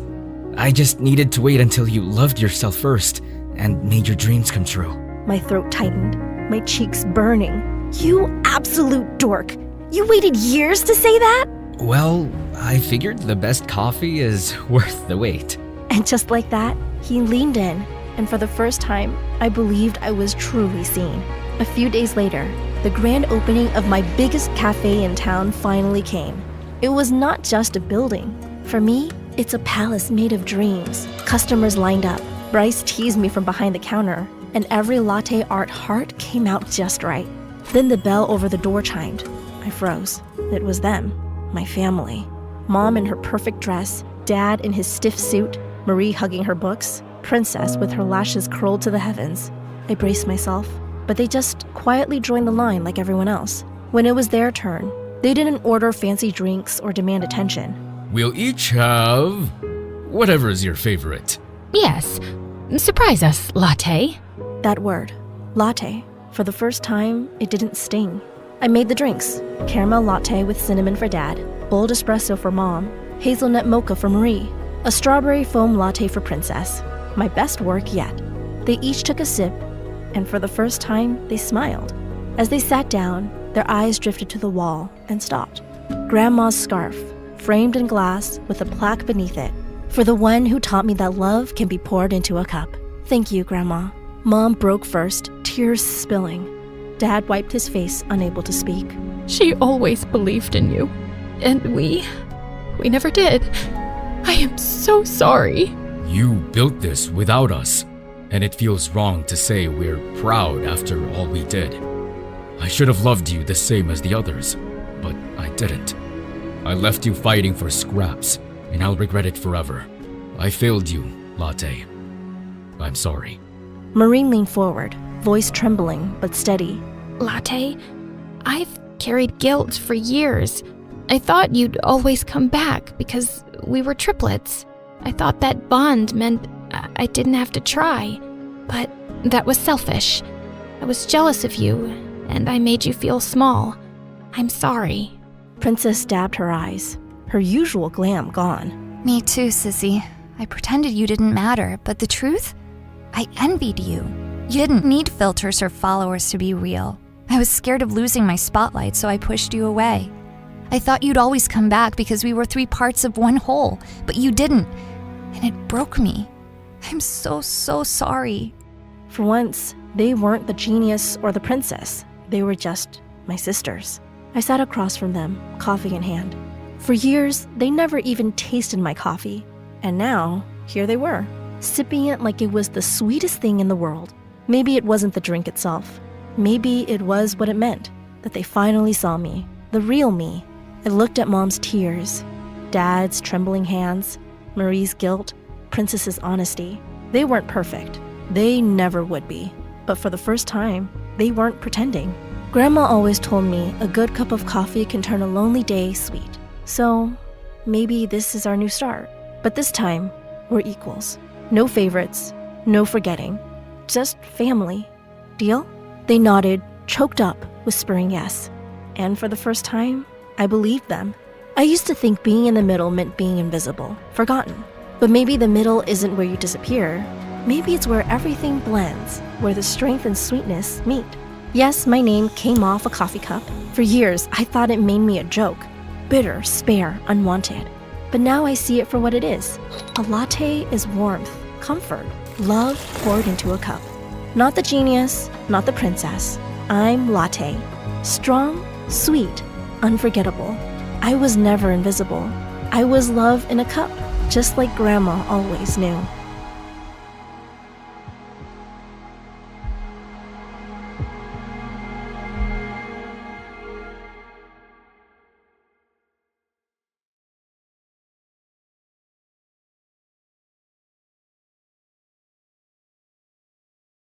Hi, I'm Mishi, and I live with my dad and brother Biku, who's 2 years older. Before I continue, please like and subscribe to MSA. My dad was a mountain climber, and our house was filled with trophies and awards he'd won. It It was his dream that both his kids follow in his footsteps, so he started training me and Biku pretty young. I was a natural. Biku struggled a lot. Stop climbing like an old lady, Biku! Care to pace up? We don't have all day! Dad kept screaming. Biku got nervous and slipped. Meanwhile, I absolutely nailed my first day of training. Dad was so happy, he praised me all day long. I'm gonna make you the best mountaineer the world has ever seen!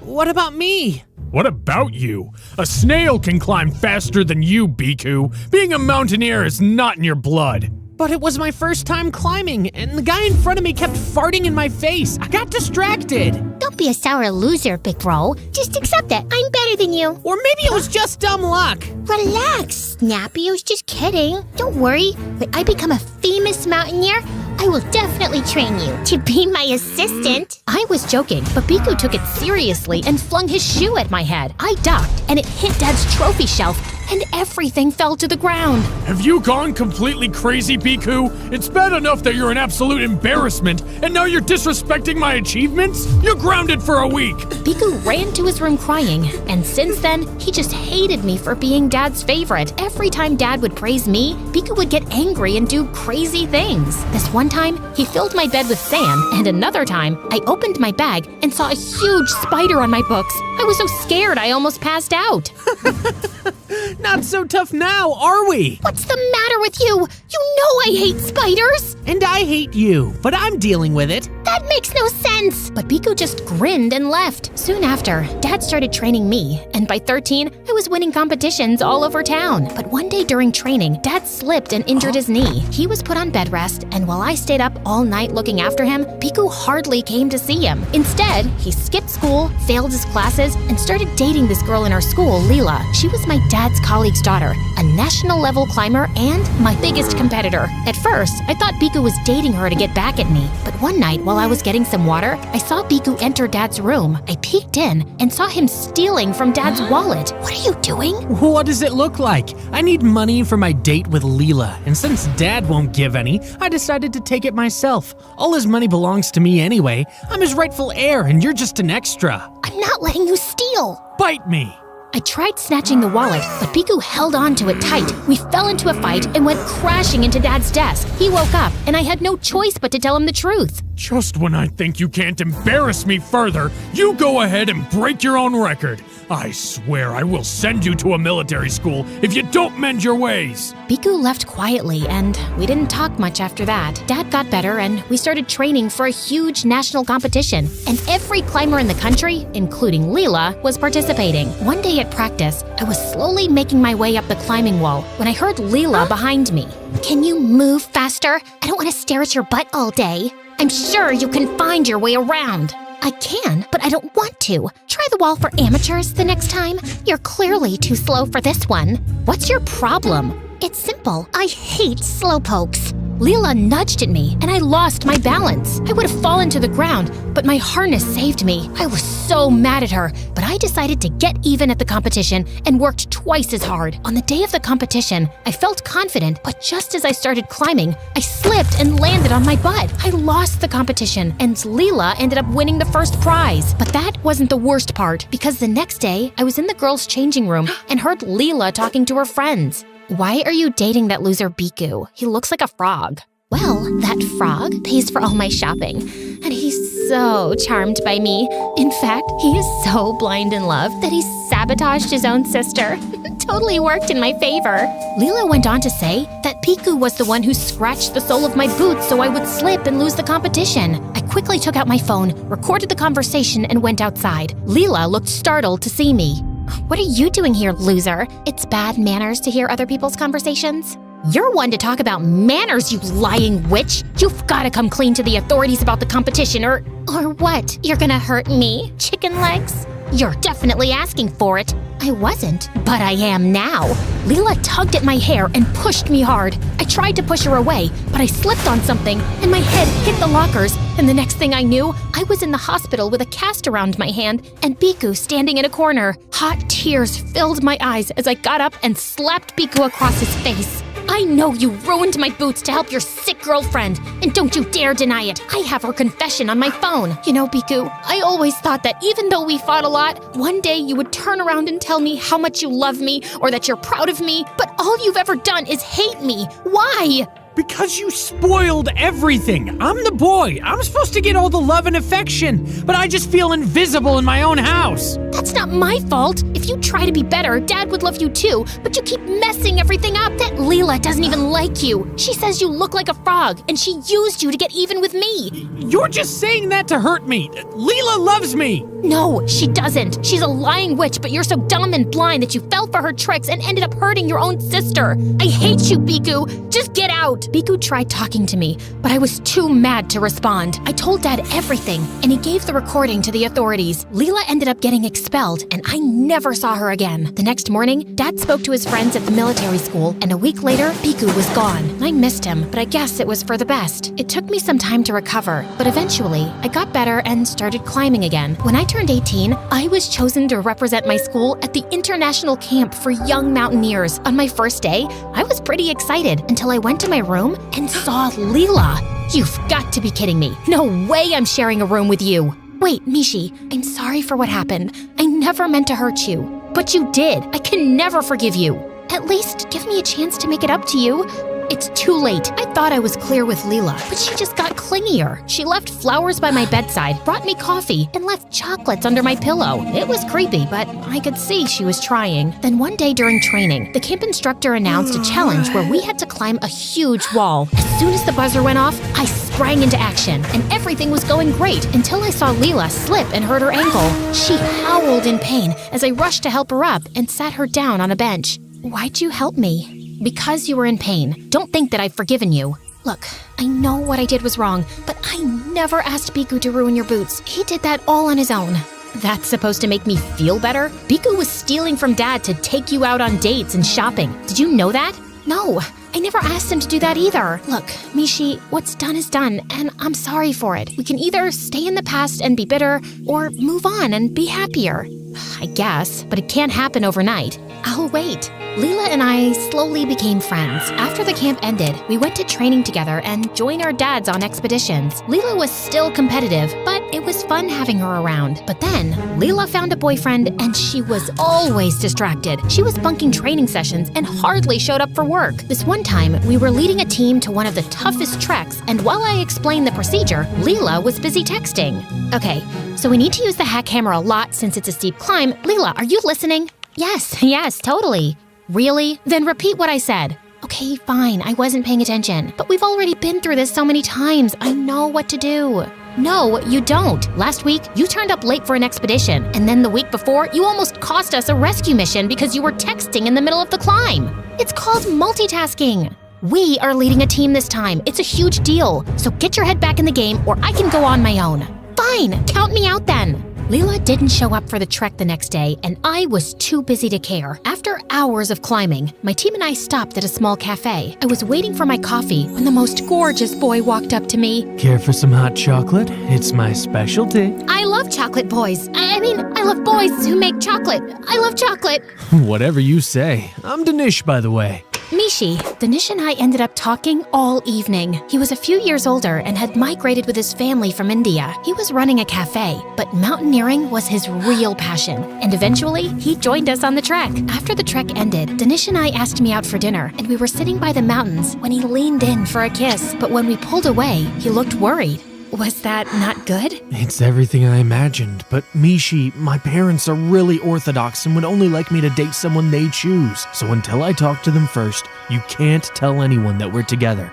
Promise me. I found it a little weird, but Danish was already looking stressed, so I agreed. We started dating officially, and things were going smoothly, but it killed me that I couldn't share this amazing news with Leela, who was still mad at me. So I decided to be the bigger person and get her dessert from Danish's cafe, where I found Leela making out with Danish. What the heck? Get away from my boyfriend! Did you hit your head somewhere? Danish is with me. No, he's not. We both turned to Danish, who looked like a deer in headlights, and then ran for his life. I don't believe this, Mishi. How could you stab me in the back after everything we've been through?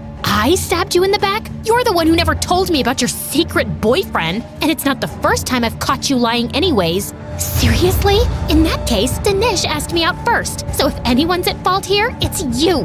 He wouldn't have had to come to me if he liked you enough. Okay, that was harsh. I take that back. Don't bother. Lena flung her bag and walked away. I followed her, apologizing, but she simply ignored me and left. I even tried calling her 1,000,000 times, but she didn't answer. I felt so lost. My best friend thought I'd betrayed her, and the first boy I kissed turned out to be a snake. Just when I thought I'd hit rock bottom, I came home to Biku waiting for me in the living room. What are you doing here? It's Dad! Biku told me that a few hours back, he received a phone call that Dad and his team had gone on a rescue mission to Everest and they were missing.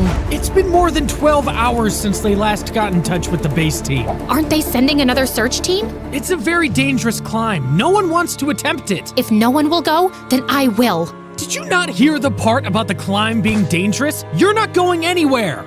Stop acting like you have any control over me. You lost that right a long time back. Saying that, I grabbed my gear and left. I took a bus to the mountain rescue headquarters. I was packing up a few things when Leela walked in with Biku behind her.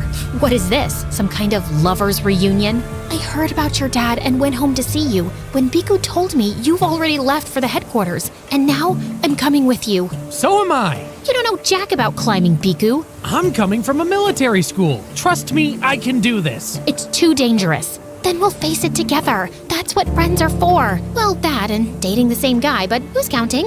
Leela and I hugged and made up and left to look for Dad early in the morning. When we reached the base of Mount Everest, I gulped. I'd climbed cliffs before, but this was the tallest mountain in the world. It was freezing cold when we started climbing, and at one point, Leela almost slipped, but I caught her and pulled her to safety. We reached the top of the mountain, and ahead was a stretch full of white snow. And then suddenly, I saw Dad waving back at me. I ran and hugged Dad tight as he told me that he and his crew were hit with bad weather and were hiding in a cave till the weather got better. They had a few minor injuries, but no one was seriously harmed, and we quickly went back to base before the weather got bad again. Biku saw us and came running. I'm so glad you're okay, Dad. There's so much I want to say, but let me start by saying sorry. Sorry for being a horrible son and brother.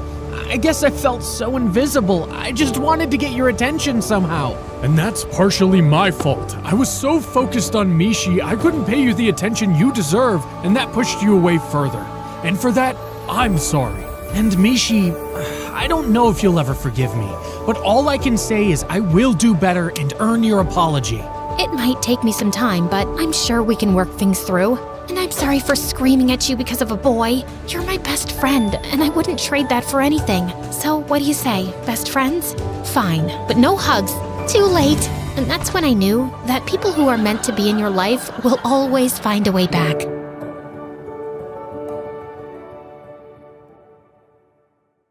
Hi, I'm Elsie from Georgia. Please like and subscribe. The one thing I always knew about myself was that I was beautiful. Even when I was a baby, my parents thought I was the best-looking newborn they'd ever seen. And so did all their friends. Oh my gosh, your baby is gorgeous.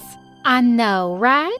She doesn't model yet, but I think I'll start her soon. I grew up loved and cherished by my parents, and they were obsessed with me. Well, obsessed with how I looked. When I started liking math, no one really noticed. I have the most beautiful daughter in the world. I think that makes me the best dad. 48, 49, 50. I counted to 50.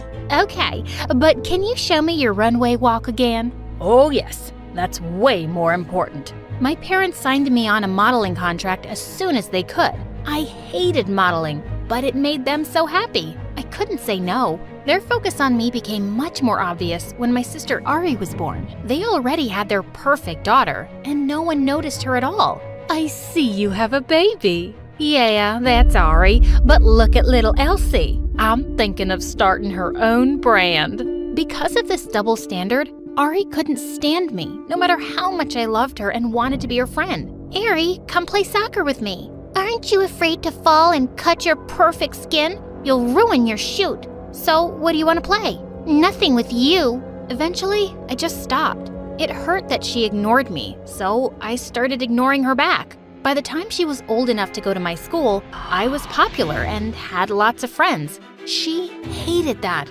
She used every opportunity in her power to isolate me. I would sit with my friends at lunch, and all of a sudden, Ari would come up to us. Elsie, you spent hours on your homework last night. How did you even have time to put on your makeup? Your homework may be easy in 6th grade, Ari, but 8th grade homework, you have to work a little harder to keep your grades up.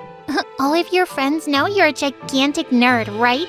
The thing was, no one did know. School was the same as home, and everyone saw me as just a pretty face. But I was determined for people to start seeing me as the smart one. The real turning point was when I just started high school, and they had placement exams for advanced classes. I worked so hard, and finally, I got the score I needed. I was so excited, but then the teacher asked to speak with me after class. While you did get the scores needed for the advanced class, I'm not sure you're suited for it. You're a beautiful and popular girl, and I hear you're modeling on the side. You may be too distracted. I promise I'll take it very seriously. I'm just not sure, Elsie. I'll have to let you know on Monday. I was so mad. How could she just assume for me? All I wanted was to focus on school and never model again. I knew my parents wouldn't let me back out so easily. So I walked to the nearest barbershop and sat in the chair. There was a huge picture of a good-looking male model on top, but it only drove me crazier. I was so done with that awful world. Chop it off. I want it all gone. I can't let myself do that. You have such beautiful hair. Cut it off or I'll do it myself. Finally, she gave in. When I was done, I thought I looked great. I bought new clothes and got thick square glasses instead of my contacts. For the first time, I looked like what I was supposed to look like and not some Barbie doll. When I got home, my mom screamed, "What did you do? Do you like it? I think I look great. How are you going to model looking like that?" I'm not. I quit. I'm finally focusing on what I love, and you can't stop me. I didn't know what I was expecting, but school the next day was a nightmare. Ari laughed so hard when she saw me, but she didn't want to get out of the car at the same time I did. I can't be seen with you. That would be so embarrassing. Your sister's rat. You look terrible. Well, I like it. I slammed the car door shut and prepared for my new life to begin. My friends were shocked, but that didn't bother me. I went to my teachers right after lunch and asked for a meeting. Elsie, you look different. I just wanted to tell you again that I'm very committed to my studies. Modeling is not going to be a problem anymore. I deserve a chance in the advanced class. I think I earned it. And the teacher agreed to give me a spot. I was ecstatic until I ran to Ari in the hallway. Nerd alert. Shouldn't your head be in a book or something? Leave me alone, Ari. Now that I'll be getting less attention, you can get more. Please. You had the life I always wanted and now you're just throwing it away? You better watch out because your perfect life may not be waiting for you when you're done with this phase. Wow. Ari was worse than I thought, but I didn't care. I needed to focus on math and physics. While I kept my promise and spent less time with my friends and more time studying, Ari kept hers. One day, she came downstairs looking completely different. Oh, Ari, you look great. Maybe you can teach Elsie a thing or two. Such a shame what she did to herself. Are you wearing my makeup? Not that you wear it anymore. Do you like my dress? One of your friends gave it to me. I don't care. Have fun with my leftovers. Of course you care. Just because you want to drown yourself in science doesn't mean you won't need friends. But you won't have any when I'm done. She was right. All of my friends started hanging out with her. I tried to pretend it didn't bother me, but it did a little. I didn't have anyone to hang out with after school, so I decided to go to the mall by myself. Just as I entered it, a guy walked right into me. Hey, are you okay? Ow! How did you not see me? When I got a look at him, I gasped. He was the guy on the poster in the barber shop. He was a really famous model in our town. No, sorry. I just had this meeting and I'm a little distracted. I'm Nate, by the way, and I have to say, your style is great. Oh, thanks. I'm Elsie. He picked up the book I dropped and handed it to me. Are you, like, really smart? I'm into physics. You probably think that's lame, being a model and all. Of course not. I wish I was that smart. We sat down and had the best conversation of my life. We exchanged numbers and started texting every day. I saw this apple and thought of you. Gravity rules. I don't know what's more fun, finishing this book, or going out to ice cream with you. Picking you up now. He drove me to the best ice cream shop in town, and we sat there together. Tell me again why you quit modeling. Modeling is my parents' passion, not mine. I want to be a scientist, so I decided not to look like a model anymore. You know you can quit modeling to focus on something else and still look the way you did. I looked you up, and you used to be really different. You don't understand. It was way too hard. Sorry, I'll back off. I don't care how you look. I think you're beautiful no matter what. He was the best. If it wasn't for him, I would be so bored in school. I spent so much time studying on my own that I realized I was way ahead of my high school. I looked online and found an elite program that accepted high school students in university. I applied, and Nate and I waited really anxiously to hear. He promised me we'd stay together even if I moved. One night at dinner, Ari had an announcement to make. I'm going to be a model. I'm already the most popular girl in school, and now I want to be the most famous model in the world. Suddenly, my parents looked really uncomfortable. Ari, you look so pretty now, but you don't have the charm Elsie does. You understand, right? Ari and I were stunned. I couldn't believe they thought that. I'm sure that's not true. Ari could be a great model. Don't encourage her, Elsie. It's just not meant to be. Ari was fuming. I felt so bad for her until I got a notification on my phone. I checked and then gasped. I got accepted into college. I'm gonna study physics. That means you're gonna be one of the youngest students, right? Will that make you famous? Ari screamed, kicking her chair aside and running to her room. She was throwing a fit. What are we going to do with that girl? I didn't know what to do, so I tried to go to her room to comfort her. What a mistake! You always have to outshine me, don't you? Ari, you know I've been working really hard. You think I care about that? Why does everything go so perfectly for you? Apparently, I'm not good enough to be a model. And even when you're not one, you can date one. How did you know about Nate? Are you stupid? Just because you don't have social media anymore doesn't mean Nate doesn't. He posted about you. Finally, I'm popular, but you always have to go bigger. You know what your problem is? You're the one who always needs to one-up me. Whenever I'm actually happy, you can't stand it. Guess what? My achievements and my relationship with Nate are something you can never have. Then she stormed off, leaving me angrier than ever. It didn't take long for me to cheer up, though. A reporter got in touch with me and told me I was going to be the youngest college student in the country next year. She wanted to interview me on the news. My parents were thrilled that I was getting what they called my next big break. The reporter sent her questions in advance, and my mom stayed up all night to practice with me. I could never remember what to say, so she wrote all the answers for me. Don't you worry. I will give this to the technician, and he will show it on the screen so you can read it as you go along. You'll be fine. I was still nervous, but that made me feel a lot better. I had my mom in charge of handling the answer sheet, so I just got ready to start. Hi, I'm Elsie. Thanks for having me here. I discovered math when I was little, and the screen was blank. OMG, I was so nervous I forgot everything I had to say, and now my answer sheet was blank. How was I gonna get through this? You were saying? Yeah. I was a kid, and I really liked to count. But I was a model first, so that was distracting. I got through the interview, but I was stuttering the whole time and making things up as I went. A genius child? More like a blubbering idiot. Mom, what happened to my answer sheet? I'm not sure. I gave it to Ari to give to the technician. Ari, what happened? I don't know. He must have misplaced it. You mean you misplaced it? I can't believe you would ruin this for me. You deserve it for being so awful all the time.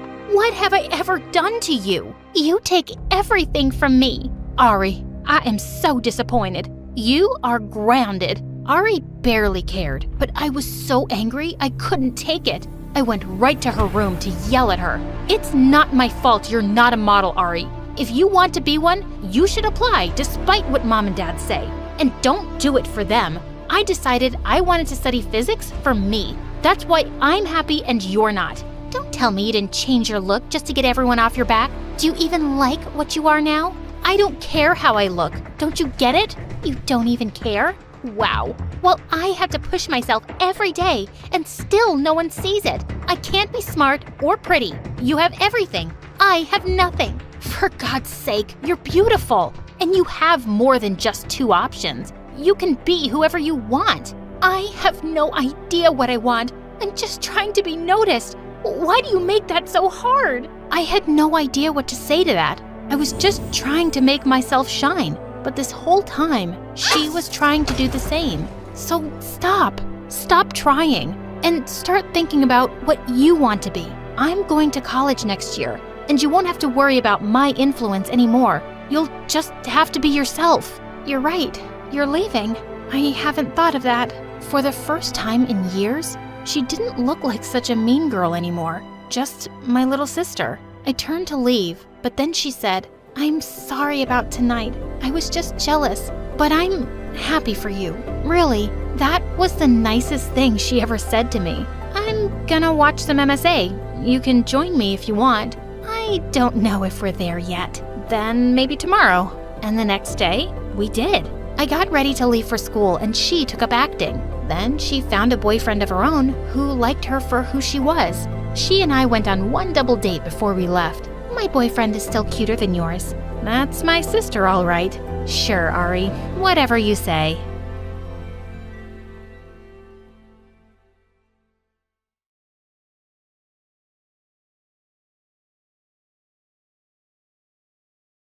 Hi, I'm Valerie from Philadelphia. Please like and subscribe. Growing up, I thought I had the coolest mom. She was a professional gymnast who'd won tons of competitions, and I wanted to be just like her, the best at something. But no matter how hard I tried, Mom always said I could do better, and she kept comparing me to others. Mommy, I won second in the art contest. What is this? The neighbor's daughter draws like Picasso, and her art was published in a magazine. Mom, I came in third in the math quiz. Well, that's disappointing. Your cousin just skipped 2 grades because she's a genius. Mom always had something to say. Your cousin's a genius and she's so perfect, and her farts smell like flowers. In 6th grade, I really started enjoying soccer and joined the team. But I hated it when Mom came to the games. She would shout instructions at me non-stop. And once at a match, she pulled me aside during halftime. What are you doing? You haven't scored a goal once. But I helped others score goals, and we're winning. But no one's noticing you. You want to be a star or someone's sidekick? I could feel Mom's eyes on me in the second half, and I didn't want to disappoint her again. My teammate was kicking the ball down to the goalpost, and suddenly I ran after her. I tackled the ball away and scored the winning goal myself. Our team won, but everyone was angry at me for stealing the ball from my teammate. I felt terrible, but Mom was ecstatic. Did you see that? My daughter scored the winning goal. Take that, losers. I left the soccer team, but soon after, Mom took me to my first ballet, and I just knew what I wanted to do with my life. I'm gonna be a ballerina, Mom. Mom encouraged me and hired a private instructor who trained me hard for the next few years. And in 9th grade, Mom enrolled me in a fancy private school which had its own ballet team. On my first day, I was just signing up for the ballet club when I heard loud voices behind me. I turned around to see a gorgeous girl walk in, and for some reason, everyone seemed excited to see her. I thought I'd find out who she was, so I walked over with a form. Hi, are you signing up too? You can take this. These forms are for nobodies, like you. I'm already in. Wow, what's with the attitude? And who are you? I'm Tatiana's daughter, you fool. What? Tatiana was a ballet superstar and my idol. I'd have to compete with her daughter? Okay, so having a famous mom doesn't mean you're any good because I've never even heard of you. I walked off before she could reply. Her name was Anastasia, and even though I'd played it cool, I was definitely intimidated. On the day of the auditions, I realized that my ballet shoes were missing. I had no choice but to borrow some spare ones for my performance. I calmed myself down as I stepped onto the stage, but just then, I spotted Anastasia grinning at me from a corner, and I knew she had something to do with my shoes. I felt so bothered that I just couldn't focus. As I did a jump, I suddenly lost my balance and stumbled to the ground. I ran off the stage, my face blazing. And Mom was even angrier. Tatiana's daughter did this? I went with that witch to school, and she was so aggressive and competitive. Of course, her daughter's just like her. I was shocked the next day when the ballet teacher called me and said I'd been selected. I had no idea what changed her mind. Later, as I was putting stuff in my locker, Anastasia came and slammed it shut in my face. Wow, you're such a cheater. You're only on the team because your rich mommy bribed the principal. Yeah, I saw her here today. What was she talking about? You're one to talk. I know you hid my shoes, and you keep using your famous mommy's name any chance you get. Well, now we're both here. May the best ballerina win. But I couldn't help wondering if Mom really had done something to get me on the team. So I asked her. The principal and I are old friends. She owed me a favor. Mom, that's cheating. I messed up. You listen to me, Valerie. I will not have your chances ruined because of one mistake. Sometimes to get ahead, you have to play a little dirty. Do you want to be on the team or not? The truth was, I wanted it more than anything. It felt wrong, but I couldn't miss this chance. And by 11th grade, I'd worked so hard that I was the best in my class. Anastasia was really good, but I was better. We were soon performing in the year-end musical, and the teacher told us that professional ballet dancers would be attending. I knew Anastasia was burning because I had the lead role. Well, I'd earned my place. One rainy afternoon, I'd just picked up my new ballet dress from a shop when suddenly a cyclist came charging down the pavement at full speed. I managed to jump out of the way, but slipped on a puddle. I was about to land hard when someone caught me. Whoa, gotcha. I saw a boy with messy hair smiling down at me. Oh my God, you saved my life. You're welcome, but you wouldn't have actually died. Oh, I'm a ballerina. I can't afford to get injured, especially right now. So, thank you. Thank me by having lunch with me? I can't. I don't have time to spare. And suddenly, my stomach growled loudly. Looks like you don't have time to eat either. Come on, I just saved your life. And I gave in. His name was Seth, and he was in college. I was having such a good time that I hadn't even realized 2 hours had gone by. As he was leaving, he asked for my number. I didn't have much time to date, but he was cute, and it was hard to say no. We began texting each other, and soon, his messages became the highlight of my day. Why are you always grinning like a moron these days? Is it a boy? It's called None of Your Business. So it is a boy. Well, if you have time to date, you're clearly not working hard enough. Maybe some of us can do it all and still be the best. Seth and I went on our first official date soon, and being with him made me happy. So I made space for him in my crazy, busy life. A few days later, I walked into school to find the halls buzzing with excitement, and I discovered it was because Tatiana was visiting. Sometime later, I went into the changing room, and I stopped short when I saw her there, my idol in the flesh. But just then, I noticed Anastasia, and Tatiana started screaming at her. You're telling me someone else got the lead in the school play? That's because your technique still isn't perfect. Why aren't you pushing yourself harder? I work as hard as I can, Mom. I'm still one of the best. There's no such thing. You're either the best or you're nothing. Oh, for God's sake, don't start crying. You know I can't stand it. Saying that, Tatiana left. My idol was a witch, and for once, I felt sorry for Anastasia. Hey, are you okay? Valerie, were you spying on me? Did you hear everything? I won't tell anyone. And your mom's wrong, Anastasia. I've seen how committed and talented you are. She's being unfair. Who do you think you are, Mother Teresa? Did I ask for your pity? My mom's the best, and I will be too. I'm not gonna be nothing, you'll see. Wow, these two were crazier than my mom. That afternoon, as I was leaving school, I was surprised to see Seth outside, leaning against a fancy car. Seth, what are you doing here? Hi. I'm here for Miss Tatiana. I'm her driver. OMG, your boyfriend is our poor driver? I thought you would have aimed a little higher, Val. Oh, maybe you can come work for us as the maid. The driver and the maid. So cute.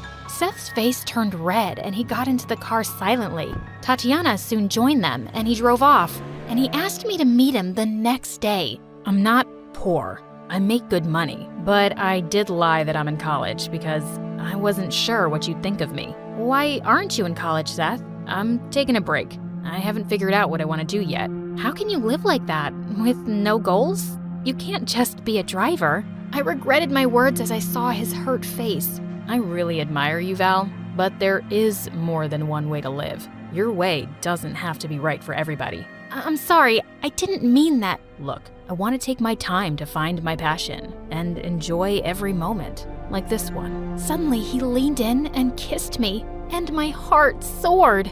One night as I got home from a date, I found Mom in panic. Valerie, where were you? Why weren't you answering your phone? Oh, I guess the battery died. Do you know how worried I was when your instructor called and said you never turned up for rehearsal? I stared at her in shock. How had I forgotten about my rehearsal completely? You were with Seth, weren't you? Valerie, you have to break up with that boy. But why? Because he's a distraction, and he's making you lose your focus. He has no goals or ambition. You hardly know him, Mom. He's amazing, and he cares about me, but he doesn't get you. He's not right for you. You can be a superstar. Why are you letting him bring you down? I missed one rehearsal. Big deal. You would have never said that before you met him. I felt so angry at Mom. Seth wasn't like me, but he made me happy. The school musical was the same day as my birthday, and Seth took me for a little picnic by the beach before dropping me at school.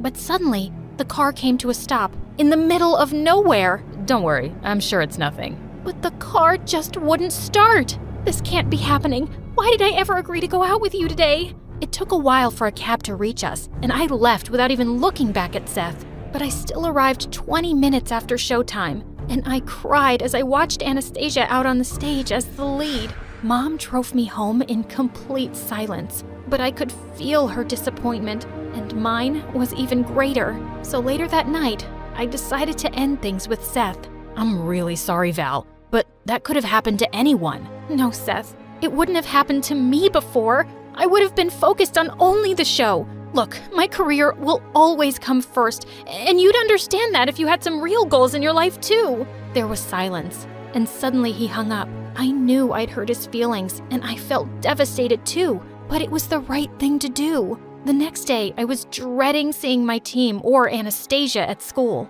but mostly, I was feeling heartbroken over Seth. I went into the empty locker room and broke down into tears. Moments later, Anastasia came in. You're here to rub last night in my face? Go ahead, get it over with.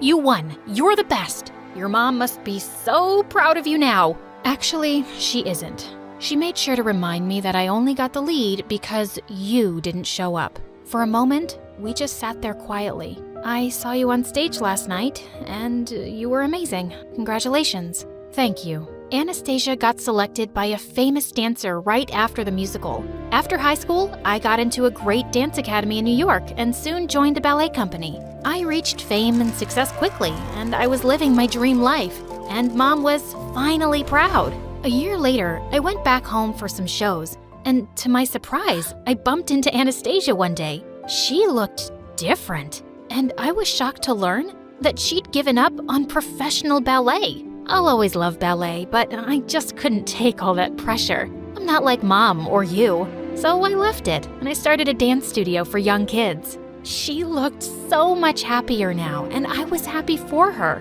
One night as I was performing, I suddenly spotted a face in the front row that made my heart skip a beat. Seth! After the show, he was waiting outside my dressing room. I'm a journalist now, and I was in town to cover a story. I had to come see your show. You were magical, Val, and I'm so proud of you. That means a lot.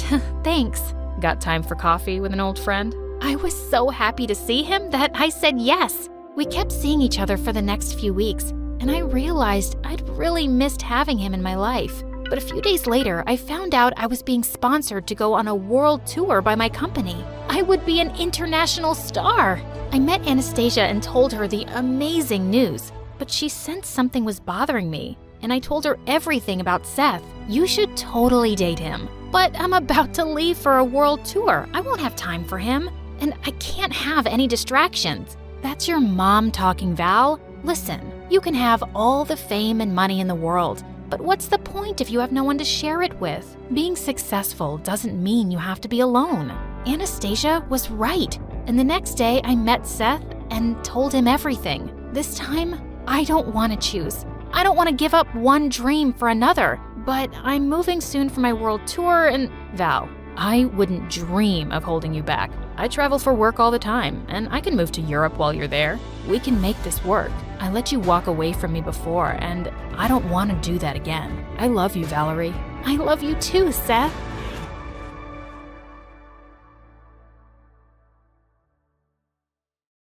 Hi, my name is Anna, and I'm from Ohio. Please like and subscribe. My parents always dreamt of being world-famous singers, but they could never become anything more than background vocals. So when me and my sister Tanya were born, Dad taught me all about music. While Tanya was Mom's favorite, 'cause she was the pretty one. Everyone admired her emerald green eyes and blonde hair. Once when we were 5, a woman even tried to steal her from the park. Let go of my sister or I'm gonna scream! I'll give you $10, kid. Let go of her hand. Tanya and I struggled until she let go and ran away before the police came. Tanya hugged me tight. Anna, you saved me. No one touches you on my watch, sis. Even growing up, she always had everyone's attention, whereas I enjoyed my simple life. But then in 10th grade, things took a wild turn. One day after school, we got home to see Dad being rushed to the hospital. He had a heart attack. A week passed by, and we found out he wasn't gonna get better unless he had this really expensive surgery, and we didn't have money for it. Mom was thinking about selling the house when, out of the blue, she got a phone call. After she hung up, she screamed like crazy. My former agent told me they're looking for new talent and they're gonna pay huge money. She told us about a music audition that was happening in another week and asked us to grab the opportunity. On the day of the audition, everyone was stunned by Tanya's looks, but when she opened her mouth, they all covered her ears. Hello from the other side. Someone grabbed the mic from her hands or shut off the speakers. I can't stand her voice. Well, he was over-exaggerating, but not entirely. Tanya couldn't sing a note, not even in the bathroom. A few minutes later, it was my turn, and when I started singing, the producers looked mesmerized. I'm not giving up on you. You know I love you. Please hug me and say it back. I love you. After a long discussion, they announced they were gonna sign both of us, but there was one condition. They wanted me to sing, but in the background, for Tanya, she would lip sync to my voice. No, that's wrong. We won't be doing that. But Tanya held my hand with teary eyes. Please, sis, you have to do this. We need the money. But Tanya, Anna, my love, the future of our family rests on your shoulders now. Think about your dad. Think about our family, honey. I knew it was wrong, but I couldn't stand to see my family suffering. So I agreed. After we signed the deal, all of Dad's hospital bills were paid, and he came back home all healthy in a month. And then it was just me and Tanya and the non-ending music videos and tours around the country. Everywhere Tanya went, people would go crazy for her. They would literally jump over each other to catch sight of her. These people were nuts. And clearly, this was getting to Tanya's head, because when we returned to school after summer break, she started acting like a queen and a bully. Get out of my seat. That's my spot. Don't you know who I am? The guy didn't even flinch and kept munching on his sandwich, and Tanya looked as furious as a dragon. Hey, it's okay. We can take another seat. Maybe he can't hear, but she just picked up a bottle full of mustard and dumped it on his head. You've got to be frickin' kidding me. I looked at the guy, who looked raging mad. Hey, I'm sorry about my sister. She's a little... Please, let it go. I'll pay for your jacket later. I grabbed Tanya's hand as I pulled her out of there. Have you lost your mind? Didn't you see? He was acting as if he didn't know me. Tanya, you're not the president, and you should... Whatever, Anna. You didn't have to say sorry to him. He's a jerk. Saying that, she stormed away. Ugh, such a diva. Later, after school was over, I went into the music room to practice my singing, but just as I finished, I heard someone clap behind me, and I was shocked to see the guy from the cafeteria, Brandon. That voice. That's your sister's voice when she sings, isn't it? Oh God, what now? But he didn't know anything for sure. I thought you didn't know her, and now you know her voice? I never said that. She just assumed it. I know who she is, and now I know her little secret. You know nothing. With every sentence, he kept getting closer as I was backing away. I tripped over something, and he caught me. What are you even doing here? Everyone's gone. But you're still here, and you kinda owe me something. My eyes widened at that, but then he put me back on my feet and continued. You said you'll pay for my jacket. I'm here to collect the money.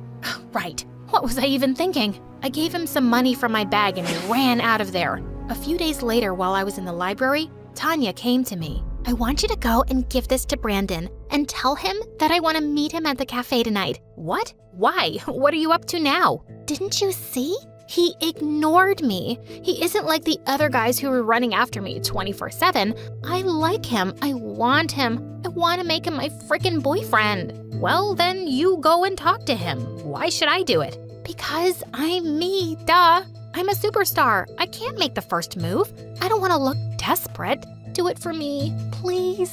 Ugh. Reluctantly, I left a note on his table and asked him to come to the cafe and ran out of there. Later, Tanya asked me to tag along, and just when we reached the cafe, she saw some random people with cameras there. Oh no, paparazzi. I can't be seen with anyone. My contract doesn't allow me to date publicly, Anna. But what about Brandon? He's waiting for you. Can you please go and tell him I'll see him tomorrow at school? Okay, thanks, bye. Saying that, she ran into a cab and rode away.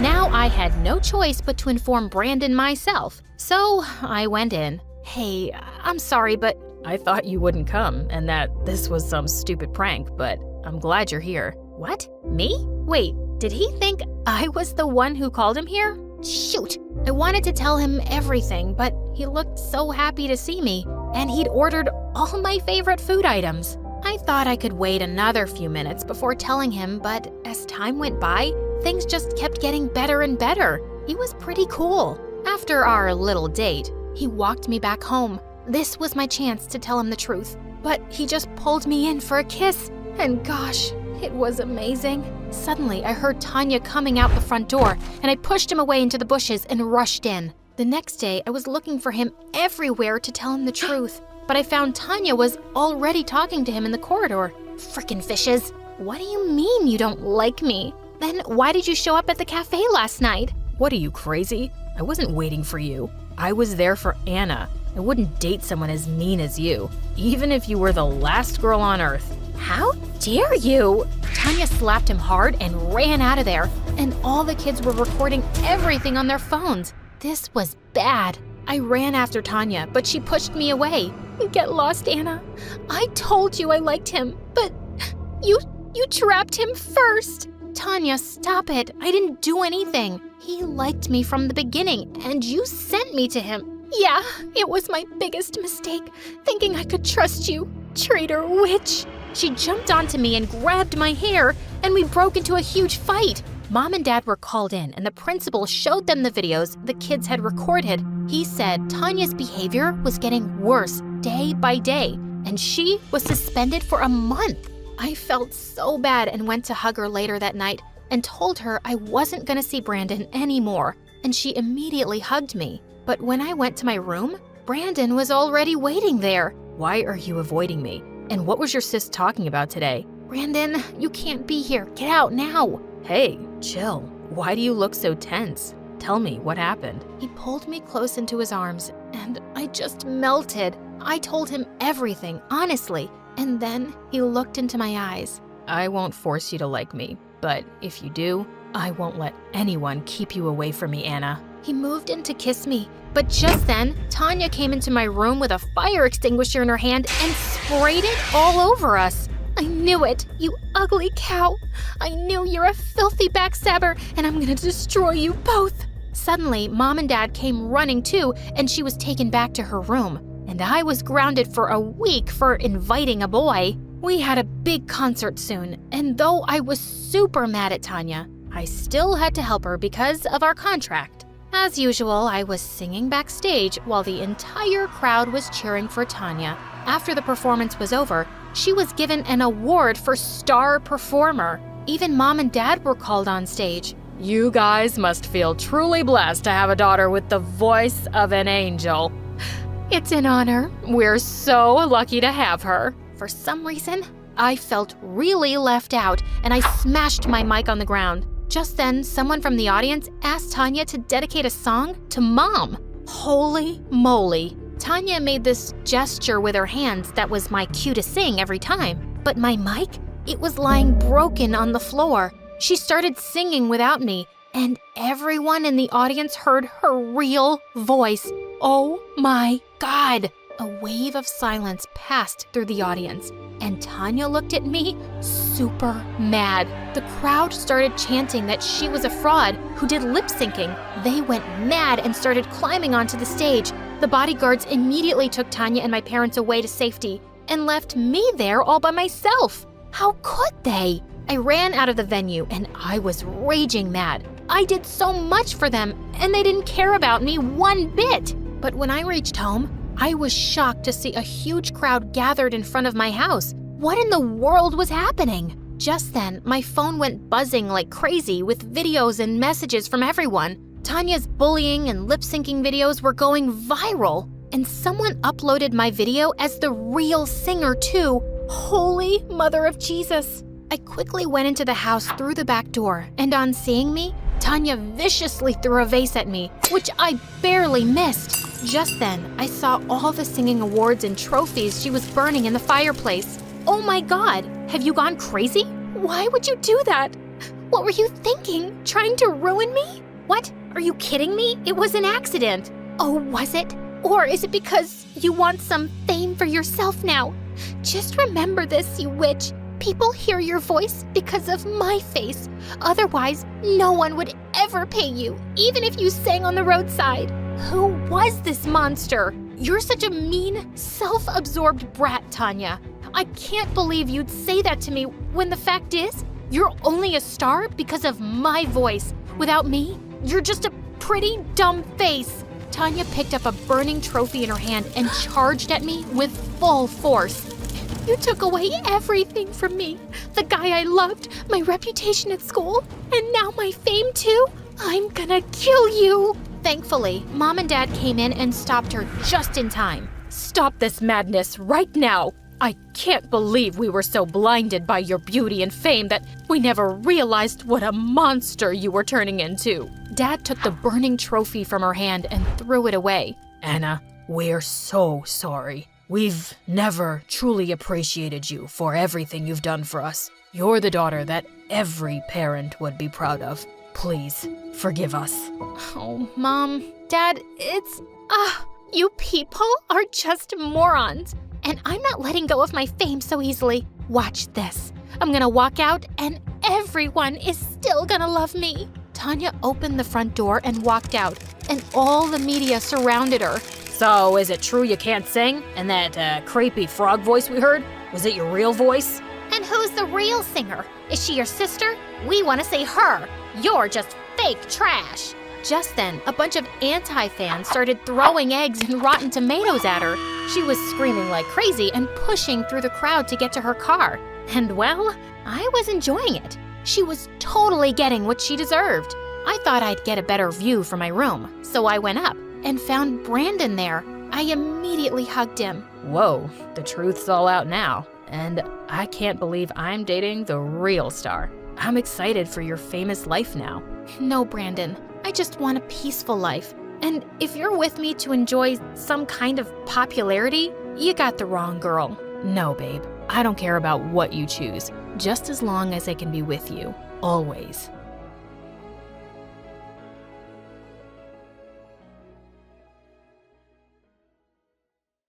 Hi, I'm Clara, and I'm a story hunter. I see a story in everything, and I won't stop until I find it. But before we get into it, please like and subscribe to MSA. My parents thought they'd never have kids, but 10 years after their marriage, they had me. While Mom was over the moon, Dad always seemed annoyed when I tried getting his attention. Daddy, look! I found a ladybug in the park. Isn't she cute? I rescued her from a parade of ants. Could you please take this girl away? I'm on a phone call. Of course, honey. Come on, Clara. Let's read some Nancy Drew. Yay! My favorite! Dad was weird, but at least I had Mom. She was a journalist before she married Dad and had the craziest stories to tell me. And growing up, I wanted to be just like her. When I turned 10, Mom got me my first recording set, and I went crazy interviewing people on the streets. Since how long have you been homeless? That's a cute dog. Did you steal it or buy it? People would pass me weird stares, but I just didn't care. I was following my passion. One evening, I was in a far end of my neighborhood when I missed a turn. The street was empty and it was getting really dark, so I started to walk quickly when a shady black car pulled up next to me. Hey, kid, are you lost? It's freezing out there. Hop in. I'll drop you off. Don't be scared. I won't harm you. See, before he could finish, I punched him hard and ran. I thought I was successful, but seconds later the car stopped again and the guy got out, and I was shocked to see he was the frickin' mayor. He wasn't hurt, but this was so embarrassing. I apologized and he dropped me back home, but someone on the street had made a video of me punching the mayor and it went viral. I was the joke of the town, and Dad was furious. You've crossed all limits. You hit the mayor. It was a reflex, Dad. I was scared, and I've read so much about these kidnappers in a black car. All this investigation and these stupid stories are ruining you. What if he wants to take action and drag us to court? I'm a really private person. I don't want this. Jeez, relax, Dad. He won't. He knows it was just a mistake. Why are you getting so worked up? That's it. You're grounded. And no more story hunting. But why? Mom, say something. But as always, Mom said nothing, and I was done for. Growing up, Dad and I drifted further apart. He stayed cooped up in his office while I got busy with school and perfecting my investigation skills. On my 15th birthday, I begged Mom to get me a professional recording set with a mic, but she simply refused. We just don't have the money for it. I decided to try my luck with Dad and ask him for some money. I wouldn't tell him what it was for exactly, but he wasn't in his office. As I was leaving, suddenly my foot got caught in the carpet and I landed on some boxes full of money. Oh my God, Clara, what are you doing in here? Mom, you said we don't have any money. What is all this? It belongs to your dad, and it's not your concern. But it's a lot of money, Mom. It has to come from somewhere. Is Dad a mafia guy? Oh my God, he robbed a bank, didn't he? Stop it.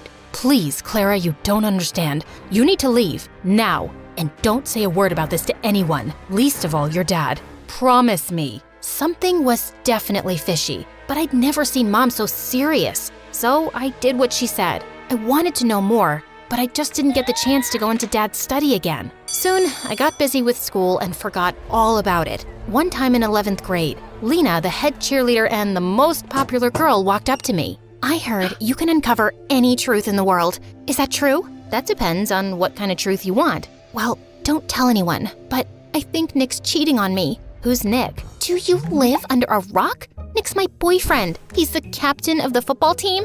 Got it. What about him? I just told you. He's cheating on me, and I want you to find out the truth. Oh, yeah. Leave this to me. Be careful. He's a very good liar. No liar can ever hide the truth from the world's greatest investigator. Go and chill, kid. I got this. I started following Nick around everywhere, but I couldn't find any dirt on him. Until one day, I saw him sneak into the coach's office and saw him making out with another girl. I waited till he left without noticing me, and then, right in the middle of the cafeteria, I made him pay. I dropped an entire carton of milk all over his head. What the heck? What do you want, weirdo? Listen up, everyone. This jerk right here cheated on his girlfriend. No, I didn't. I knew you'd say that. Here's the proof.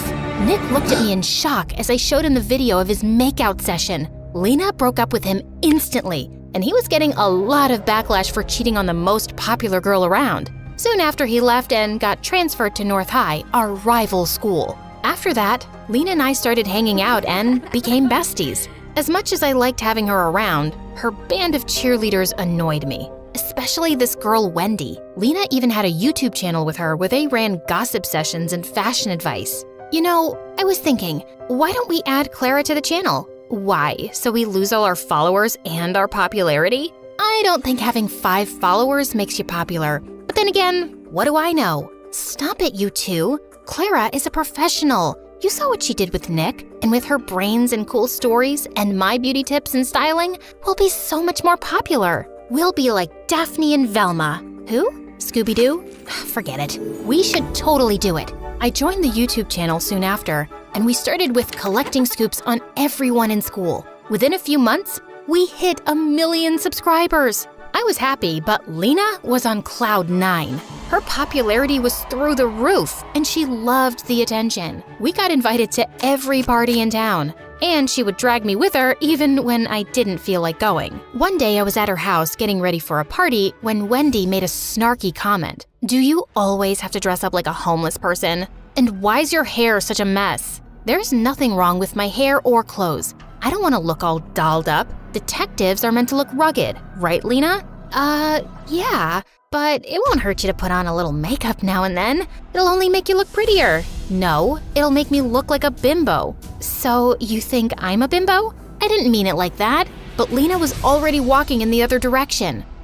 Good job, Sherlock. I wanted to apologize to Lena, but she kept ignoring me at the party and at school the next day. I got that she was mad at me, but it wasn't like she supported me in front of Wendy either. I decided to give her some time and continue doing my bit for the channel. The next day after lunch, I was passing by when I saw Wendy terrorizing the school topper and making him do her assignments. But as I took my camera out, Lena walked up to me and knocked it out of my hand. What are you doing? She's our friend. Nope, she's your friend. She doesn't even like me. Why can't you guys just try to get along? For me? I know you think we're bimbos, but that's the least you can do as my best friend. Oh, you're so dramatic. Okay, fine. I'll let this go. Just this once. And I don't think you're a bimbo. I'm sorry. Stop talking and meet me for boba tea later. Deal? Deal. And just like that, we were back to being besties. And I tried to tolerate Wendy better, even though she still got on my nerves. Soon after, the entire school was buzzing over the senior day prank wars with North High, and Lena was determined to crush the rival school, mainly because Nick was their new student body president. We need to ace this. They should never see us coming. How about we break into the school? You can't be serious, Wendy. You guys will get caught. Not with these masks, we won't. And why are you so negative? I'm being practical. It's the dumbest plan on earth. Back me up, Lena. Actually, I like it. No one will ever know. Now, are you in or out?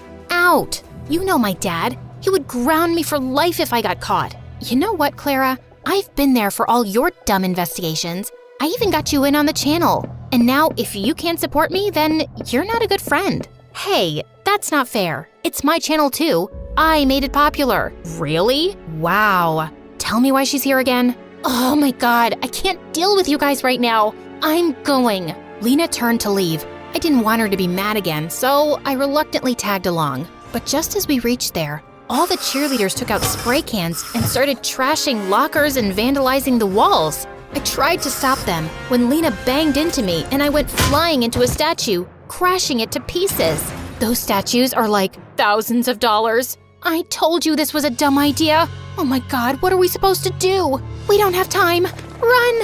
As I made my way home, my heart couldn't stop racing. I'd just made the most terrible mistake of my life, and I prayed no one would find out about it. But the next day at school, I felt numb when the principal called me into his office, with both Dad and Nick waiting for me there, along with a few other people from North High. Clara, where were you last night? I was vandalizing property, right? Are you really that dumb not to know that every school has security cameras? The school authorities checked last night's footage, and guess what they found? Nick flashed the phone in my face with footage of me crashing into the statue and breaking it. Everyone else had a mask on, but me. How could I be so stupid? But it was a mistake. Was it? And who are these other girls with you? Do you have a name? I wanted to punch Nick in the face. He knew I wouldn't rat Lena out, even though I was mad at her for putting me into this mess. Now, either you pay for the damages, or you get expelled for a month,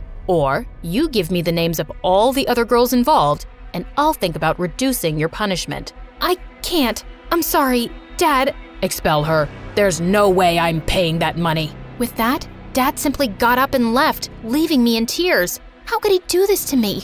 I knew it was my fault, but he was my father. Wasn't he supposed to look after me or something? That evening at home, I had the worst argument with Dad, while Mom just stood in a corner like a stone. Were you at that school for some dumb story? You're such a nuisance. I can't believe you're my kid. I can't believe you're my dad either. What father gets his own child expelled over a few bucks? You never supported me, and you always acted like my existence bothers you.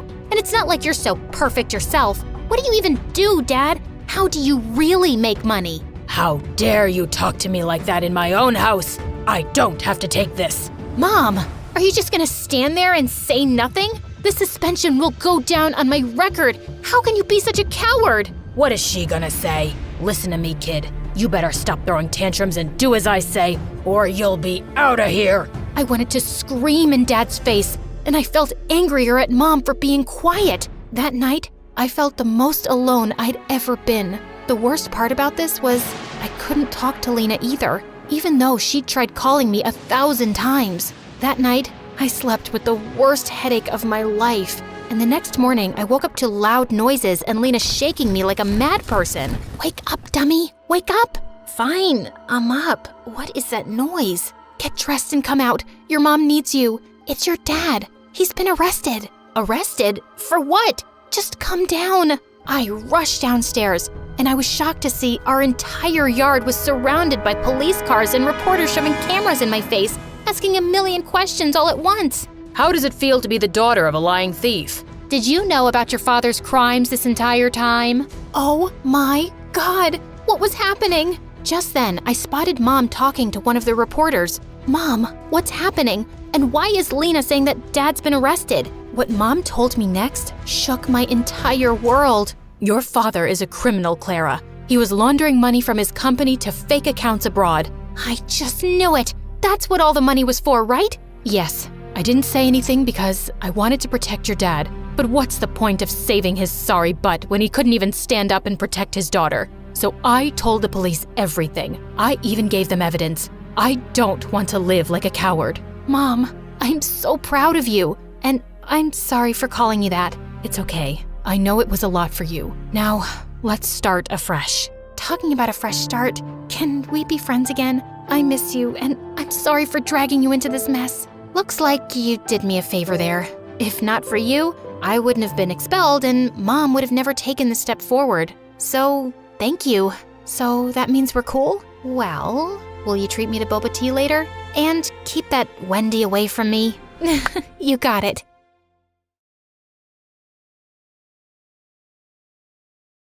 Hi, I'm Kiara, and I'm a hopeless romantic. But before I continue, please like and subscribe. I completely blame Mom for my problem. She's been a soap opera actor since her teens, and I think playing the heroine and all those love stories made her believe they were half real, even though she was often disappointed in reality. But a hopeless romantic doesn't give up easily. Despite some bad experiences, you continue to believe that one day true love really will conquer all. So I grew up watching classic romantic movies and Disney fairy tales, and I believed in soulmates and love at first sight and happily ever afters. That's what the movies told us. It had to happen as long as we believed. Well, Mom was still looking, and I was on this journey with her. And when things went bad, I was waiting with ice cream and her favorite rom-com, When Harry Met Sally. When you realize you want to spend the rest of your life with somebody, you want the rest of your life to start as soon as possible. Oh, my heart. This gets me every time. God, where are these men hiding? As Mom threw her bowl away angrily, my BFF Lauren walked in. Did I come at a bad time? Oh, no. We're just watching rom-coms and crying. The usual. Come on, join us. I was mostly a normal teenager, even a successful one. I'd inherited Mom's good looks, had plenty of friends, and I got good grades. My only problem was that I was always looking for love, and I fell for guys way too easily. Like there was Anthony in freshman year, who was the one, until he stopped calling and pretended he didn't know me at school. Or Leo, who forgot to tell me that he was moving to California till he had already moved. And most recently, Mark, who suddenly told me he was becoming a priest and couldn't date girls anymore. I don't get it. These guys seem to like me and it's going great, and then I don't know what happens. They go out with you because you're pretty and cool, and then you lose your mind and drive them away. What am I doing wrong? Oh, I don't know.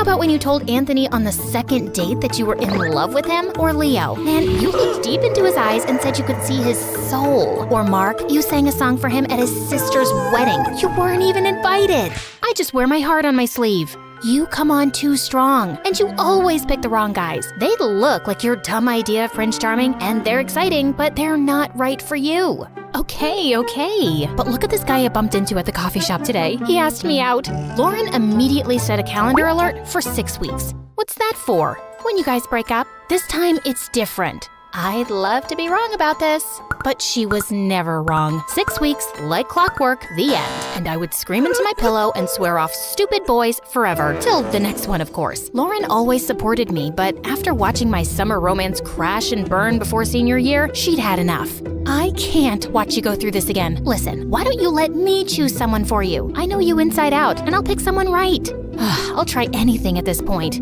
Okay, but there are 3 rules. First, you have to go out with my pick. Deal.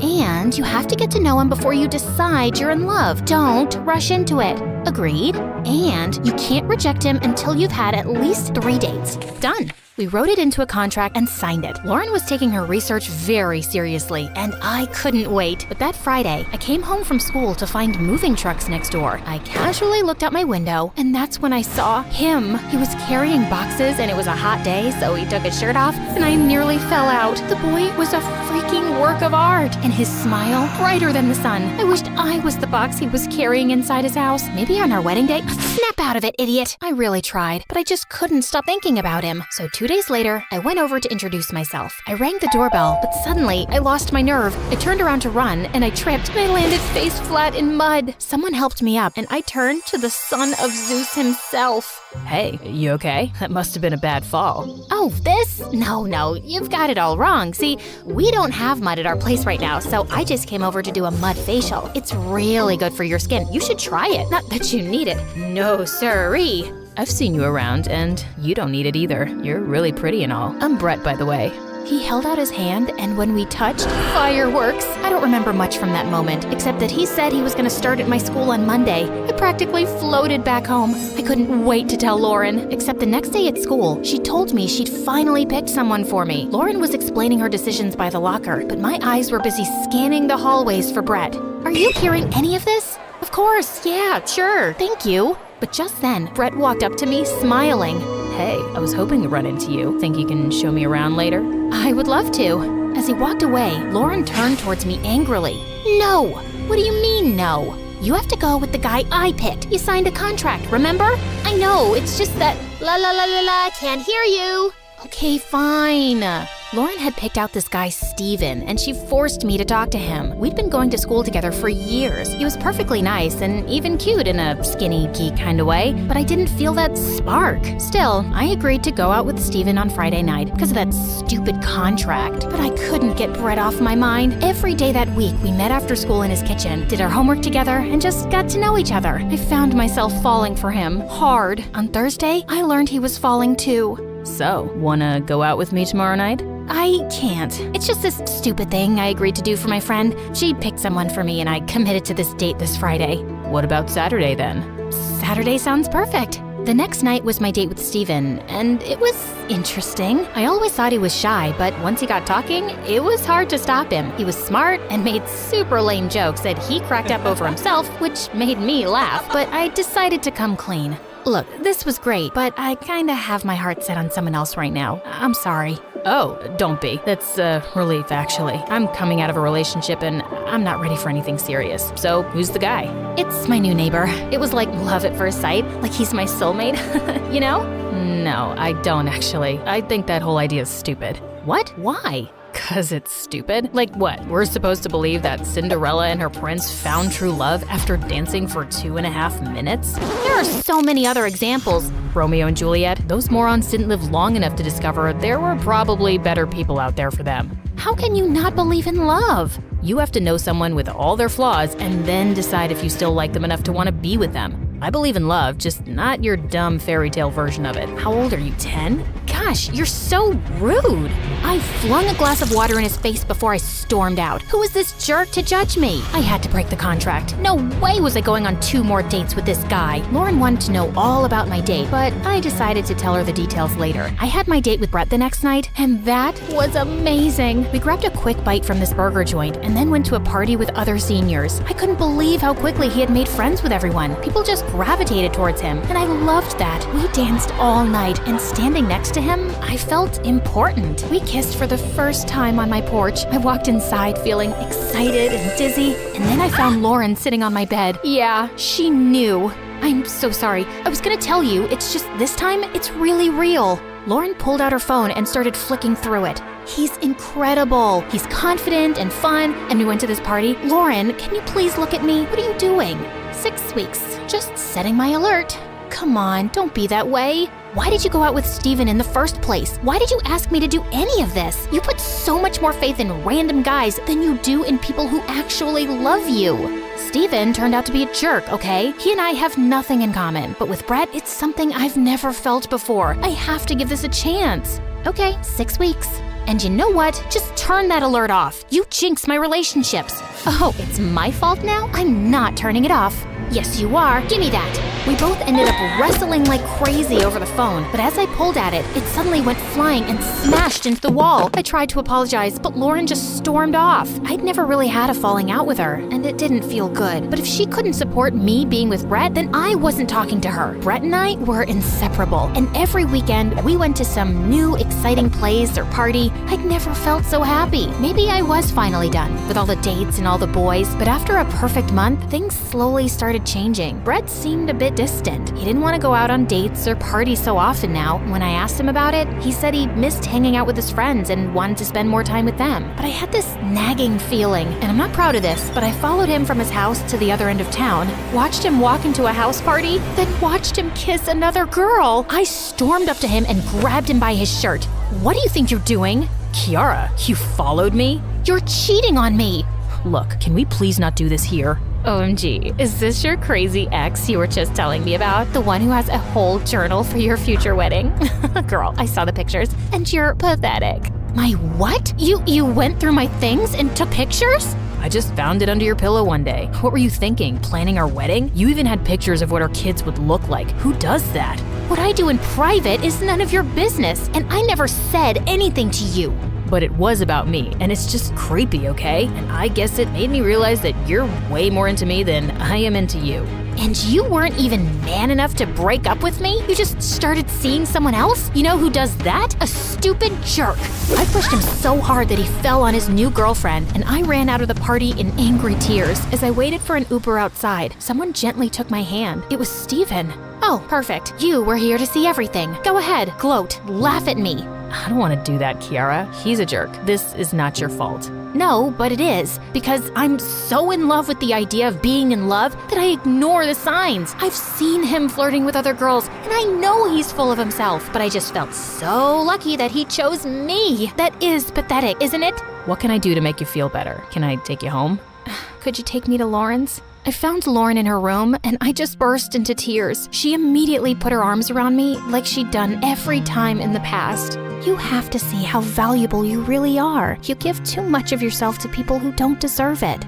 What I don't deserve is a friend like you. But you're stuck with me anyway. Lauren stuck with me in the weeks that followed, and she wouldn't let Brett come near me in school when he tried to apologize. But Brett was persistent. Finally, I agreed to meet him on my porch, and for the first time, he didn't seem so confident. I made a terrible mistake, Kiara. I just got freaked out over nothing, and not being with you made me realize how I really feel about you. Please, give me another chance. It would have been so easy to just fall into his arms. No, I'm too valuable to give you any more of my time. It's over, we're over. A couple of weeks later, I was sitting on the bleachers when Steven joined me. I need to apologize for our date. I had no right to judge you. Yeah, you didn't, but you weren't wrong. And for the record, I was enjoying our date till I got mad at you. I was enjoying our date too, till you told me you liked someone else. I lied about my breakup, just so I sounded like I wasn't interested either. But actually, I've kinda had a crush on you for years. I was really excited when Lauren set us up. Oh, I had no idea. Yeah, Lauren thought we'd be perfect together. I was actually supposed to go on 3 dates with you. 3 dates, huh? So you owe me 2 more? I guess I do. Lauren was just coming up as he walked away. What was that about? I'm completing the contract. She smiled and pulled out her phone. 6 weeks? Not this time. Not anymore.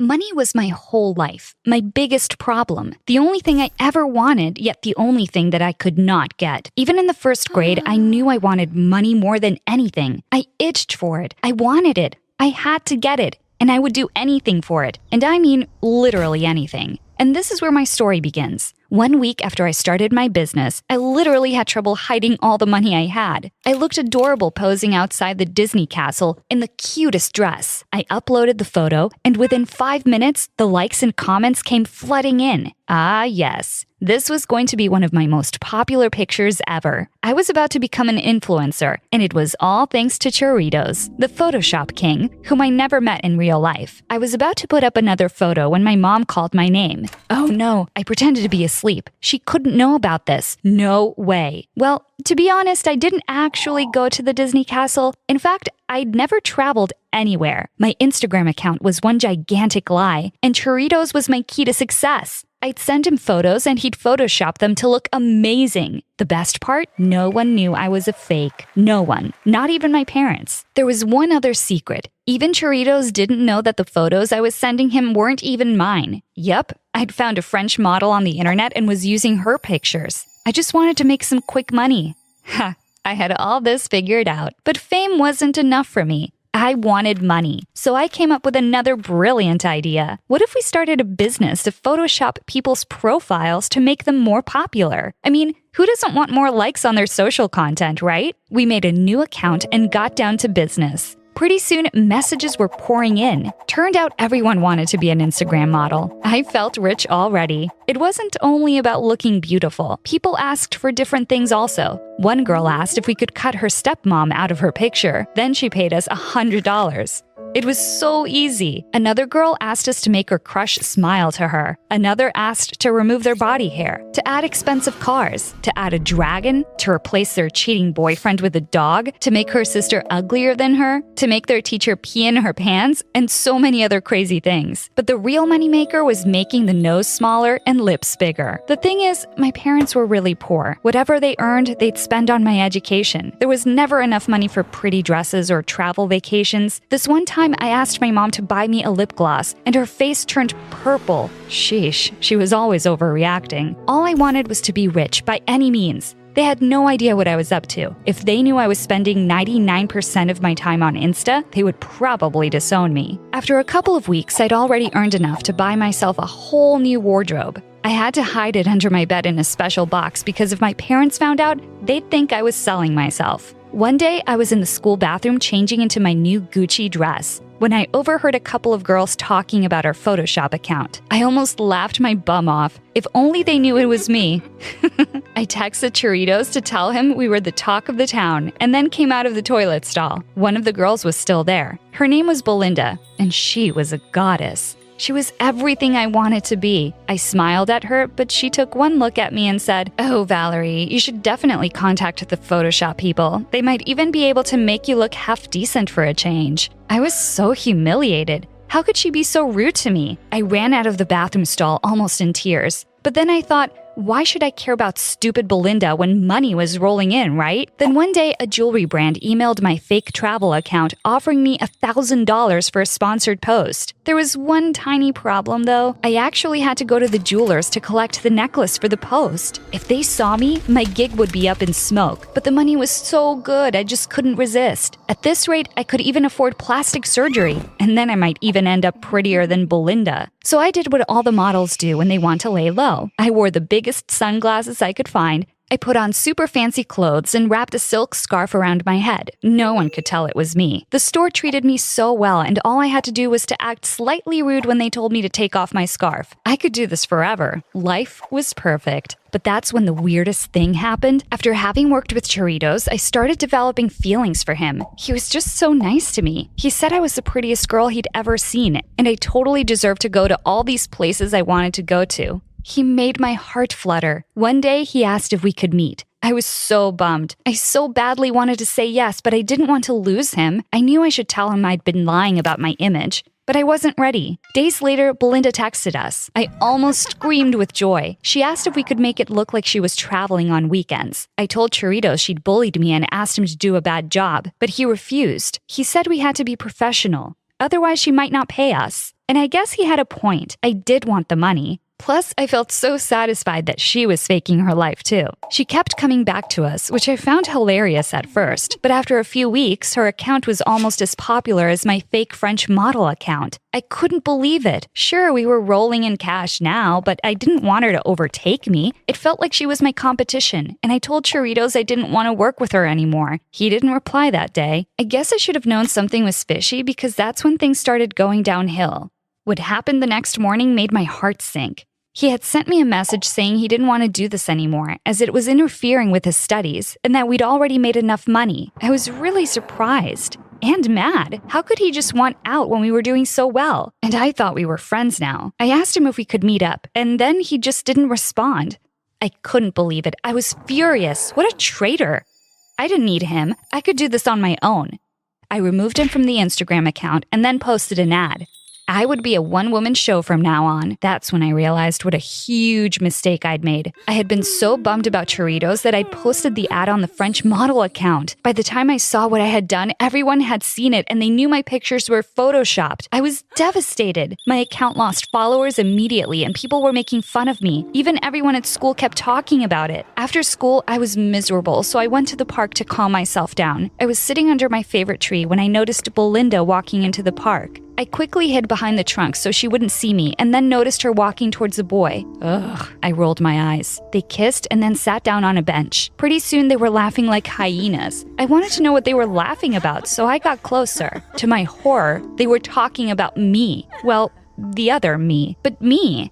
Belinda was telling him about the influencer who had been her competition. She was so happy to have that girl out of her way. The guy said he was happy for her and kept laughing at how stupid I was. I wanted to punch him. And then he said something that left me shook. He said, I actually know the girl who has that account. I was running the Photoshop account with her. Oh my God. I almost passed out. Choritos was Belinda's boyfriend? What the? He gave Belinda a kiss and said, not like you, babe. I mean, sure, your photos aren't real, but at least it's your face. And Belinda looked at him with the biggest puppy eyes and said she was so grateful that my Photoshop account had brought them together. I wanted to puke. It was time to get out, but I should have known the universe was set against me because just as I was about to leave, Chorito said something that ruined my life. He had hacked the French model account when I refused to see him and had found out that I was using someone else's face. He added that he had traced me back to Belinda's school. I gasped. Please don't say it. Please don't say it. Belinda was all ears. No way, she said. Tell me who. Then in the worst 2 seconds of my life, I heard Choritos say my name. For a second, Belinda was silent. The whole world was silent for a minute. And then she roared with laughter. I wanted to die. How could Choritos do this to me? Belinda obviously spared no time in telling everyone that I was behind the fake French model profile. I instantly became the school's laughingstock, but at least my parents didn't know anything about it. Things were really terrible at school. One time my math teacher commented I should waste less time on Instagram and focus on studies. Everyone laughed. The only person who didn't was geeky little Freddy. He just looked at me and his eyes showed empathy from behind his thick glasses. However, I couldn't bear the laughs, and I was humiliated and furious and heartbroken. Why was this happening to me? I decided I wanted to take revenge on Belinda and Choritos. I was going to do something wicked to them. I wanted to get rich and flaunt my money in their faces, and I knew just how to do it. I made a third new account, hired a different photo editor, and got to work immediately. Thanks to my already established connections, I knew where to begin. I started getting requests like crazy, and soon I had built quite a profile once again. I was back in business, all by myself. More money for me. Then I set up a fake account of another pretty girl, keeping it as secret as possible. From there, I messaged Choritos one day. He replied immediately, the cheater. I started flirting with him and told him he was the cutest boy I had ever seen. Like I didn't know that was a fake profile. He started flirting back with me almost immediately. When I asked him if he was dating anyone, he said no. I laughed. There you go, Belinda. You're no more special than me. I took screenshots and moved to stage 2 of my plan. I asked to meet Choritos and immediately he agreed.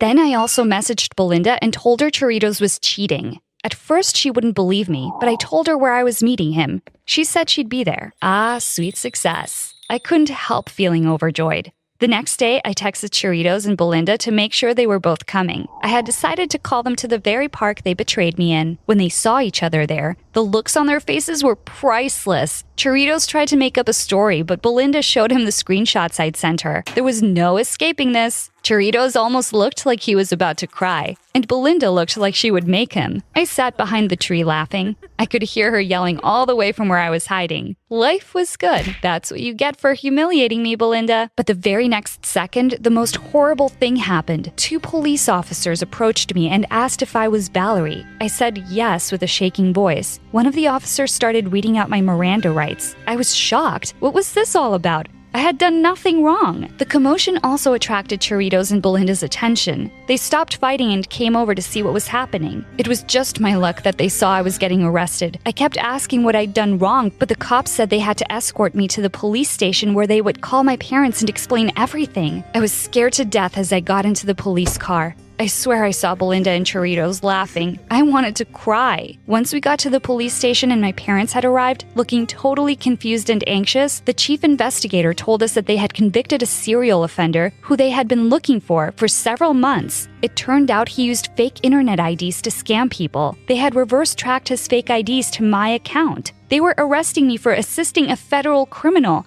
and I would have to appear before a judge. I was horrified. My mom was so embarrassed that she started crying on the spot. Dad just stood there silently in shock. I wanted the ground to open up and swallow me whole. My life was over. I was going to be thrown in prison. The idea of the cold, dark walls of a prison cell made me want to puke. I started shaking and crying uncontrollably. Mom asked the police chief to let me go, but he said there was nothing he could do. When we appeared before the judge, our lawyer advised us to plead guilty to all the felonies I had committed. Since I was underage, they couldn't send me to prison, and I was so thankful. The police said that they were going to take down all of my accounts and I would have to repay the victims. I thought I had earned some really decent cash, and not only did it get taken away, but also my parents had to pay extra fees for the lawyer and court expenses. My dad didn't speak to me for an entire week, and Mom locked herself in her room and cried her eyes out. At school the next week, I tried to keep my head down, but there was no escaping Belinda. Seeing me at the park, she had obviously put 2 and 2 together and understood I was behind her and Chiritos' fight. So she even forgave him. But me? Everyone was whispering about me. At lunch, Belinda the demon came up to me and said, "Valerie, you're pathetic. First, you make fake accounts, then you get involved with criminals." I wanted to shout back at her and tell everyone she was a fake too, but I was too scared to even try now. I snuck around in the shadows all day, hoping no one would see me. Sometimes I went to the park to cry. I was devastated. I just didn't understand why all this was happening to me. One day, as I sat crying under a tree, I heard a voice, and I almost jumped out of my skin. I swear if it was Belinda, I was going to punch her, but it turned out to be Geeky Freddy. He asked me if I was okay. I sniffed and rolled my eyes at him. After everything that was happening, did he expect me to be okay? Suddenly, he just started laughing. That's it. I couldn't punch Belinda, but this geek was getting his butt kicked.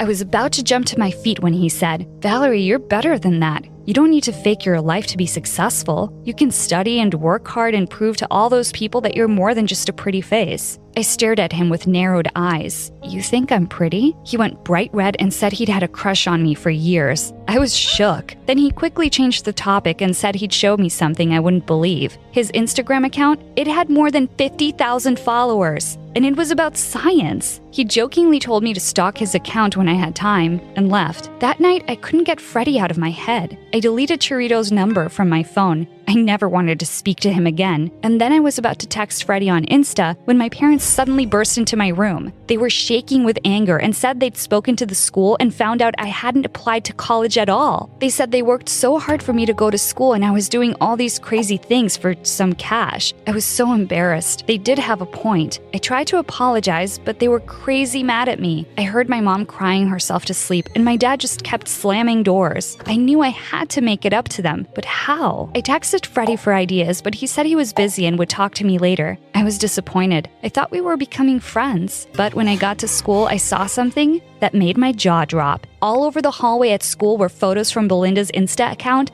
and they said fake on them in red ink. I knew Belinda would think I'd done it, but I didn't even care. I later learned from my friends that Churritos broke up with her after her reputation went south. I didn't feel the least bit of sympathy. They well deserved each other. Turns out it had been Freddie. And when I saw him at lunch that day, I literally threw myself at him and hugged him. Everyone had been laughing at Belinda. She was no better than me. Freddie just laughed and said he hated to see me so hurt and that Belinda deserved it. 6 months later, my life is finally on the right track. I studied really hard with Freddie after school for my SATs and did a restaurant job on the side to save up for college. And finally, I'm in. And my parents couldn't be prouder. Freddie the genius is off to med school, but I still get to see him every day because we are dating now. Guess what I'm studying? I'm doing a degree in business. I figured I really have a flair for selling and marketing things to people. After all, I did manage to run a business successfully when I was only 14.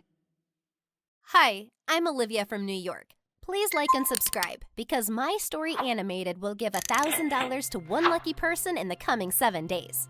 My supermodel mom and lawyer dad lived in a beautiful mansion with my sister Sophie when I came along. The minute mom laid her eyes on me, she was obsessed. Oh my God, have you ever seen a baby this perfect?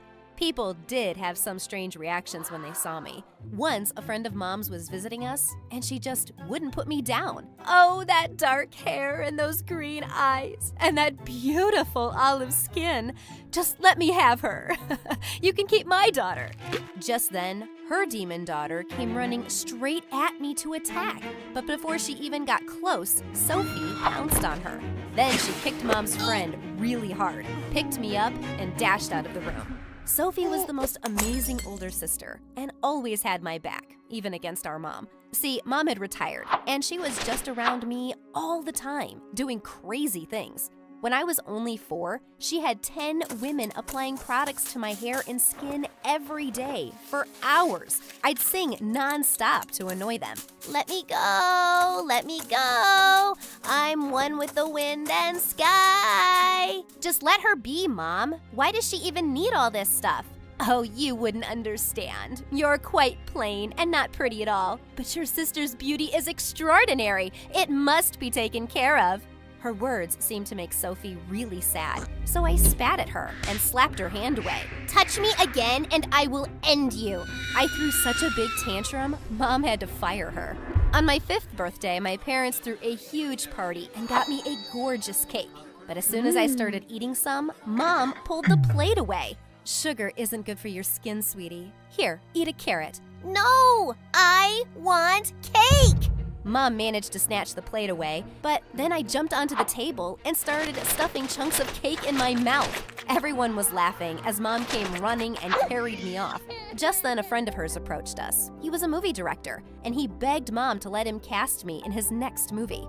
My parents were only too happy to say yes, and the very next day, we were packing up for a movie shoot in LA. But Mom, Olivia is starting school next week. Oh, school schmool. She can always join it when she's back. This is a chance we can't miss. Sophie was left behind with the nanny, and I was so excited to see her after 2 months. But next thing I knew, I was being whisked off to another project, and then another, and another. I never joined school, and my parents hired a tutor who traveled with us. I lived in this world of makeup, cameras, and strangers, and it was lonely. I just wanted a normal life.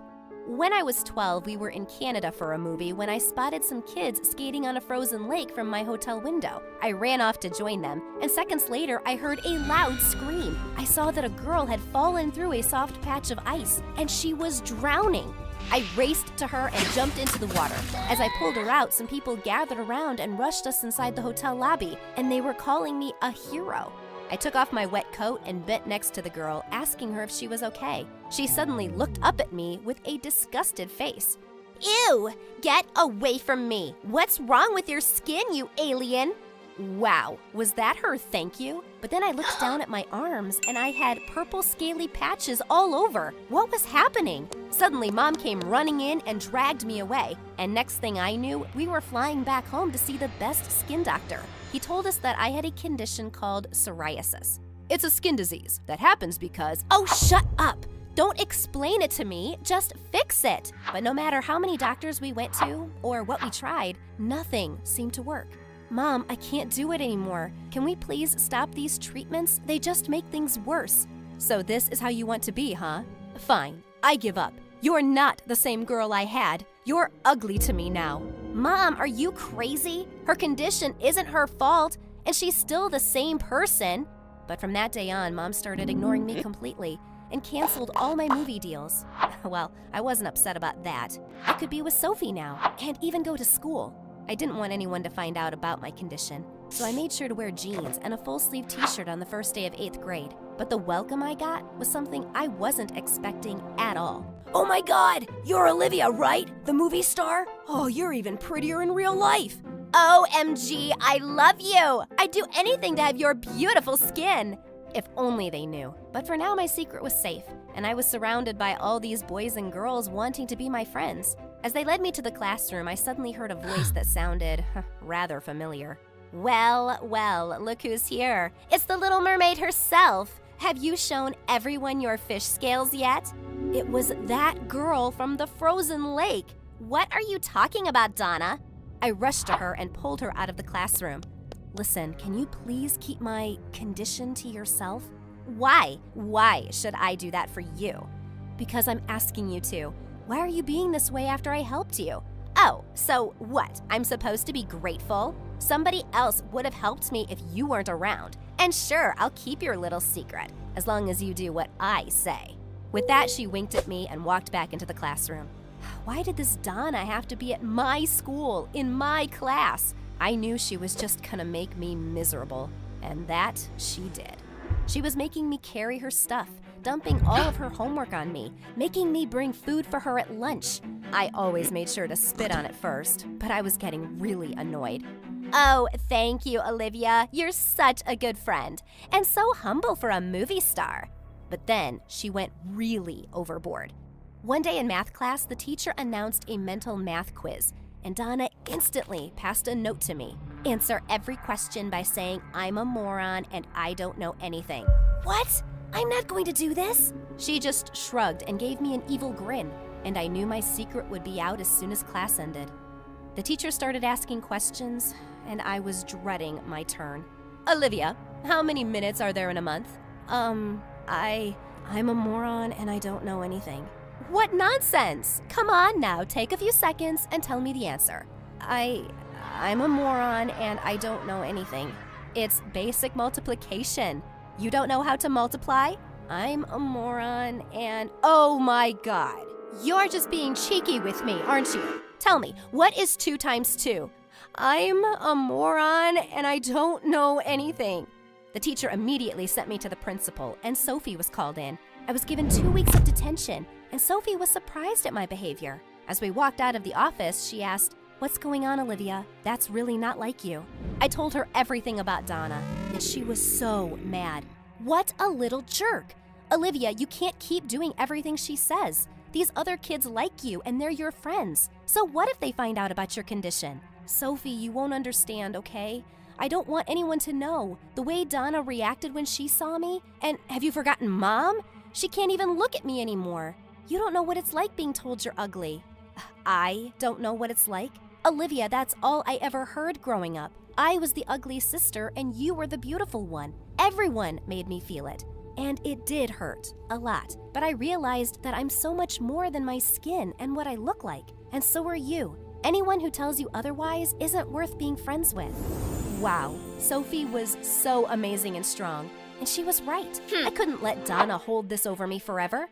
So the next day, when she told me to get her lunch, I walked over with a plate of spaghetti and smashed it straight in her face. What do you think you're doing, witch? What? I just brought you lunch. Didn't anyone ever teach you to say thank you? She flew out of her chair and leapt at me. As I tried to push her off, suddenly a bunch of boys from class lifted her away. Donna, are you crazy? Don't you dare hurt Olivia. You could have scratched her perfect face. Perfect? Oh, this girl is far from perfect, and you'll soon find out. As she stormed off, I was left to wonder what she'd do next. And I didn't have to wait for too long.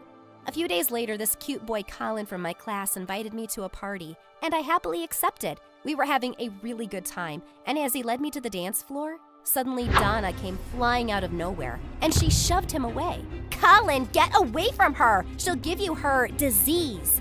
And with that, she suddenly pulled hard on my sleeve and ripped it right off. The people standing around us gasped. Just look at her arm! She's probably got fish scales all over. I just saved you from a freak. You're welcome. Colin stared at her in shock and then looked furious. Donna, you're a psycho.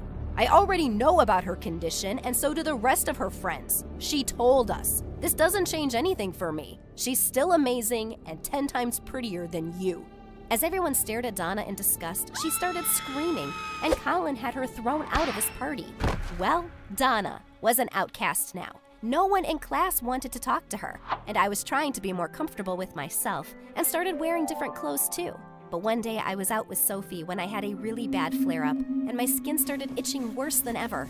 She took me to my skin doctor, and he gave me some cream to relieve it. Like I was telling your mother the other day, the best way to keep it under control is to get plenty of sunlight. And wait, my mother was here the other day? Why, yes, of course. I mean, she has the same condition. Wait, what? When I went home with Sophie, I burst into the living room where Mom and Dad were sitting. Mom, you're such a liar. You made me feel so ashamed of my skin condition when you suffer from it yourself? What? How did you find out? I don't even want to look at you, Mom. Dad, I want to talk to you. I want to talk to the lawyer in you. I want a divorce from Mom. I don't want to be her daughter anymore. Olivia, please don't say that. I'm not ashamed of you. I hate myself for passing this on to you. You got it from me. I gave up modeling when I got psoriasis, but that was nothing compared to how bad I felt giving my condition to you. I just don't know how to deal with my guilt, but I should never have made you feel bad. Please, please forgive me. If only you'd shared it with me, Mom. I wouldn't have felt so alone and unloved. Baby, I love you more than I can say, but I was foolish and wrong. And I'm really, really sorry. It took me a while, but I eventually forgave Mom. I understood she'd treated me this way because of her own insecurities. But my true rock is Sophie, who always loved me unconditionally and made me realize my own worth. Hi, I'm Kiara from Norway. Please like and subscribe. From the moment I was born, my dad decided I'd be the future of our small country. He was the head of the government and was loved and respected by everyone. Dad always wanted me to be like him, so my training started pretty young. You must have seen kids running after butterflies in the park or jumping on couches. Well, I never did any of that. Instead, I had to attend special etiquette classes as soon as I was old enough to sit at the table. I never spoke loudly, and there were certain words I wasn't allowed to use, like poop or pee. Always say, I want to drop the browns in the bowl, or I want to put gravity to good use. Well, that did get me some strange looks in kindergarten, but I didn't care. One time when I was 7, I went with Mom to my friend's birthday party. I was having an amazing time stuffing my mouth with cake, but when I wanted a 5th helping, Mom refused. You know the sugar rush makes you hyperactive, Kiara.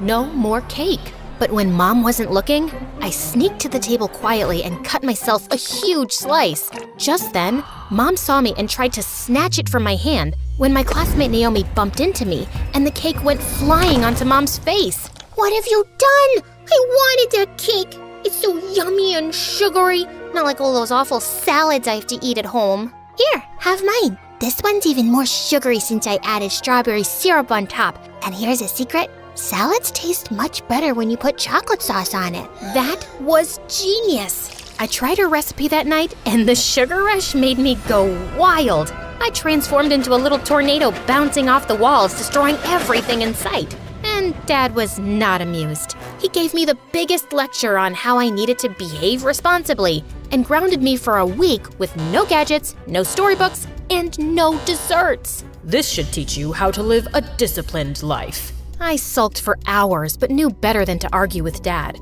The next day at school, Naomi asked me if I tried her recipe, and I told her the truth. But that's so lame! If kids won't eat sugar, then who will? We can't have the sugar factories go bankrupt, right? After that day, Naomi brought sweet treats for me every day, and soon, we became best friends. Meanwhile at school, I studied my butt off to ensure I topped my grades. I knew it was always expected of me, and I loved studying anyway, so I wasn't complaining. But studying wasn't the only thing I was good at. By the time I was in high school, I was the president of the student council, a national-level chess player, and the best actress in the school's drama club. And I absolutely loved the drama club. It was the only time in my life when I could forget who I was and slip into the life of another character. One time, I got chosen to play Juliet for an inter-school drama competition, but the guy playing Romeo broke his ankle and got replaced by the biggest jerk in our school, Justin. And he was so annoying.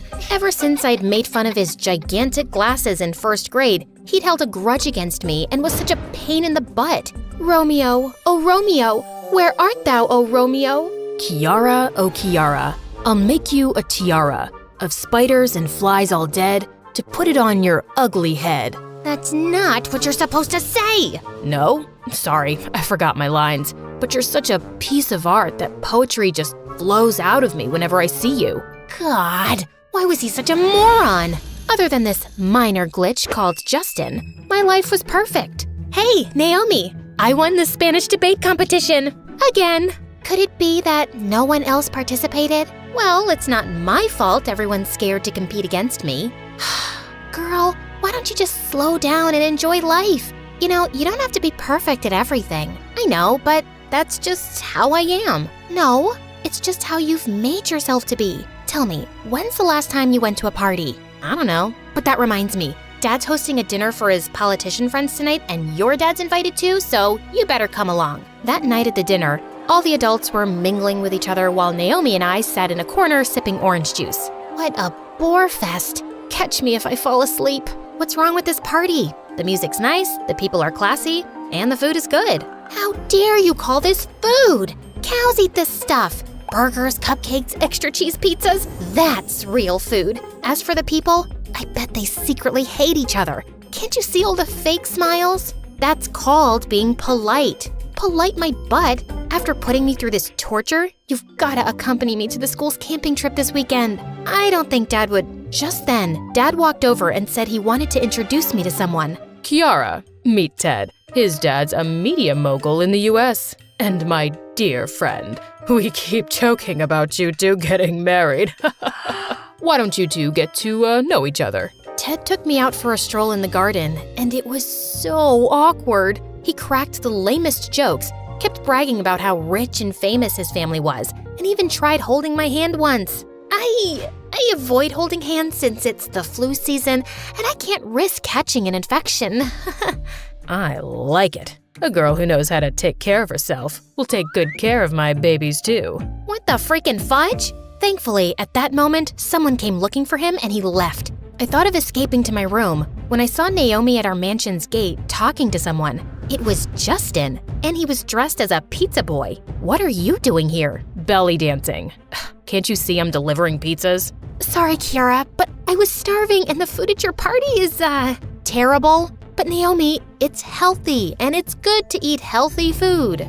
Good luck trying to convince yourself, hun, but I'd rather eat unhealthy food and go to heaven sooner. Yum. I have a spare pizza if you want some. I can't eat junk food and take risks with my health. Holy potatoes. I always thought you were a snob, but you're actually a nutcase. I guess it's no fun being you. Can you stop being a jerk? It's easy for you to judge when you don't know a thing about me or my life.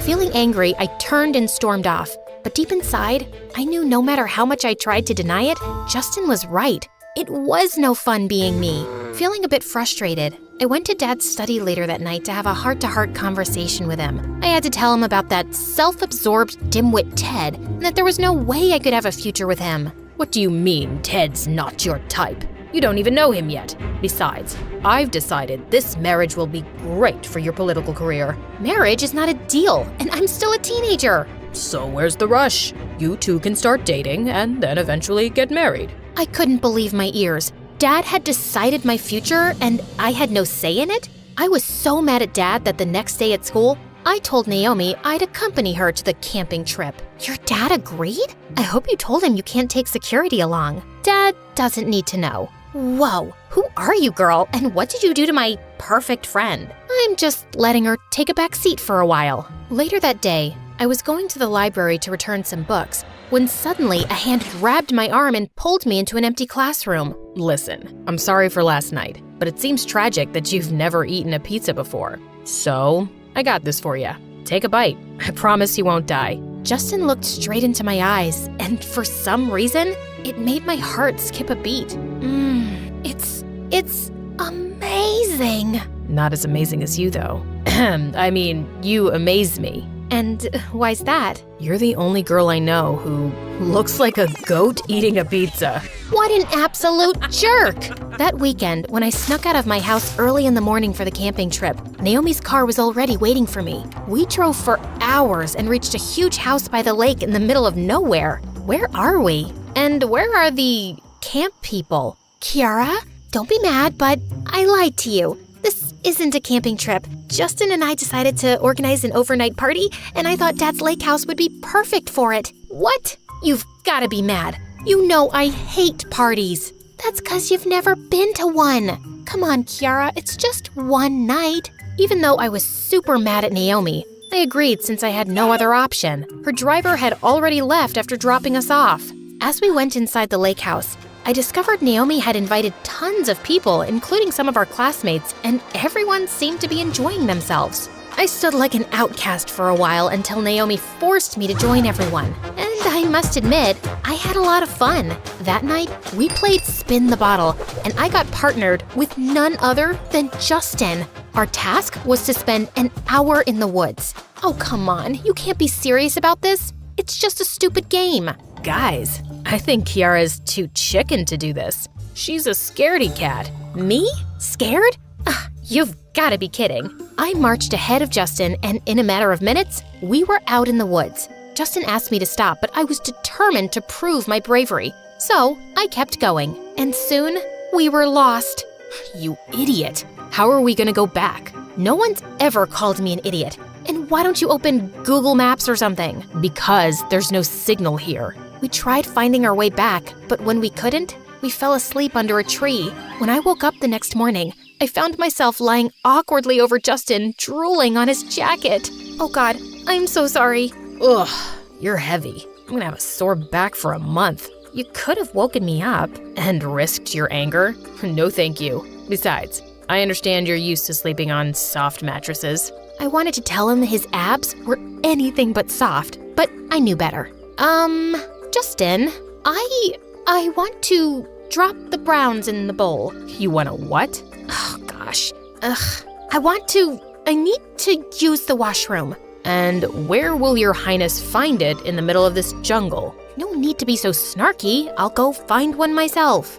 Where do you think you're going? Don't even think of wandering alone unless you want to end up in some bear's browns. He then pointed towards a big rock and asked me to finish my business behind it. We spent that day wandering through the woods. Thankfully, Justin knew how to climb trees and he plucked lots of fruit that kept us going. We talked about random things and I found myself getting attracted to him with each passing second. He was funny, smart, and incredibly handsome.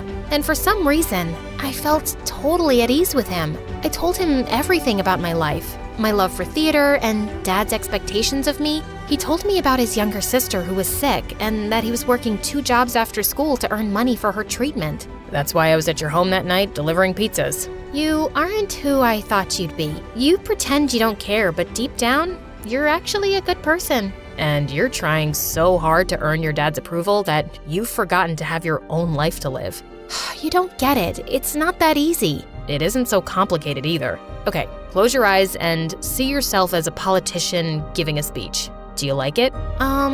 Yeah, kinda. Now, picture yourself on stage, giving the best performance of your life. In that moment, I imagined myself as Juliet, delivering my lines with such confidence that the audience cheered loudly. It felt so surreal that my eyes flew open. So, which scenario did you like better? I don't know. Don't lie to yourself. You have one life, Kiara. Live it the way you want to. Suddenly, Justin's face was so close to mine that I forgot to breathe.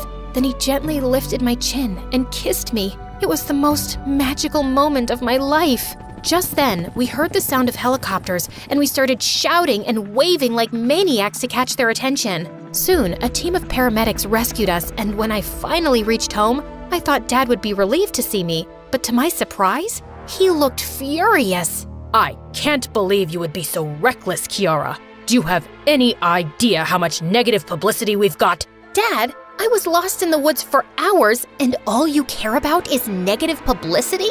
I stormed off to my room, wishing I'd never been rescued. That night, I was about to go to sleep when I got a call from Naomi that left me stunned. I wish I'd never invited you to my party. Your dad is literally ruining my life. He got my college application canceled by telling the dean stories about my reckless attitude. And he even got Justin fired. You knew how the guy was working so hard to save money for his sister's treatment. But Naomi, I didn't save it, Kiara. I wish you had a spine. Saying that, she hung up on me, but I felt my blood boil. How could Dad do such things? I ran to Dad's study and confronted him, and he didn't even bother denying it. They got what they deserved. That was it. Something in me snapped that day. Dad, how could you? That college was Naomi's dream, and Justin's working 2 jobs so he can afford his sister's treatment. I don't care. Those kids were distracting you from your goal.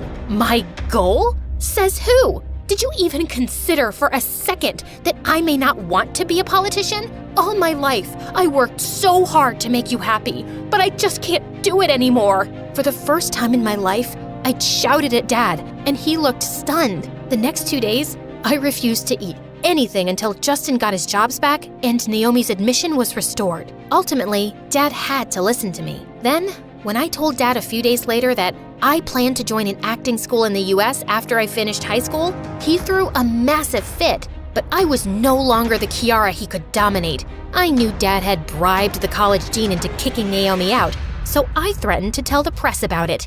I'll create a massive media frenzy, one you'll never come out of. I knew Dad's reputation meant everything to him, so he had to agree. I moved to the US, and over the next few years, I worked my butt off and became a popular actress. One day, I was backstage after a performance when I heard a familiar voice. Autograph, please? Yeah, for me too. Justin? Naomi? I was so happy to see them both that I jumped and hugged them. We sat and talked for hours. I told Naomi how I felt so ashamed of what Dad did that I never contacted them. I thought they hated me. Naomi told me she'd graduated from an even better college and apologized for her bad temper that day. And Justin told me how he'd saved up enough money for his sister's surgery and had even started his own pizza chain back in Norway.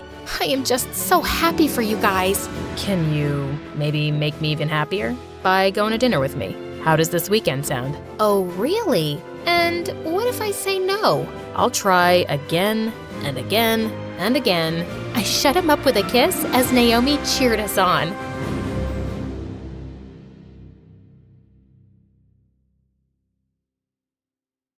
Hi friends, my name is Crystal and I'm from Korea. Please like and subscribe. When my mom was pregnant with me, so was her best friend.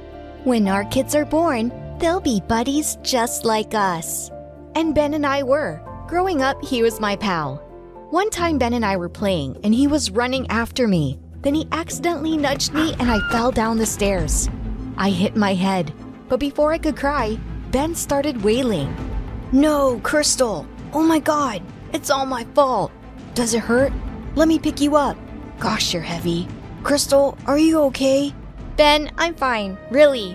Saying that, I hugged him. Ben was such a softie. I did get a small Harry Potter-like scar on my forehead, but I didn't blame Ben. He was the best, and I wished we'd always be together. But when I was 5, Ben and his parents had to move to France for a work opportunity, and I missed him so much. As if things couldn't get any worse, Dad suffered a huge loss in his business soon after. Slowly, I saw how bad Mom and Dad's relationship was getting because of money problems. And after a few years, Mom left us. But Dad always tried to make me happy. We were so short on money that we had to shop at thrift stores, but he spent hours looking for the things I'd like. Look at this jacket, Crystal. It has rhinestones. You love rhinestones. It is pretty, Daddy. See? I told you we'd find some good stuff here. Since I was a good student, I got a scholarship at my school and relieved Dad of that burden. I worked hard and was a top student. I needed to keep the scholarship. And when I was in the 10th grade, something awesome happened. Ben and his parents had returned to town and moved into a big mansion. And seeing Ben on the first day of school after summer vacation, my heart started beating fast. And then he swept me into his arms. Crystal, oh my god, you haven't changed a bit. But you have. You're so tall. And wow, so muscular. Ben and I were in the same class and we started hanging out together all the time. But I soon realized he was getting way too much attention from all the girls, especially Mia. And she was the worst. She acted like she owned the whole town, just because her mom was the mayor. And to my horror, Ben and Mia soon started dating. I hated her, but for Ben's sake, I pretended to be nice, and she did the same. She acted like a saint in front of Ben, but not when he wasn't around. She'd do petty things like pull out the chair when I was about to sit, and she would always comment on my clothes and appearance. I'm saying all this for your benefit. No one likes a girl who looks so poor. I'd rather be poor than a jerk like you. Gosh, what did Ben ever see in that witch? One time for lunch, Ben had gotten the yummiest pizza and we were enjoying it when Mia came and hugged him tight. Oh, I missed you so much in art class. Why didn't you join it, Benny Wenny? You know I'm a science guy, babe. Here, wanna have some pizza? She refused, and then Ben packed the leftovers and told me I should take them home because he was full. Dad and I never ordered out much, and I was happy to share it with him. A few weeks later, it was Ben's birthday and he invited me to his place. I saw how Ben and Mia were dancing so close to each other, and it made me feel so jealous. I went to the balcony for some fresh air. After a while, I was headed back inside when Mia and some of her friends came, and I hid behind a plant. You've really got yourself a hot boyfriend this time, Mia. Yeah, he's totally wrapped around my fingers. He adores me and gives me the best gifts. There's just one problem. His miserable beggar friend. Oh, I really hate her. You know, Ben cares for her so much that he gets her favorite pizza for lunch every day and pretends to be full so she can take the leftovers home. He really pities her, and she has no shame. She could probably live on his charity forever. Why would Ben tell her something like that? What? So pathetic. Wiping my tears, I just ran back home. After that date, I sort of ignored Ben, even though he asked me if something was wrong 1,000,000 times. I just didn't need his pity or his charity. When we were in our senior year, our teacher announced a science tournament and the winning team was going to get an amazing cash prize. Dad and I could always use the money, so I immediately signed up for it, and I was paired with Ben. I tried to get my partner changed, but the teacher said it was final. So, you want to come over to my place to brainstorm some ideas? No thanks. Hey, Crystal, I don't know why you stopped talking to me, but come on. This is a great opportunity. Let's do this together, please. I knew Ben was a science genius, and being paired with him was probably the best thing, so I reluctantly agreed. We came up with some really cool ideas, and I ended up at his place almost every day to work on them. But I noticed how his mom was never around. A few times I asked about her, but he'd always ignore the question. But one time, Ben and I were at a park near his home, and he asked me the strangest question ever. Crystal, do you ever miss your mom? Does she call you? How does it feel to live with just one parent? I never really thought about it. I guess it's not so bad knowing how much my dad loves me. It's not exactly a secret that we don't have much money, but he goes out of his way to make me happy. I don't know how to live with two parents, but the one I have, I love to bits. That's really sweet. I asked because, well, my mom, she isn't well. She's going through treatment. Sometimes it's really hard to see her like that. Oh God, Ben, I'm so sorry. I didn't know he was going through such a rough time. Crystal, why'd you stop talking to me?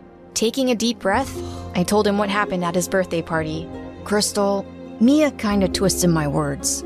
Yeah, I told her you guys were going through a tough time. But because you're my friend and I care about you, not because I pity you.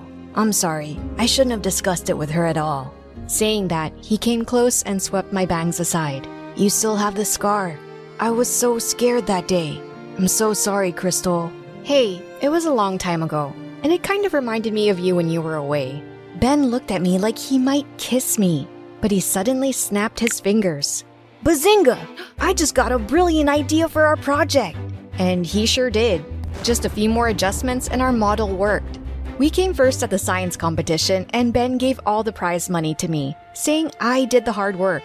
It wasn't true, and I knew he was just being kind. Why did such a nice guy have to be with Mia? But then Ben told me one day that he was gonna break up with Mia soon. My heart was jumping with excitement, but I pretended to be sad. And when Ben broke it to Mia, the girl had a complete meltdown. She took a bat and smashed all the notice boards around the school.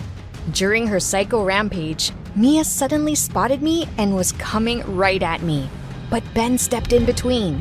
Stop making a fool of yourself, Mia. It's over. You're doing this because of her? Because of this poor, ugly bimbo? Crystal's my best friend, and she's special to me. Don't insult her again. Mia stomped off furiously, and I was left dazed. Ben just said I was special to him. Whoa! I was on cloud 9, and I just needed to confess my love to my best friend. I didn't have the guts to say it to his face, and we didn't have phones, so I wrote him a letter. Dear Ben, I saw you for the first time in kindergarten, and I've had a crush on you since. What I really want to tell you is that I love you. A lot. Crystal. During recess, I slipped the note in Ben's bag, but for some reason he got called to the principal's office in the last period. I kept wondering if he saw the letter, and when I got a reply the next day in my locker, I almost had a heart attack. Dear Crystal, I love you too. I was gonna tell you, but I didn't have the courage. Let's meet at our spot tonight. I can't wait to kiss you. Ben. It was like all my dreams were coming true. Wearing a new dress, I went to the park and waited for Ben. I was so excited and nervous. But suddenly, I felt someone pull my hair and I landed on my butt. Mia! Oh, a new dress for Ben. He ain't coming, sweetie. He showed us your letter, and we're all in fits. What? You're lying. Oh, no, I'm not. You really think he'd leave me for some poor beggar like you? In your dreams, girl. Mia kicked me, and suddenly I saw red, and I pounced on her. But her friends got me off of her, and then they all ripped my beautiful dress. I felt so furious that I punched Mia square in the jaw. What happened next was a disaster. Mia called her mom and made up a whole story about how I attacked her for no reason. And her mom made a case of assault against me and actually sent me to juvie for 2 months. My dad was devastated, and so was I. Even worse, Ben never showed his face. Not once. Coward! As soon as I got out, Dad and I left town. After weeks of interviews, Dad finally ended up finding a decent job, and I worked as a waitress too while I studied in a community college. 4 years later, I graduated with a law degree at the top of my class. Luckily, I got hired by a law firm, and just a couple of years later, I became a junior partner. One day, I read a piece of news that filled me with joy. Mia's mom had been arrested for corruption during her time as mayor. The whole family was being publicly humiliated. They deserved it. Sometime later, my firm asked me to set up an office in my old town, and I was kind of glad to return. I wanted to show everyone what I'd made of myself. One day, I was busy doing some paperwork when Mia walked into my office, asking me for a job. Please, Crystal, help me. No one in this town wants to hire me or my family for anything. I know I was mean to you. Cruel. You were cruel to me. Yes, cruel and terrible. Please, please forgive me. After Mia begged for a job for days, I finally let her be my personal assistant, and she had to do literally everything I asked. I really made her suffer. For a while it was fun, but then it wasn't. Seeing her qualifications, I gave her a higher position. Wow, I don't know what to say. Thank you. And this means you've forgiven me? No, not really. But I'm trying to be a better person. Better than people were to me. Crystal, I never wanted things to go so far. With you going to juvie and everything, Mom just got carried away. I'm really, really sorry. After that day, Mia was always nice to me, and so was I. I just didn't want to hold grudges. But one day, as I was walking out of a coffee shop, I bumped into a guy. It was Ben. Oh my god, Crystal? I've missed you. We need to talk. Suddenly, the memory of him giving my letter to Mia came rushing back. No, stay away from me. But the next day, there were tons of roses in my office and a note from Ben telling me how he wanted to meet at our spot. What a jerk. But this kept happening every day for a week. One day, I got so frustrated that I started throwing them out the window. But Mia stopped me. Crystal, I need to tell you something. And it's gonna make you hate me even more, but I have to. Ben is completely innocent. What are you talking about? Ben never got your letter. I stole it from his bag, and I lied that he showed it to me. I made all of that up, and he never showed up to see you because, well, he'll tell you everything, and again, I'm terribly sorry. I drove to our spot in the park and saw Ben sitting on the swings, and I gave him a chance to explain. Turns out, the day I put the letter in his bag, Ben got the news that his mom had suddenly gotten much sicker, and he flew to France with her for some treatment. He stayed there the next 3 months, and he said he called my place and wrote me letters, but he never got a reply. And when he returned, I'd already left town. I looked for you a lot, but I had no idea where you were, or why you'd left without a word, till Mia reached out to me some weeks ago and explained everything she did. She just told me everything too. I'm so sorry about your mom. I'm sorry I left without giving you a chance to even explain. It's all in the past. There's only one thing I need to say to you now, Crystal. The thing is, I've always loved me. Yes, I've always loved you too, Ben. Since forever.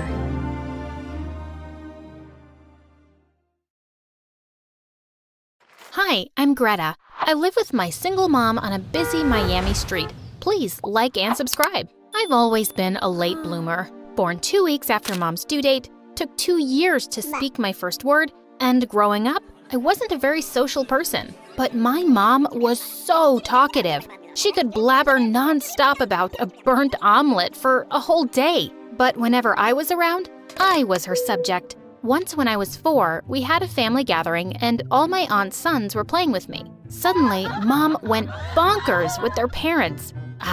Look at your boys.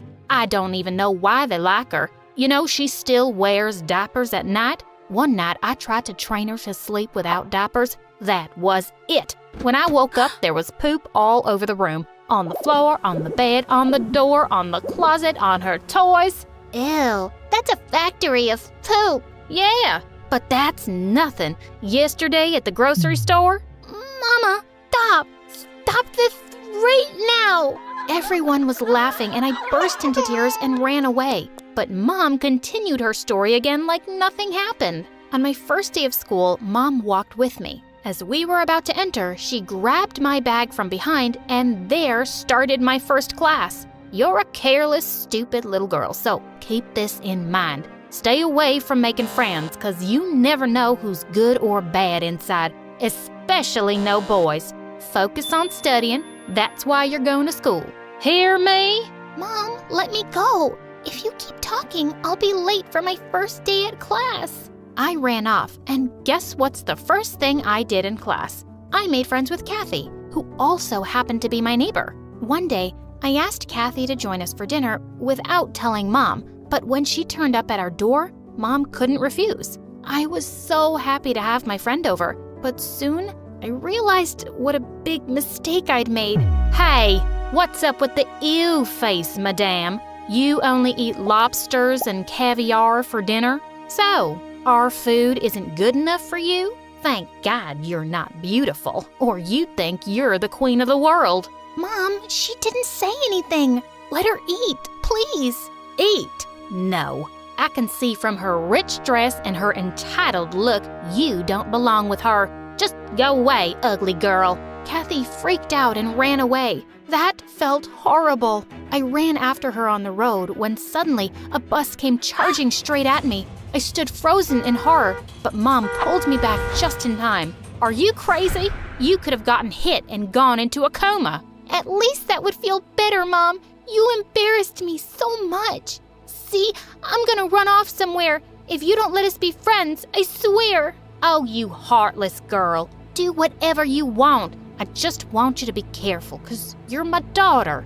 Ugh, I don't know if all moms are the same or if it's just her. Years went by and Kathy and I became the closest. On her 10th birthday, they had a party and I attended it with my mom. When she heard Kathy say the price of their cake was $900, she lost it. Woo-wee! Why spend so much money on a cake while she can use it for her daughter's plastic surgery? Man, Kathy is ugly. Mom, quiet! What can Kathy do about it? She didn't create herself. Well, she can, actually. It's the 21st century, not a big deal. I saw Kathy looking really upset as some people laughed, and her mom asked us to leave. It was so embarrassing. Mom, stop! Are you crazy? You hurt Kathy's feelings. And does it make you mad that her mom is a single woman like you, but she's done so well for herself? Oh, shut up, Greta. I can tell from the looks of that lady, she's not honest. And listen, I don't want you to visit their house any longer. I don't have a good feeling about them. But I couldn't dump my best friend for no good reason. The next day, I went to Kathy's house and I apologized to her for my mom's annoying behavior. Kathy was such a sweet friend that she didn't hate me for my mom, and she forgave me. Just then, I saw her mom dancing. Kathy said her mom was a famous dancer in town, and she ran a dance studio too. That's so cool, Kathy. I've always wanted to be a dancer, but you know my mom. She'd never pay for it. What if you don't need to pay? I'll speak to my mom. She'll teach you for free. That was amazing. I started going for weekend dance classes, telling Mom I was just hanging out with Kathy. Kathy's mom was teaching me some really different moves I'd never seen before, and she said it was the new trend. I was practicing at home one night when Mom came into my room and she burst out laughing. Where did you learn that from? That's insane. OMG, I can't stop laughing. What's so funny, Mom? Clearly you have no idea about the hot trend. And I learned this from a professional dancer. Professional? What?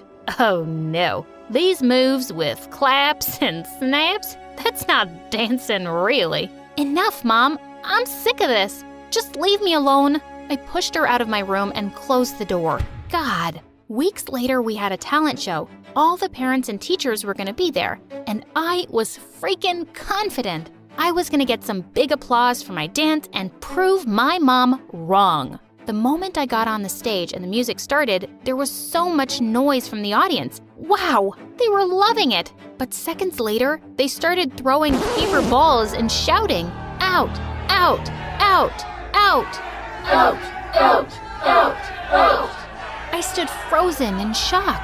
What? Just then I heard Mom yelling from the crowd. "I warned you about these foolish dance moves, Greta. I told you, but no. You didn't listen. See now? Why don't you ever listen to your mommy?" Seriously, Mom? I couldn't be more embarrassed. I ran home angrily. I was super mad at both my mom and Kathy's mom. How could she teach me this stupid dance? I didn't talk to my mom for days, and I stayed inside my blanket house. I'd only let my hand out of the bed to grab food from Mom. I wasn't gonna forgive any of them.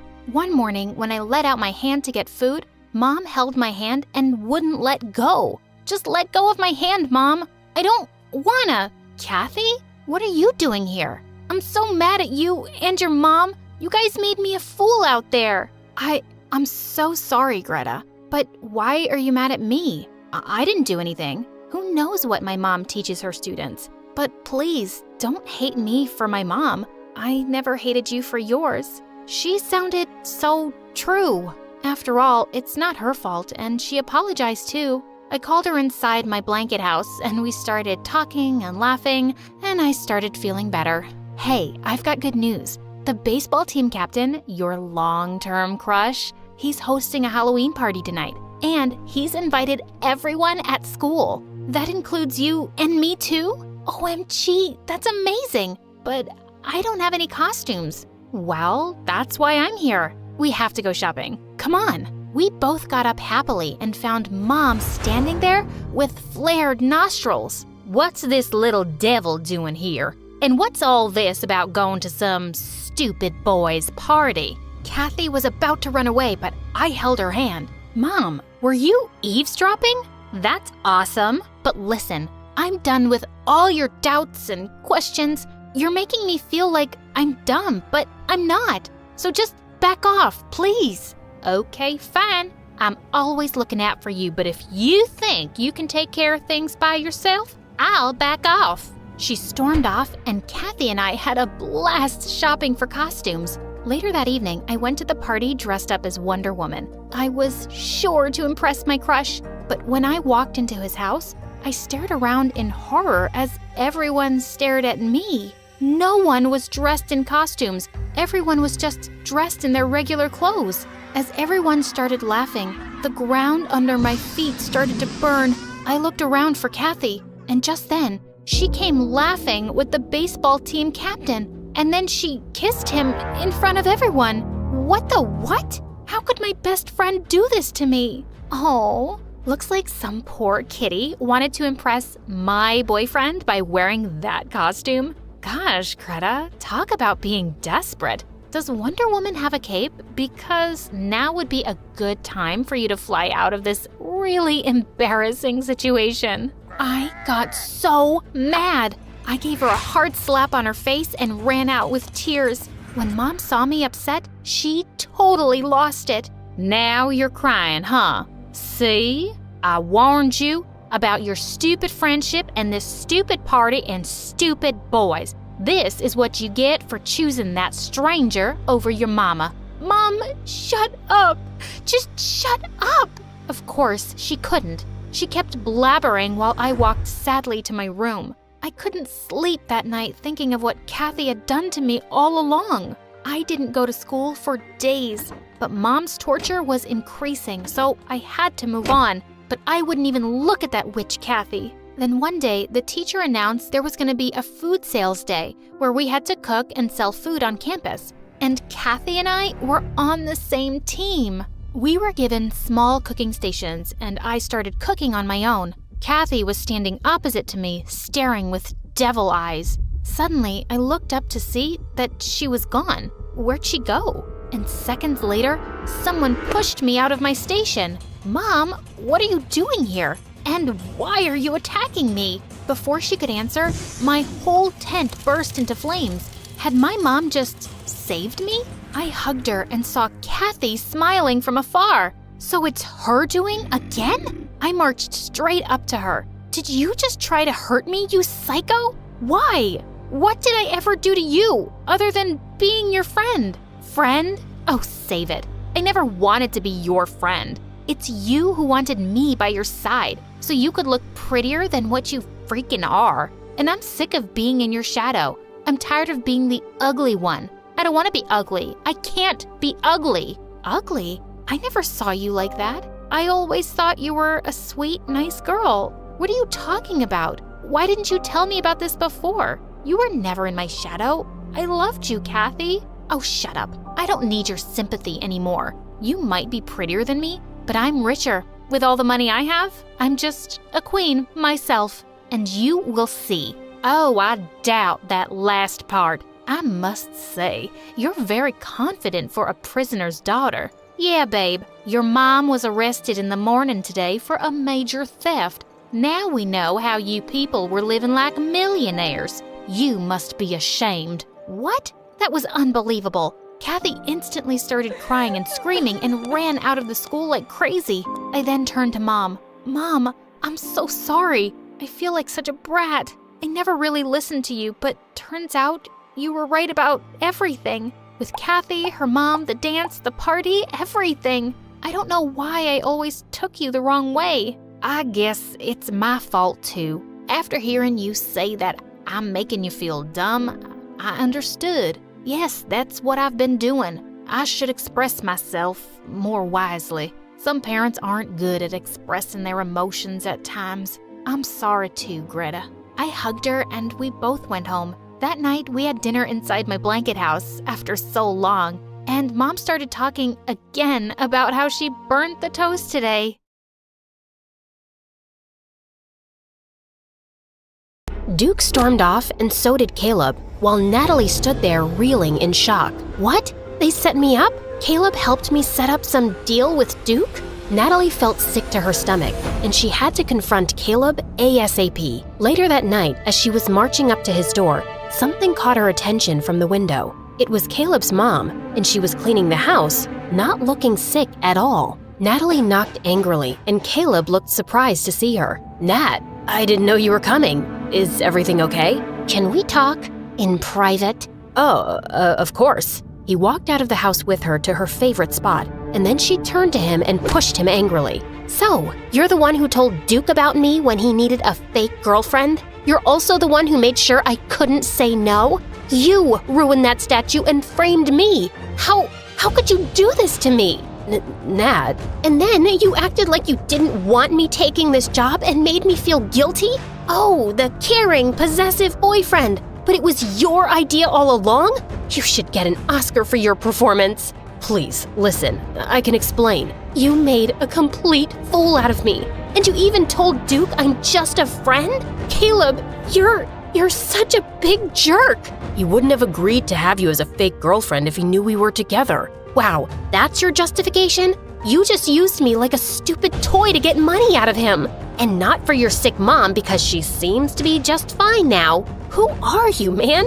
I don't even know you. And it looks like I never did. Nat, it's not like that. Shut up. We're done. Do you hear me? We are done. Natalie didn't wait for his response before storming off. Caleb couldn't stop feeling devastated and broke down to his stepdad. Natalie broke up with me, Dad. Forget about her then. When you have the money, you can marry any girl you want. You're too brilliant for her anyway. Try to target someone rich. Marrying into wealth will give you a lifetime of security. Caleb was stunned at his stepdad's words. He did want to be rich and have a much easier life, but he couldn't forget Natalie just like that. Dad, Nat means a lot to me. I wanted the money, but I never meant to lose her in the process. And why would some rich girl want me, a poor farm boy? I have a plan, and if this succeeds, we're gonna live in the city like royalty. But I need to make sure I can trust you not to mess things up by getting emotional. Of course you can trust me, Dad.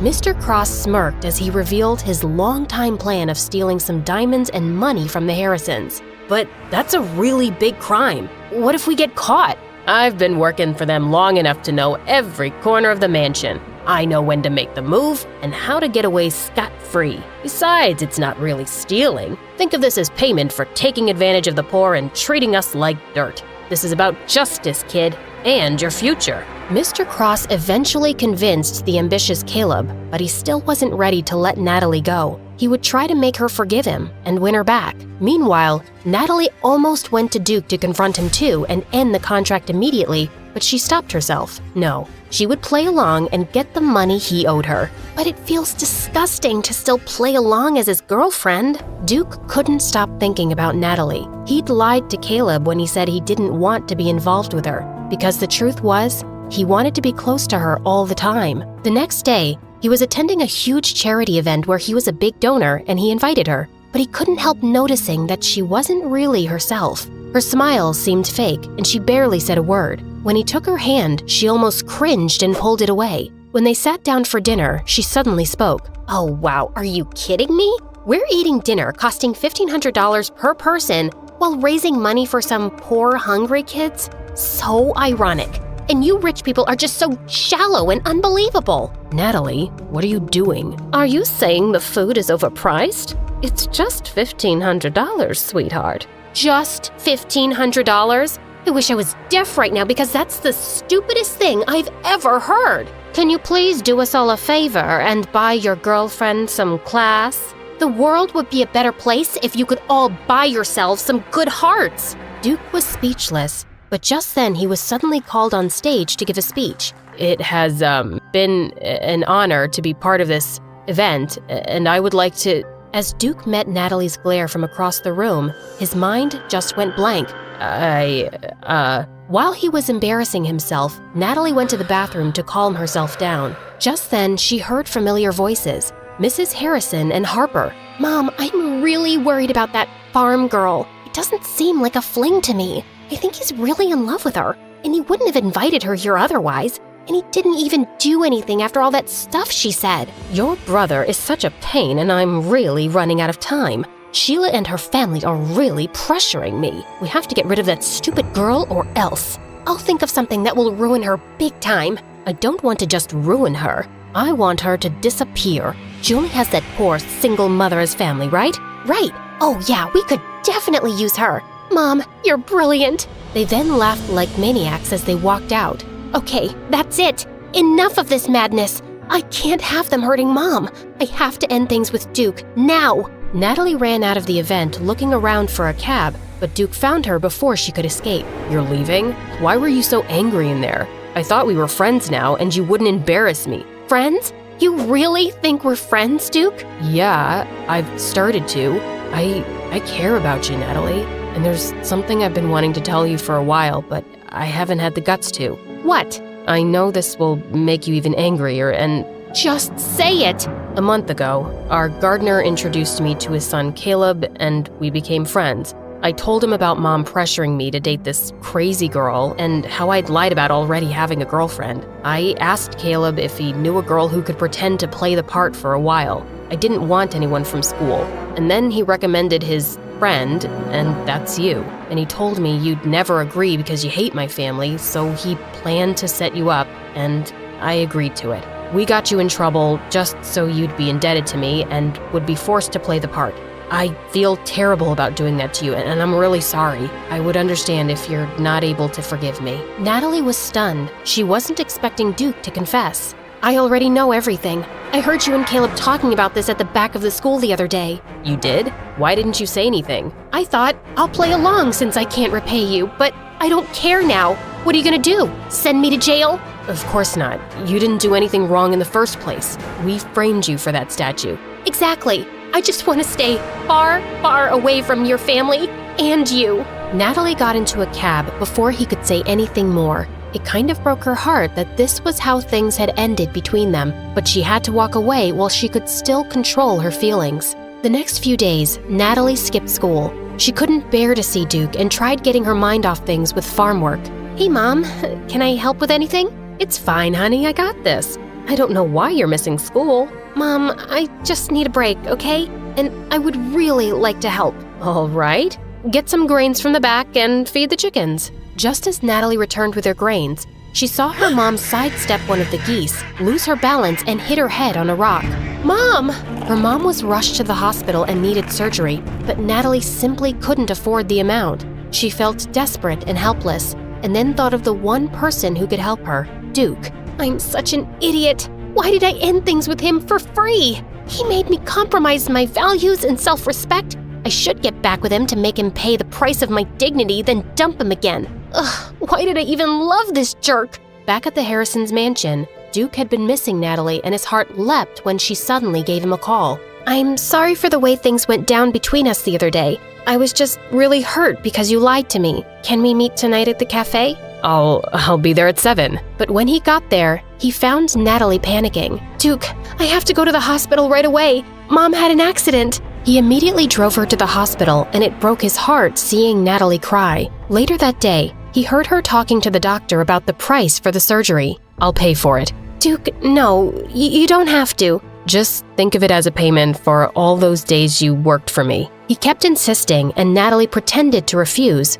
but eventually agreed. I don't know how to thank you. Don't think about it. Let's just hope your mom wakes up soon. I really hope so too. Wanting to comfort her, Duke pulled her into a hug, and Natalie just found herself hugging him back. As she lifted her face, their eyes met and her heartbeat became wild. You're so beautiful. When Natalie realized what was happening, she immediately excused herself to the bathroom. Focus, Natalie. He's a jerk and his family is crazy. Don't get carried away. Meanwhile, Harper and Mrs. Harrison decided that dinner would be the perfect time to break Duke. So, how's Natalie, darling? Maybe you should invite her to have dinner with us again. She's busy taking care of her mom, who's in the hospital. Oh, really? We didn't even do anything to her mom yet. What?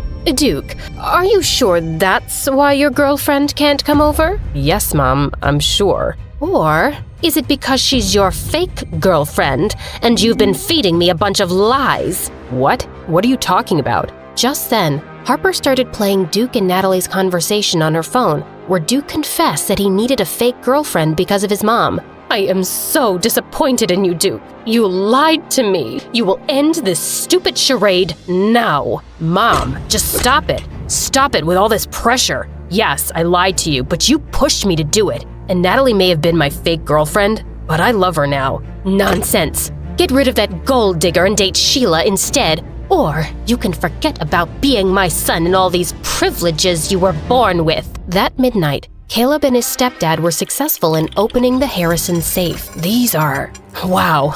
Dad, we're gonna be rich. I told you, son. Now, let's put everything into these bags. Hurry. The father and son were almost done getting everything in the vault when the door suddenly burst open and the Harrison security team barged in with policemen. The next day, the news was all over town that Mr. Cross and Caleb had been arrested for theft at the Harrison mansion. Natalie could hardly believe her ears. She didn't love Caleb anymore, but he'd been her friend since they were kids, and she had to see him. Nat, thank God you're here. You gotta help us. Please, ask Duke to make his family forgive us. Caleb, why did you do it? When did you become this person? How can you not understand, Nat? We've always hated those rich people. They've worked our parents to the bone and always mistreated us. Are we less smart than any of them? Or less deserving of a good life? No, you deserve a good life, but you can't have it by robbing rich people. You have to earn it, Caleb. I could work for 50 years and never get to where they are.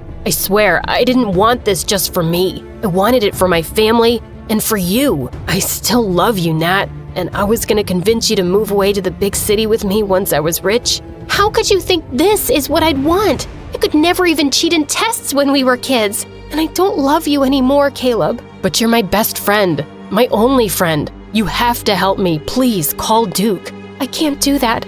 You committed a crime and you'll have to pay for it. And not once have I heard you say that you're actually sorry you did it. Please, Nat. Who's gonna look after my mom? This'll break her heart. I'm begging you. Natalie softened and she tried to call Duke, but he wasn't picking up. She promised Caleb that she'd try to do what she could, but hours passed and there was no response from Duke. She then decided to call the last person she wanted to talk to. Hello, Harper? Farm girl? To what do I owe this displeasure? Your brother isn't answering my calls and messages. Is he okay? You tell me. Mom kicked him out of the house last night and basically disowned him, all because he said he was in love with you and wouldn't date anyone else. Dad tried to stop him, but he wouldn't stay. He what? Harper, where did he go? Why should I tell you? Harper, please, tell me he has somewhere to go. And he would still have some savings of his own, right? It turns out he doesn't have any. He had $100,000, or so we thought, but now he's penniless. He wouldn't tell me where he spent that money, but I can easily guess it was on you, you gold digger. She was actually right. Mom's surgery had cost $100,000, and it looked like Duke had given all his savings to me. She tried to call Harper again, who blocked her number, so she had no choice but to go to the mansion. How dare you come here, you filthy, lying peasant! I just wanted to ask where Duke went because I'm worried. Drop the act, girl. We all know how fake everything was. My brother was so stupid for actually falling in love with you. Yes, it was fake at first, but I've fallen in love with him too, for real. Please, you have to find out where he went. Suddenly, someone started bawling from the door. It was Sheila with her parents. Mrs. Harrison wasn't expecting their visit, and the blood drained from her face. Who's this girl? Where's my Duke? He's mine. He's only mine. Give him back to me. We are destined to be with each other.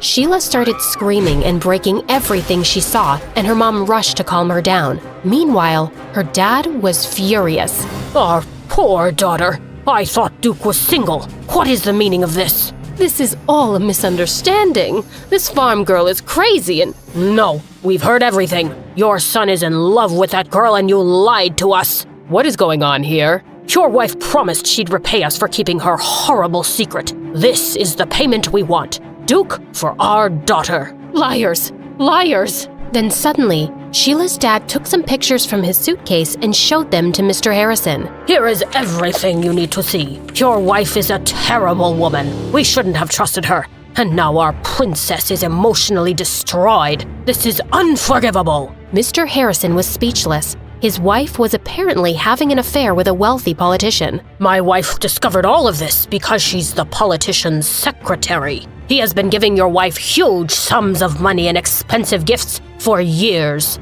Mr. Harrison looked stunned, and then he lost it. I've done nothing but love you, given in to every stupid tantrum, giving you everything you wanted, but it wasn't good enough for you, and now you've made our son miserable too, just to cover your own dirty secrets. Get out of my house, now! No, you can't do this to me, honey. I'll leave him for you. But Mr. Harrison ignored her and ordered their security to drag her outside. Dad, what are you doing to Mom? Can't you just forgive her? If you want to stay in this house, you will listen to me and stop being such a spoiled brat. Otherwise, you can leave with your mother. Is that understood, Harper? Yes, Dad. Mr. Harrison then called the police to help him find his son. Natalie then remembered about this secret place Duke once took her to. She went there alone and found him.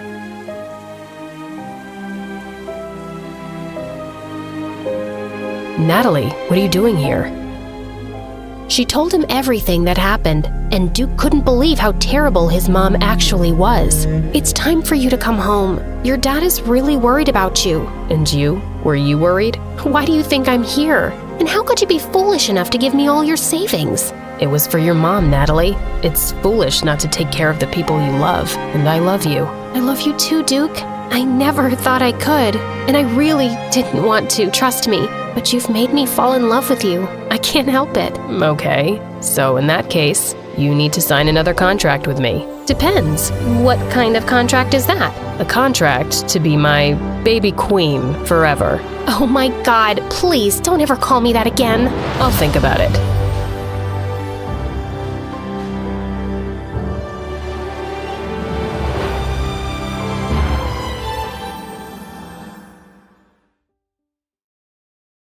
Hi, I'm Lorna from Nashville, and this is my story. Please like and subscribe to For Eve. I grew up as an only child, and it was pretty lonely because my single mom was always busy. She'd mostly forget my birthdays or any promises she made. Mom, you promised you'd take me to the beach for a birthday picnic. The sea and the beach will still be there next weekend, Lorna, but without my job, I won't be able to raise you. Mom worked as a chef at a big restaurant, and I enjoyed watching her cook whenever I tagged along with her to work. That soup looks tasty. I need to use the bathroom. Don't touch anything. As soon as Mom left, I picked up a ladle and leaned over to scoop up some soup. Oh, it was so good. As I went in for another spoonful, suddenly, my removable braces fell into the pot. Lorna, what are you doing there? Nothing. I quickly moved away, and she hurried with a bowl and dished out some soup. We have a very important guest in the restaurant. No distractions, please. When she went out again, I frantically searched for my braces, but moments later, she came into the kitchen crying. I just got fired because the important guest found this in his bowl. I am so sorry, Mom. Ever since you came, my life has been a roller coaster. I was heartbroken when she said that. After that, she changed towards me, even though I said sorry like a million times. She managed to get some part-time jobs, but was having trouble making ends meet. So eventually, when I was in 7th grade, we had to move from our nice apartment in the city and go live with Grandma in a small town. We hadn't met Grandma in ages, and she hugged me tight. Oh, you've grown so big, Lorna. Mom just sulked and took our bags upstairs to her old room. Grandma made an amazing supper, and I was having a great time, but Mom was still in a bad mood. And then she had the strangest conversation with Grandma. I don't want certain people to know that we're here. That's kind of impossible, dear. It's a small town. We're only going to be around for a few months till I get another job. Just don't talk about us with anyone. But I like Grandma's house. Please, let's just stay here for good. Mom just ignored me and walked off. We'll convince her to stay, don't worry. Now, you go to bed because tomorrow is your first day at your new school. The school I was going to was actually Mom's old school, and Grandma took me there the next morning while Mom stayed in bed. As I walked through the corridor, I saw this boy with big glasses hanging from his locker. Hello, can you help me down? How did you get up there? My stupid older stepbrother and his friends. I was as short as him, so it was a bit difficult getting him down, but we both ended up in a heap on the floor. Thanks, I've never seen you around before. Oh, I'm new. My name's Lorna. Ew, what's that smell? What smell? It's coming from your bag. Do you have dead skunks in there? When I opened it, I saw that Grandma had packed me lunch and it was leftovers from last night, and it didn't smell right. The boy ran away without even telling me his name, but when I got to class, I saw him there, and he instantly yelled, "Hey everyone, there's the stink bomb I was telling you about." That's how he paid me back for helping him? Everyone pinched their noses as I sat down with my stinky backpack, right behind that jerk, whose name was Brad. Hey, idiot, I'm hanging you back on that locker later. I know what I did was wrong, but I've been waiting for a long time for someone new to take my place in school. What are you talking about? I've always been the easy target for bullies, the one that gets thrown in the trash bin or gets his face stuck in the toilet. So you want me to go through all that? It's not that bad, you look strong. Good luck. I couldn't wait for class to be over so I could get back at him, but he ran out like lightning. When I got home, I told Grandma it was a bad idea to put leftovers in my lunchbox. I'm sorry, dear. Let's go get some lunch snacks from the grocery store. No, she's not going to the grocery store, Mom. Why can't I go to the store? It's just a short trip. It'll be fine. No one knows who she is. What? Nothing. Mom reluctantly agreed. And as Grandma and I roamed through the aisles, I suddenly spotted Brad walk in with a man who was probably his dad. Grandma, that's the boy who made all the kids laugh at me at school. Just then, Brad's dad saw us and approached Grandma. Hi, it's been a while since I've seen you. Oh, yes. Your son is really grown up. Yeah, who's this pretty girl? Oh, just a maid's daughter. What? No, I'm not, Grandma. Grandma? She's your granddaughter? Oh, God. Yes, she's my granddaughter. And then Brad's dad bent down and suddenly hugged me. Okay. What are you doing, weirdo? Gran, what's going on? Honey, I wasn't supposed to tell you this, but he's your dad. What? But Mom told me my dad wasn't alive. Oh, that's what she said. Well, I'm very much alive, honey. And this is your twin brother. What? Brad and I looked at each other stunned, and then Grandma said we needed to leave. On our way back home, Grandma explained everything to me. Your mom had just completed high school when she had you and your brother, and she wasn't ready to start a family, so she took you and asked your dad to keep your brother. But that's so unfair. I always wanted a sibling, because growing up, Mom was always busy and I was so lonely. I know, love. It wasn't a fair choice for both you and your brother. When we got home, Mom was waiting for us, smiling. I got a job interview. You told me I didn't have a dad, but I saw him today. And I have a twin brother too? Were you ever going to tell me? Gosh, I knew I shouldn't have come back here. She had to find out one day. Things like this just can't be kept a secret forever. This is a mess. Lorna, listen, I don't want to hear anything you have to say. You lied to me all my life. The next day when I woke up, Dad was in the kitchen with Brad. Why didn't you tell me you were in town? Because we made an arrangement to never see each other ever again. But you're here now. Don't you want to meet your son? Mom looked at Brad tearfully, and he looked as angry as I felt. I have a mom. And I have a dad. The situation in the kitchen was really tense, so I took Brad to my room while our parents still argued. This used to be Mom's room, but now it's mine. I can't believe I have a mom. My own mom. And a grandma and a sister. After Dad married my stepmom, things just went bad for me. She and her son are awful people. Don't worry, you have me now. I'm sorry about what I did at school. I forgive you. Mom and Dad apologized to us both and said they'd been wrong to keep us apart. Brad and I told them it would take us time to forgive them. But secretly, we both thought it was the best thing we'd ever discovered. Mom decided to stay, and as time went by, Brad and I got really close. He started coming by often, and we had a lot in common. Grandma adored Brad, and slowly he and Mom started warming up to each other too. Like this one time, Mom was struggling to open a bottle of pickles, and he instantly got up to help her out. Wow, you're a strong boy now. She kissed him on his forehead, and his face just lit up.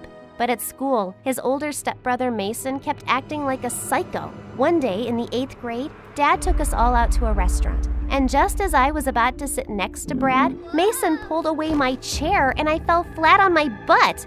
Mason, what? I was pulling out a chair for the lady. I was being a gentleman, Dad. It's not my fault she's a clumsy idiot. When Mason went to the bathroom, I smothered his seat with barbecue sauce without Dad noticing. Brad and I giggled as he took his seat. What are you two goofballs laughing at? It was so hilarious because when he got up, it looked like he pooped his pants. As we grew up, we learned how to defend ourselves against Mason and his friends. Until one day, I found Brad sitting with them during recess. Hey Brad, did you lose your way and your mind? Come on, let's find another table. He doesn't want to chill with you anymore. Go find some other friends. Brad? But he just looked away. What was going on? I caught up with him at the end of the last class. You want to tell me why you're hanging out with Mason suddenly? Look, Lorna, my stepmom has a lot of connections, and she said she'll help me get into a great university on full scholarship if I help Mason pass his exams. So I gotta do this, okay? That's ridiculous. You don't need her connections. You can get in on your own. And I'm sure Dad has enough money to pay for your college. That's the thing. He doesn't. Dad's business was doing really poorly when he met my stepmom. Sometimes I think he just married her for the money. Now she controls everything. I have to do what she says. That's what Dad's told me too. It's just for some time. Mason will graduate soon. He just walked away, and I suddenly felt so lonely again. He stopped coming over completely. And since Mom had gotten a job as a head chef in a nearby city, she'd become really busy again too.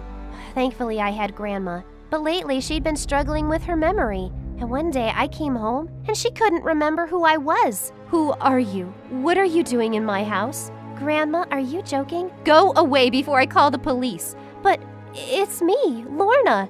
I had to wait outside till Mom came back. We took Grandma to the hospital, and the doctor said she had Alzheimer's disease. Why is this happening to Grandma? She's the only person I can talk to. Sweetie, you can talk to me, but you're never around. Mom started taking weekends off from work, spending more time at home so we could take care of Grandma together. Lorna, I was very young when I had you and your brother. And it felt like it might be the end of all my dreams, but it's not true. I just want you to know that I love you both more than my career. Family is the most important thing, and it's taken me some time to realize that. Thank you, Mom. I love you too. Grandma's illness brought Mom and I closer, but Brad just never came back to us. He was still hanging out with Mason and his stupid friends even after they'd graduated high school. And then one day in 12th grade, I found him in the school parking lot trying to break into a teacher's car. Brad, what are you doing? None of your business. Go away. No, you were doing something wrong. I'm not just gonna forget what I saw. Look, just get out of here. I'm not going anywhere. Just then, Mason jumped over the school fence and started yelling at Brad. What's taking you so long, dude? My boys are waiting outside. I couldn't get the car open. I'm trying. I couldn't believe what I was hearing. They were stealing a teacher's car? Mason, I should have known that you were behind this. When are you gonna learn to mind your own business, Lorna? I'm calling the principal.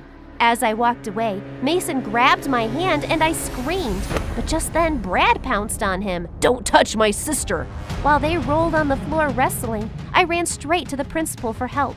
The principal called the police, and Mason was arrested for trespassing on school property and attempted theft. Turned out, it wasn't the first car he and his gang had stolen. Brad, what happened to you? Lorna, you don't know what I had to live with. Mason's mom is so evil. If I didn't listen to Mason, then he would tell his mom, and I won't get to go to college. Did you talk to Dad? Did you tell him that Mason is making you steal cars? I tried, but he never believes me. I hugged him as he cried. You should have told me. I would have helped you. I told Mom everything that happened, and she was so mad at Dad. She insisted that Brad come and live with us, and he was really happy to. Soon after, my college application replies came back, and to my delight, I'd gotten in on a full scholarship. I'm so happy for you, sis. My scholarship applications never got accepted, but at least you get to go. I have enough money saved by now, and I'll pay for your studies, Brad. You don't have to worry about that ever again, because you are also my child. As we celebrated in the living room, Grandma suddenly appeared. Lorna, Brad, when did you get here? I'm so happy to see you. Grandma remembered us, even if it was for just a little while, and it was a moment to cherish.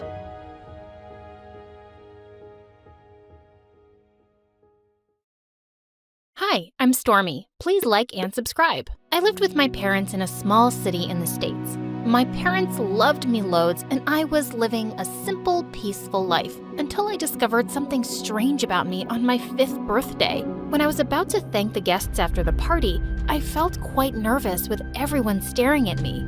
We did thank you all for coming to my birthday. What a fumble! That's the first time I realized I stutter in nervous situations. Everyone around me laughed and I just ran away. I sat by the pool crying when a girl my age with glasses came and sat down near me. Hey, I'm Nora. We just moved here. I know, speeches suck. Yuck, I hate them too. She wiped my tears and I instantly put my arm around her. It felt like we were destined to be friends. Mommy takes me to the park every night. Wanna come along? It'll be fun.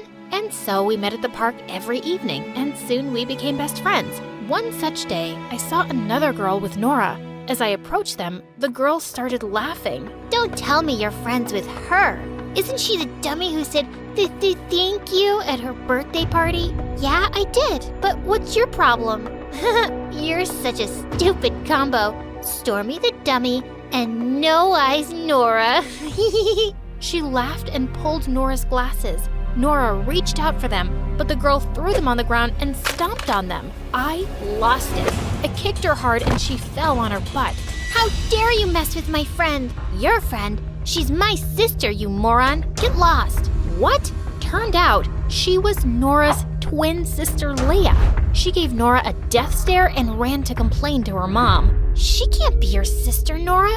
She's awful. Yeah, she is. That's why I didn't introduce her to you before. We just never get along. But thanks for standing up for me. Days passed and we all started going to the same school. Whenever Leah or anybody bullied me or Nora, we always stood up for each other. Life was good until one day in the 6th grade, Nora told me the saddest news. Their family was moving to New York City. I don't want to go, but my dad's got some big job there and he can't miss it. I'm so sorry. She hugged me and we both burst into tears, while Leah mocked and laughed at us. And that's the last day we all met. I missed Nora so much that I didn't even attend school for days. But then Mom and Dad encouraged me. Slowly, I started focusing more on my studies and became a school topper. But when I was in high school, my parents came up with a strange plan. They wanted me to move in with my aunt in New York for a better education. I wasn't so happy to leave them, but I agreed. When I reached New York, Aunt was so pleased to have me. She took me shopping around the city and got me all ready for my new school. Stepping into the big school, I felt like I was in a movie. I walked straight up to my class in the 9th grade, but almost all the seats were taken. I was gazing around when suddenly a girl waved at me. Me? Yeah, come on up. Here's a seat. That was so sweet. I walked near her, but then I noticed from her smile, she's someone I knew. OMG, Nora? Is that you? You look amazing, and you got contacts? I know, gotta make some changes. And you're beautiful as ever, too. We shouted in excitement while the whole class stared at us like crazy. Nora took me out on a tour around the school, and we bumped into Leah. Oh God, you again? How many more losers can a class of grade 9 hold? And she had a set of minions here too around her. Seemed like she hadn't changed one bit. Well, maybe you can leave and never come back, so the class will be one loser less. Nora and I laughed and high-fived. Leah looked like she was about to attack me, but some teacher walked by just then, and I escaped. Later that day at lunch, I sat down with Nora at a table, and the next minute, 2 girls brought us food as if in a restaurant. Hey, don't you know I'm on a diet? Take this burger back and get me a salad, and oh, one for Stormy too. No, really, it's fine. I can get my own lunch. Thanks. Hey, why? Easy, girl. See, she's already going. Now, chop chop. Whoa, I was surprised to see she was a big shot in the school, with her own set of minions. As we were eating, Leah was sitting a few tables away, and I saw a strange grin on Nora's face. Now, watch the show. Saying that, she walked straight to Leah with a bottle of water She silently poured the whole bottle onto her food. Leah snapped and pushed her hard. Nora fell down with a scream. Ah! Look, guys! She slapped me and pushed me down for no reason. Do you want such a mean girl to be your president? Stop embarrassing yourself, Nora. You're gonna lose no matter what you try. We'll see about that. What was happening? When she came back to her seat, I asked Nora, what was all that about, Nora? And I saw that you started it. That wasn't very nice of you. Why? I told you, you gotta change to fit into the world or you'll lose. Well, here I mean the school president election. I'm running and so is Leah, and I have to beat her butt. I wasn't liking her cheap winning tactics, but she was my friend, and when she asked me to help prepare posters for her campaign, I did. A day before the election, the candidates had to give their final speech in front of all the students, and a second student had to speak in favor of each candidate too. I was praying Nora wouldn't look up to me, but she did, and I really had to step up. I started off confidently, but suddenly I realized how many pairs of eyes were on me, and I lost my nerve. So, what I'm trying to say is, vote for Nora. And the whole school ended up shouting in chorus, No, Nora! No, Nora! Nora looked furiously at me and stormed off. I called her out, but she didn't stop. Gosh, I'd messed up, but I hadn't done it on purpose. She shouldn't have asked me. And when the election results were announced, Leah was declared the winner. I knew Nora would be really mad, but I had no idea what she'd do next. Just as the previous president was putting the president badge on Leah, Nora came charging straight at her onto the stage and knocked Leah over. She ripped the badge right off her shirt. I jumped onto the stage to stop her, but just then, she pulled Leah's hair, and it came off. OMG, it was a wig! Everyone looked stunned to see Leah hairless. Nora just stood there grinning, while Leah looked around horrified. I thought you'd at least keep this promise, Nora. You suck. She burst into tears and ran off. As Nora walked off the stage, I went after her and grabbed her arm. Are you crazy, Nora? How could you do something so awful to your own sister? Who are you? What have you become? Who are you to ask me that, you stuttering moron? You cost me the election too. She pushed me so hard that I hit the wall. I lost it. I attacked her back, and it was a big fight that landed us both in detention. But at least I was clear about something now. I was not going to be friends with her ever again. I didn't even know who she was anymore. I felt bad for Leah, but she didn't show up for days. And Nora was just going out of control. She made the whole class sign a petition for a re-election and sent it to the principal. Worse, she used Leah's absence and told everyone she was the acting president. So class, today we're all gonna skip the math test and go watch the soccer team's rehearsals. They're amazing. We're not listening to you, Nora. You can go if you want, but we'll be right here in class. You always were such a loser nerd, Stormy. Don't talk back to your president. You are skipping math. Everyone will, 'cause I said so. That was insane, and there was no way I was gonna listen to her. I stayed back in class, and I was glad at least some of the other kids did too. Weeks passed, and finally, Leah showed up for the exams. But she wasn't the same girl anymore. She sat in the last seat in class and didn't talk to anyone the whole day. I decided to go talk to her. When I went to her at lunch, she immediately stood up and started walking away. Hey, wait up! You don't have to run away from anyone. If you start running, you'll have to do that your whole life. Just stop. And she did. She came back and sat down next to me for lunch, and I saw Nora and her gang staring at us from afar, but I couldn't care less. I shared my lunch with Leah, and slowly she started getting comfortable. She told me she got a strange condition called alopecia a year ago, which made her lose most of her hair. She even apologized for being so mean towards me. You know, all these years, I thought being mean to people says you're tough and strong. The way I treated you and Nora till now, I think I deserve this shame. No, you didn't deserve it, Leah. It was cruel, but I'm glad you realized your mistakes, and I hope this means we can be friends now. We started hanging out in school and even at my place to study together, and she was actually quite easy to get along with. We aced the exams, and I was really looking forward to junior prom, but Leah seemed reluctant. Actually, I don't think junior prom is a good idea, but you should go. It's just me. Oh, come on, Leah. You're the president now. You mean the hairless president? If only it was a Halloween party. You could come as Voldemort and win. Shut up, Nora. There's a big difference between being hairless and heartless. You should be more worried about how ugly you are on the inside. How come you don't stutter at all when you raise your voice at me, Stormy? Was it a plan to make me lose the election then? Think whatever you want to, I don't care. See you at prom. Leah and I walked out. I took her shopping that evening and we got some beautiful dresses for the big eve. And I bought something that shocked Leah. A bald wig. This is gonna complement my costume. I'm gonna show everyone being hairless is a fashion in itself. How about you? She cried and hugged me tight. I held Leah's hand tight and took her to prom, beautifully hairless. Some gossiped, many were speechless, and I saw my friends smiling with confidence. That made me happy. Nora mocked us and laughed, but no one backed her up. Hey, knock it off, Nora. Leah looks lovely, and it's brave of her to come like this. Yeah, and we all like Stormy too. She's really nice. Nora lost her mind and picked up some juice glasses to fling at us, but just then the principal happened to walk by and the juice went straight in her face. She immediately kicked Nora out of the event. That felt like a victory. Just like that, we were at the end of high school. We got some great news. Leah and I got placed in the same university on scholarship. The last day at school, I walked into the restroom to find Nora sitting in a corner bawling like a baby. Hey, Nora, you okay? What happened? You of all people. Why are you here? Just leave me alone. Sure, I will. Right after you tell me what's wrong with you. What do you want to know, huh? That I'm a real loser? Fine. I'm dumb and stupid, and I failed all my exams, and I won't graduate from high school this year.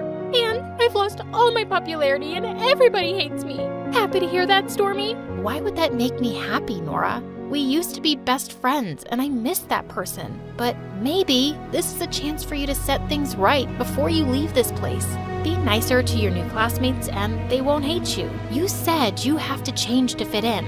And I guess you need to change into the better, kinder version of yourself now. I know you can. She looked at me silently as I gently patted her on the shoulder, and then I walked away. Finally, I had the beach house all to myself for an entire month. A summer of sunbathing, parties with friends, and bonfires on the beach was headed my way. I couldn't wait, and the best part, a break from my dad's annoying rules. Hi everyone, I'm Taylor, the girl who has it all. Everyone knows my name, teachers love me, and I live in the sweetest oceanside mansion on this side of the panhandle. Everything was falling into place. I'd just finished my senior year. I got accepted into my dream college, and I had a killer party planned at the end of the week. Life was great. My summer dreams shattered like a mirror when I saw a familiar face jump out of a moving truck next door. Before I continue, please like and subscribe. What is she doing here? I ducked behind the railing and peered over at a preppy-looking girl walking toward the neighboring house. Her hair clips stuck out like a sore thumb. Whoa, that's Heather Lanigan. I haven't seen her since... Shut up, Troy. She'll hear us. My annoying little brother almost gave us away. Thankfully, I pulled him out of sight just in time. Weren't you guys like best friends or something? Why are you being so sketchy? I glared at my brother and crept inside as fast as I could, watching from the tilted blinds. Heather and I went way back, but she moved away when we were 12 and took all her insane drama with her. We used to be friends until she started making my life a living nightmare. More on that later. All week, I was forced to sneak around from room to room to stay out of sight, like I was a burglar in my own house. This was not how I wanted to start my summer vacation. Before I knew it, it was the day of my party. I didn't even realize the DJ had arrived to set up his equipment until the doorbell shocked me out of my trance. The guests started showing up, and I wasn't even dressed yet. I threw on the cutest dress in my closet and raced downstairs. Oof, straight into my boyfriend, James. Careful, babe. What's the rush? Sorry, I'm just a little on edge. My arch nemesis moved in next door a few days ago, and I'm pretty sure she's plotting my demise. You mean the tiny little girl on the swing over there? Sure enough, Heather was outside swinging innocently with a lollipop in her mouth like Lord Voldemort with pigtails. I didn't buy her act for a second. Don't let her size fool you. Okay. Should we go dance? Yeah. The music kicked on, and I finally let my guard down. We danced danced and sang karaoke all night long, having an absolute blast. At one point, I looked out the window again and saw Heather still alone on the swing set. Maybe I'd been too judgy. I was almost tempted to invite her to the party when suddenly I heard gasps behind me. Watch out! I spun around and stared just as a light snapped off the railing above. James dove and pushed me out of the way just in time. When I looked back out the window, Heather was gone. I tried to act like it was no big deal. Just a little accident, everyone. No need to stop dancing. But the truth is, I was shaken up. Did Heather do this? Even if she did, I knew there was no way anyone would believe me. After all, no one did the first time she tried to ruin my life. So about that. Growing up, Heather and I were best friends. We loved all the same things. Fashion, parties, the beach, obviously the beach. But we were also straight-A students and in all the school clubs. My dad wouldn't let me do anything without adult supervision, so I used to always drag my mom to our hang sessions because she was less strict. And Heather would bring her dad since he'd recently sold his company for like $1 billion and suddenly had a bunch of free time. Then one day, Heather's dad left. Not long after, my parents got divorced too. Heather's dad moved to Europe to start a new business, and my mom moved to the rainforest to find herself. Guessing all she found was bug bites and poor cell service. It was one more thing Heather and I had in common, except not fun like the others. But instead of bringing us closer together, Heather changed. She stopped answering my calls, started playing cruel pranks on me, and even spread a rumor at school that I peed myself. Pro tip, do not drink lemonade with white pants. Learn from my mistakes, people. One day, she started telling everyone I'd ruined her life. And when I stuck up for myself, Heather turned on the waterworks and no one believed me. I understood her being sad. I was sad too, but I couldn't understand why Heather suddenly hated me. Eventually, Heather and her mom moved away. By then, I was honestly relieved to see her go. At least I'd be safe from her pranks. And I was, for a while. But now, she's back. Over the next few weeks, my brand new car broke down. I lost my entire makeup bag in a thunderstorm, and James even started ditching me. This wasn't a coincidence. Heather was ruining my life all over again. I knew I needed proof this time, so I watched Heather like a hawk. One day, James came over to pick me up for a date and found me doing surveillance. Babe, she hasn't said a word to you. You're being paranoid. That's what she wants you to think. Ooh, scary. Watch out for the big bad she-wolf. I considered dumping my mocha latte on James's head, but decided to be mature and punch him in the arm instead. Also, this latte was way too good to waste. Mocha. I headed out, not waiting for James. I took one step off my porch when suddenly a tidal wave of bright blue paint rained down from above, covering me from head to toe. Still think I'm paranoid? Didn't your dad have the house repainted before he left? The painters probably forgot the cans. You live in a dream world of lies and unicorns. I quickly rinsed off and changed so we could make our reservation on time. I wasn't about to miss out on a meal at the most exclusive restaurant in town just because of the Wicked Witch of the Panhandle. When we arrived, I was so excited. But before we could even walk into the restaurant, the hostess came out and stopped us. I'm sorry, miss, but the entire restaurant has been rented out for the evening. What? We had reservations. Someone came and offered to buy out all of the tables. It's out of my hands. I had a sneaking suspicion I knew who that someone was. Before the hostess could stop me, I barged inside and glared at the center table. There she was, seated and sipping her lemonade with that stupid, innocent smile. Oh, hey, Taylor. My uncle bought the place out for me tonight. Who knew you could do that? It was our first time being face-to-face in 6 years, and I was speechless. You know, I didn't expect to see you here. You seem more like a fast food kind of girl. But you, James, a pretty boy like you can do better than this trash. At least this so-called trash could get a date eating all by yourself. That wiped the smirk right off her face. For a moment, I felt satisfied until Heather flung a mound of mashed potatoes right at me. This is the second dress of mine you've ruined tonight, you little... Okay, time to go. Before I could slap that snarky grin off her face, James picked me up and carried me out while I screamed and kicked like a toddler. When I got home, I broke down in tears. All I wanted was to have a fun summer, and Heather had ruined everything. What had I ever done to deserve this? There was a knock at my door, and my little brother Troy came in. Hey, you okay? No, Heather was ruining my life again. Have you tried talking to her? Seems like a better plan than avoiding her forever. That gave me an idea. You're right. How can I get revenge if I'm always hiding? I didn't say anything about revenge. Thanks, Troy. You're a genius. Troy was right. It was time to turn the tables. skills. The next morning, I got up bright and early and headed to Heather's favorite cafe. I had a hunch she'd show up eventually. Sure enough, soon she came in to order. I slipped a note to the barista and hid behind some rando's laptop. Shortly after, the barista put her drink on the counter. Double espresso macchiato for horseface Heather. The entire coffee shop started laughing. Heather turned beet red and then looked right at, Before I could hide, Heather marched right over and dumped her iced coffee on my head. Did you really think you could hide? I could see the tacky dye job from space. I'll have you know that I'm a natural strawberry blonde. Seriously, my hair got lighter from spending so much time in the sun. It's not a dye job. Okay, so that didn't go quite the way I'd planned. I was seriously gonna have to get a new wardrobe with all the clothes Heather was ruining. Next time, I would be more stealthy. Sadly, summer was coming to an end, but the good news is my university campus was gorgeous. I fell in love in an instant. Even the presence of my arch nemesis couldn't break the spell. On the first day of classes, I had my textbooks, my planner, and a pencil with an adorable pink floofy thing at the end. I was prepared for everything. I noticed a girl was about to sit next to me. Don't even think about it. Sorry, I'm saving it for a friend. Why was I yelling at random students? I'm glad you asked. About an hour ago, I'd paid the janitor to delay Heather on her way to the classroom. That way, when she arrived to class, there would only be one seat left. Earlier that day, I'd gone to a hardware store to buy the strongest glue I could find. See where I'm going with this? Unfortunately, Heather did too. When she came in, I tried to play it cool, but I kept glancing at the chair, and Heather noticed. Then she did something truly evil.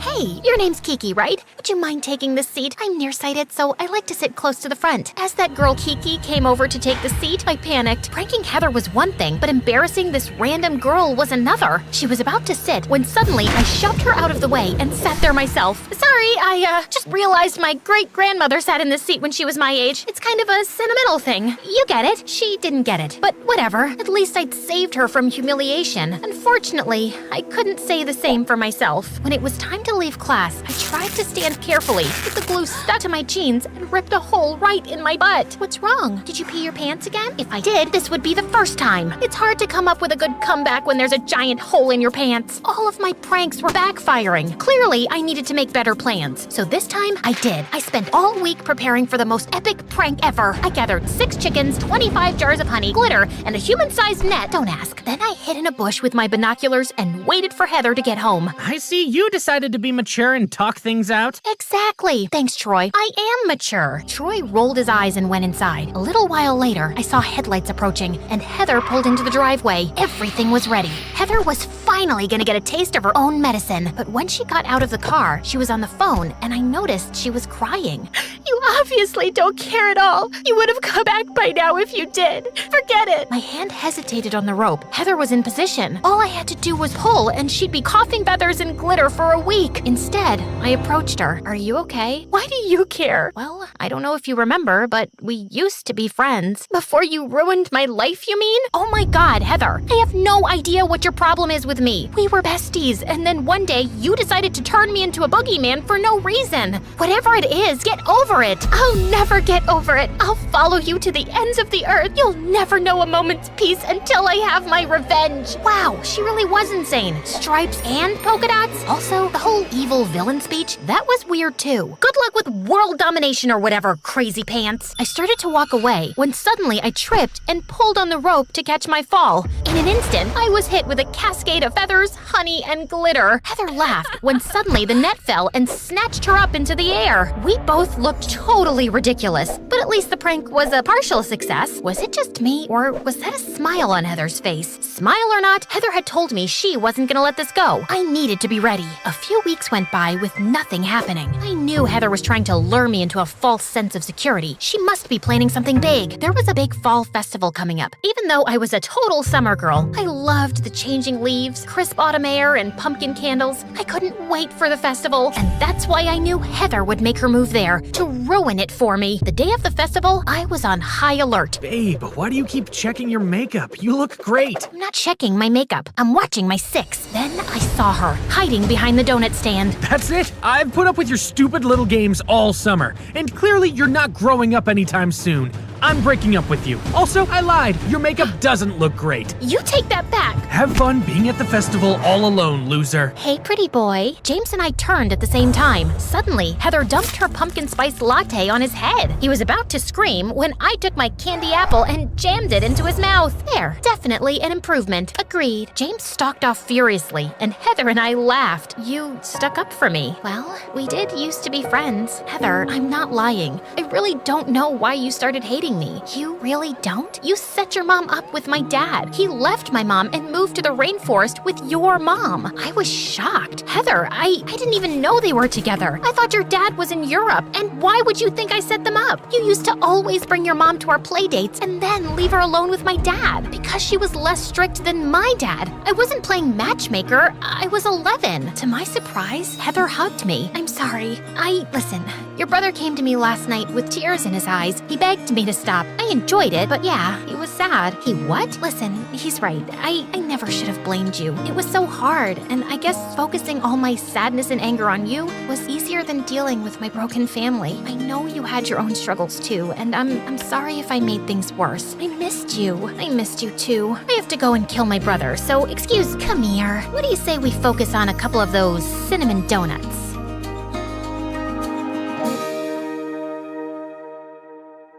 I felt goosebumps on my skin as I climbed the seemingly endless flight of stairs. I was cursing myself for this stupid idea. There were definitely better ways to surprise my girlfriend, but it was her birthday and she did adore horror movies. That's why I decided to prepare a surprise candlelight dinner in a creepy, abandoned hospital at night. As soon as I stepped onto the 3rd floor, the door closed behind me with a bang. And that should have been my first warning to give up on this ridiculous idea because things were about to get real crazy. Before I continue, please like and subscribe to protect yourself from getting into crazy situations. I pushed the door to check if I was locked in, but thankfully I wasn't. With shaking hands, I messaged Taylor. Hey babe, I'm waiting. Winky face. I suddenly panicked. Damn it, no! I'd sent it to my boyfriend, Oliver, instead. I immediately unsent it and sent Taylor another message. Hopefully Oliver hadn't seen it. Suddenly, I heard footsteps approaching. I called out, Babe?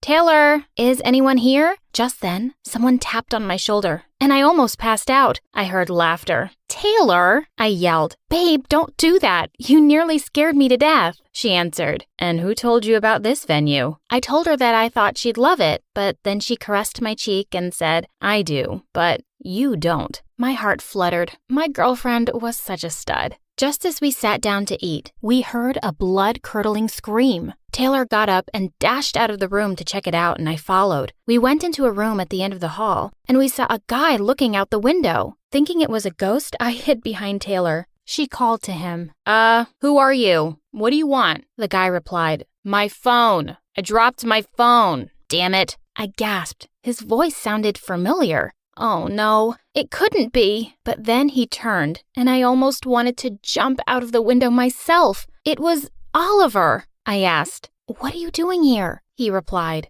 You told me to come. The blood drained from my face as Taylor turned to me. Thankfully, everyone was suddenly distracted when Oliver said, We have one little problem, guys. We're stuck. Taylor shouted, What do you mean we're stuck? Panicking, I ran outside to check the door, but it wouldn't open this time. I pushed even harder, but it wouldn't budge. The elevator wasn't working anymore, and the other fire exit door was locked as well. When I got back, Oliver and Taylor were staring at each other. I swear the tension between them was so strong, I could feel it in the air. And at that moment, I realized that my worst nightmare had come true. I was stuck in the creepiest place possible with my girlfriend and boyfriend. I yelled, We have to get out of here. Taylor said, The door opened easily when I came in. Someone must have locked it accidentally. Oliver snapped back. Why are you looking at me like that? Taylor replied, I don't know. You tell me. Geez, I had to do something before they killed each other. I pulled Oliver into a corner and explained, Babe, that's Taylor. She's my cousin. She doesn't know that I have a boyfriend, so be cool. You're my other cousin. Get it? He took out a piece of paper and pushed it into my pocket, saying, Read it later, babe. I then pulled Taylor into another room. She said, Ooh, this is hot, babe, and pushed me against the wall to kiss me. I said, "Babe, that's Oliver. He's my cousin, and he's staying with us at the moment. I don't know why he turned up here. He doesn't know that I'm into girls, so be cool. You're my other cousin. Get it?" She replied, "Okay, whatever. Don't know why, but something about that guy is super familiar." I quickly said, "I'm sure you don't know him. He's not from around here. Let's go." We started looking around to see if we could find a way out. Taylor's phone was in her bag, which was on her motorcycle outside, and Oliver had dropped his, so our only chance was my phone. I tried dialing 911, but of course, there was no signal. They were both holding onto my shirt as I led the way back to the room where Taylor and I had been on our date. Just then, Taylor picked up something from the floor. It was the little love note that Oliver had slipped into my pocket. She looked at me and then at Oliver and said, "Kendra, who gave this to you?" Before I could reply, Oliver jumped in and said, "What's it to you? Huh? But out of our personal business, will you?" Taylor looked furious, and I did the only thing that I could think of and said it wasn't mine. "You know I think these notes are stupid." Then I took it from her and tossed it away. I turned to the window and started screaming for help, but no one seemed to be in the area. Taylor suggested we gather the bed sheets, tie them together to make a rope, and use it to climb down from the window. But Oliver immediately rejected her idea. "How are you so dumb? It's too risky. We're on the 3rd freaking floor. Don't you girls have any hairpins? I could try opening the lock with one." Taylor turned to him. "No, Nancy Drew, we don't. And I don't think that would help anyway. My idea is much better." As they continued to argue, I climbed up on a stool, hoping to get some phone signal. We needed to get out of here tonight before they found out I was dating both of them. Suddenly, I lost my balance and slipped. Luckily, I landed in Oliver's arms. He looked so handsome, and his strong arms always made me feel safe. He said, "Easy there, babe." He was about to lean in for a kiss when we heard Taylor clear her throat. She sarcastically said, "How I wish I had a sweet cousin like him," before walking away. She looked angry and jealous. As I ran after her, I tripped over something and fell forward and straight into her. She cried as she lost her balance and we both fell to the floor. Her body felt so soft and she smelled really good. Our lips were so close as I stared at her pretty face. She was about to reach for my lips to kiss me when we saw Oliver glaring down at us. He said, "We shouldn't be messing around, girls. Get up and move." Ugh, I found them both so attractive in different ways. It was so confusing. Maybe this was my chance to finally decide between them. Suddenly, Oliver came up to me and said, "I think your cousin has a crush on me. She keeps checking me out." I wanted to laugh, but then Taylor said the same thing about him. They thought jealousy was interest. For some reason, that pissed me off. Clearly, it was only me anyone liked. It was past midnight already, and Oliver suggested we wait until morning to find help. I thought it was a great idea. The less we talked, the less likely it was that they'd find out my little secret. But Taylor seemed agitated. I started dusting a bed off when Taylor said she didn't want to sleep in a room with a boy. She said, "I just wanted to have a girly time with Kendra tonight. We have lots of catching up to do." Oliver said, "Fine, I'll sleep in the next room then." In bed, Taylor hugged me from behind and said, "Well, I can't complain. I like how it's turning out." But I couldn't help worrying about Oliver. He only had one candle with him. Moments later, I noticed a blood stain on the bed and started freaking out. My period had started. Taylor said she had me covered and gave me a tampon. My girl was a lifesaver. I gave her a quick kiss. When I came back, she hugged me again. But Oliver being alone kept bothering me. I suggested that we move to his room. I said, "He's kind of a wimp. He might be scared." Taylor answered, "Are you kidding me?" I said, "Oliver is my cousin. He's my responsibility. We have to stick together." Oliver slept on a couch across the room and Taylor and I on the bed. Taylor had already fallen asleep, while I kept imagining shadows and whatnot dancing around the room. What if the ghost of a dead patient suddenly lay down beside me? I caught Oliver's attention and signaled him to sleep on my other side. He slid under the cover with me. My heartbeat started to race when I felt his hand holding mine. It felt weird to be sandwiched between them, but for some reason, it felt exciting. Suddenly, a loud rustling noise in the hallway made us all jump to our feet. Oliver asked, "What was that?" Taylor answered him, "I don't know. Why don't you check it out since you're the guy here?" Using a candle, Taylor and I followed Oliver out of the room. We saw a lot of emergency things scattered on the floor. I screamed when a huge rat suddenly ran out in front of us. When I turned to them, I almost laughed when I saw them hugging each other tightly in fear. They took like 10 steps apart when they realized that it wasn't me they were hugging. Oliver said, "Sorry about that. I thought you were my cousin." Taylor answered, It's not a big deal." We couldn't fall back asleep after that and just sat in silence. Man, this was getting uncomfortable. I spotted an empty bottle in the corner. I shouted, "Let's play truth or dare." We sat down on the floor and Oliver spun the bottle. It landed on me. Oliver smirked and said, "Okay, Kendra, I dare you to kiss Taylor."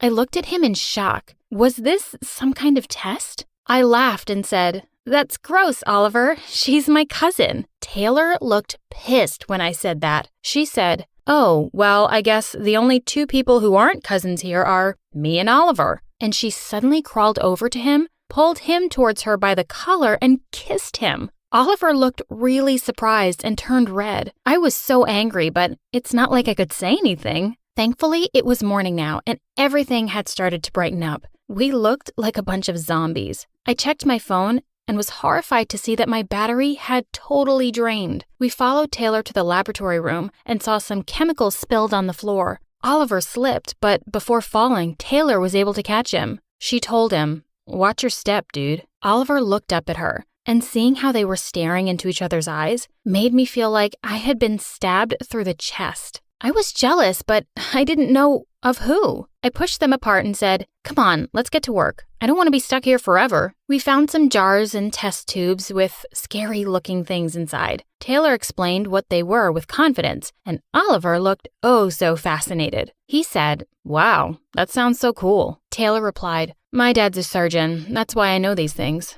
Oliver just stared at her, and Taylor looked like she was enjoying it. Suddenly, Taylor said, "I'm so cold." I started taking off my jacket, but she said she didn't want me to catch a cold, so she went to our room and got into bed. Oliver went in after her and put his jacket around her shoulders. Taylor must have thought it was me because she said, "I love you, babe." But Oliver just turned red, and when Taylor saw who it was, she blushed too. Ugh, it was so annoying. I had to get their attention back. I walked away and tripped on purpose. Acting like I had a sprain, I shouted for help, but no one came. I was furious. I marched back to the laboratory room and my jaw dropped in horror at what I saw. My boyfriend and girlfriend were kissing. I screamed, "What the hell? I hate you both." Both of them looked so shocked as they stepped away from each other. Taylor said, "What did you say, babe?" I told her Oliver was mine. Oliver asked, "Did you just call her babe too?" I answered, "Yes, because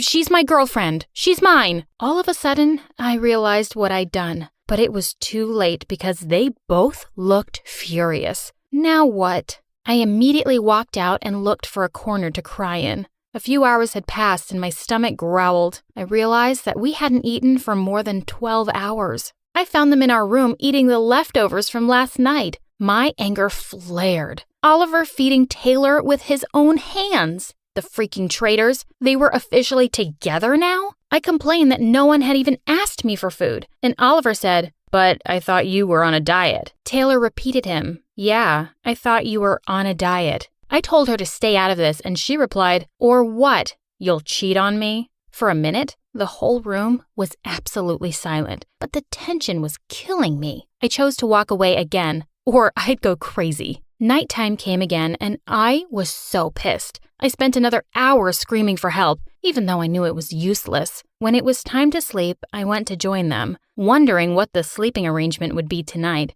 I'd probably be the one on the couch now. I noticed that Taylor was missing. I asked Oliver where she was, and he told me that he had been looking for her too. Oliver tried to hold my hand as we checked each room, but I smacked it away. How dare he? He had kissed my girlfriend, and it was unforgivable. He then told me that he didn't trust Taylor. "I think she already escaped and left us here. We should get out already." I was annoyed.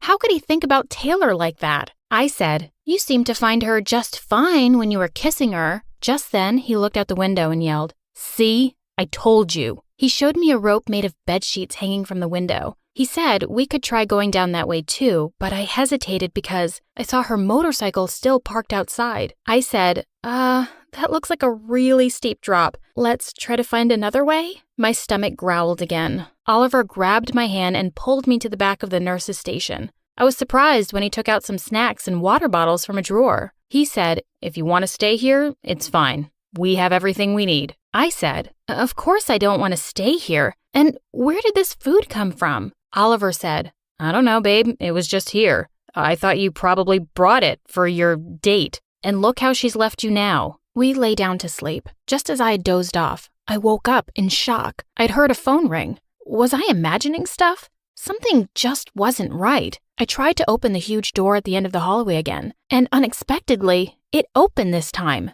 I went inside and heard another ring, then a moan. I followed the sound and was shocked to see Taylor tied up to a surgical bed, and next to her was a phone. I immediately ran up to her to untie her and grab the phone. We had to call for help, she revealed. That creep planned all of this. I remembered how I knew him. I used to date his sister, and he tried hitting on me back then. He found out I was going out with you. He wanted to get rid of me by trapping me in here. What? Panicking, I looked around and saw a fire extinguisher under the sink and used it to hit the metal lock bar on the fire exit door. We tried and tried until it opened. Finally! While Taylor and I were running down the stairs, Oliver screamed from the top, "Bring her back to me, you stupid witch!" He started to run after us, but in a panic, Taylor suddenly tripped. I helped her get up, but Oliver was able to catch up and grabbed me by my shirt. He yelled, "She never even noticed me and used to make fun of me with my sister, and now she's trying to steal my girlfriend.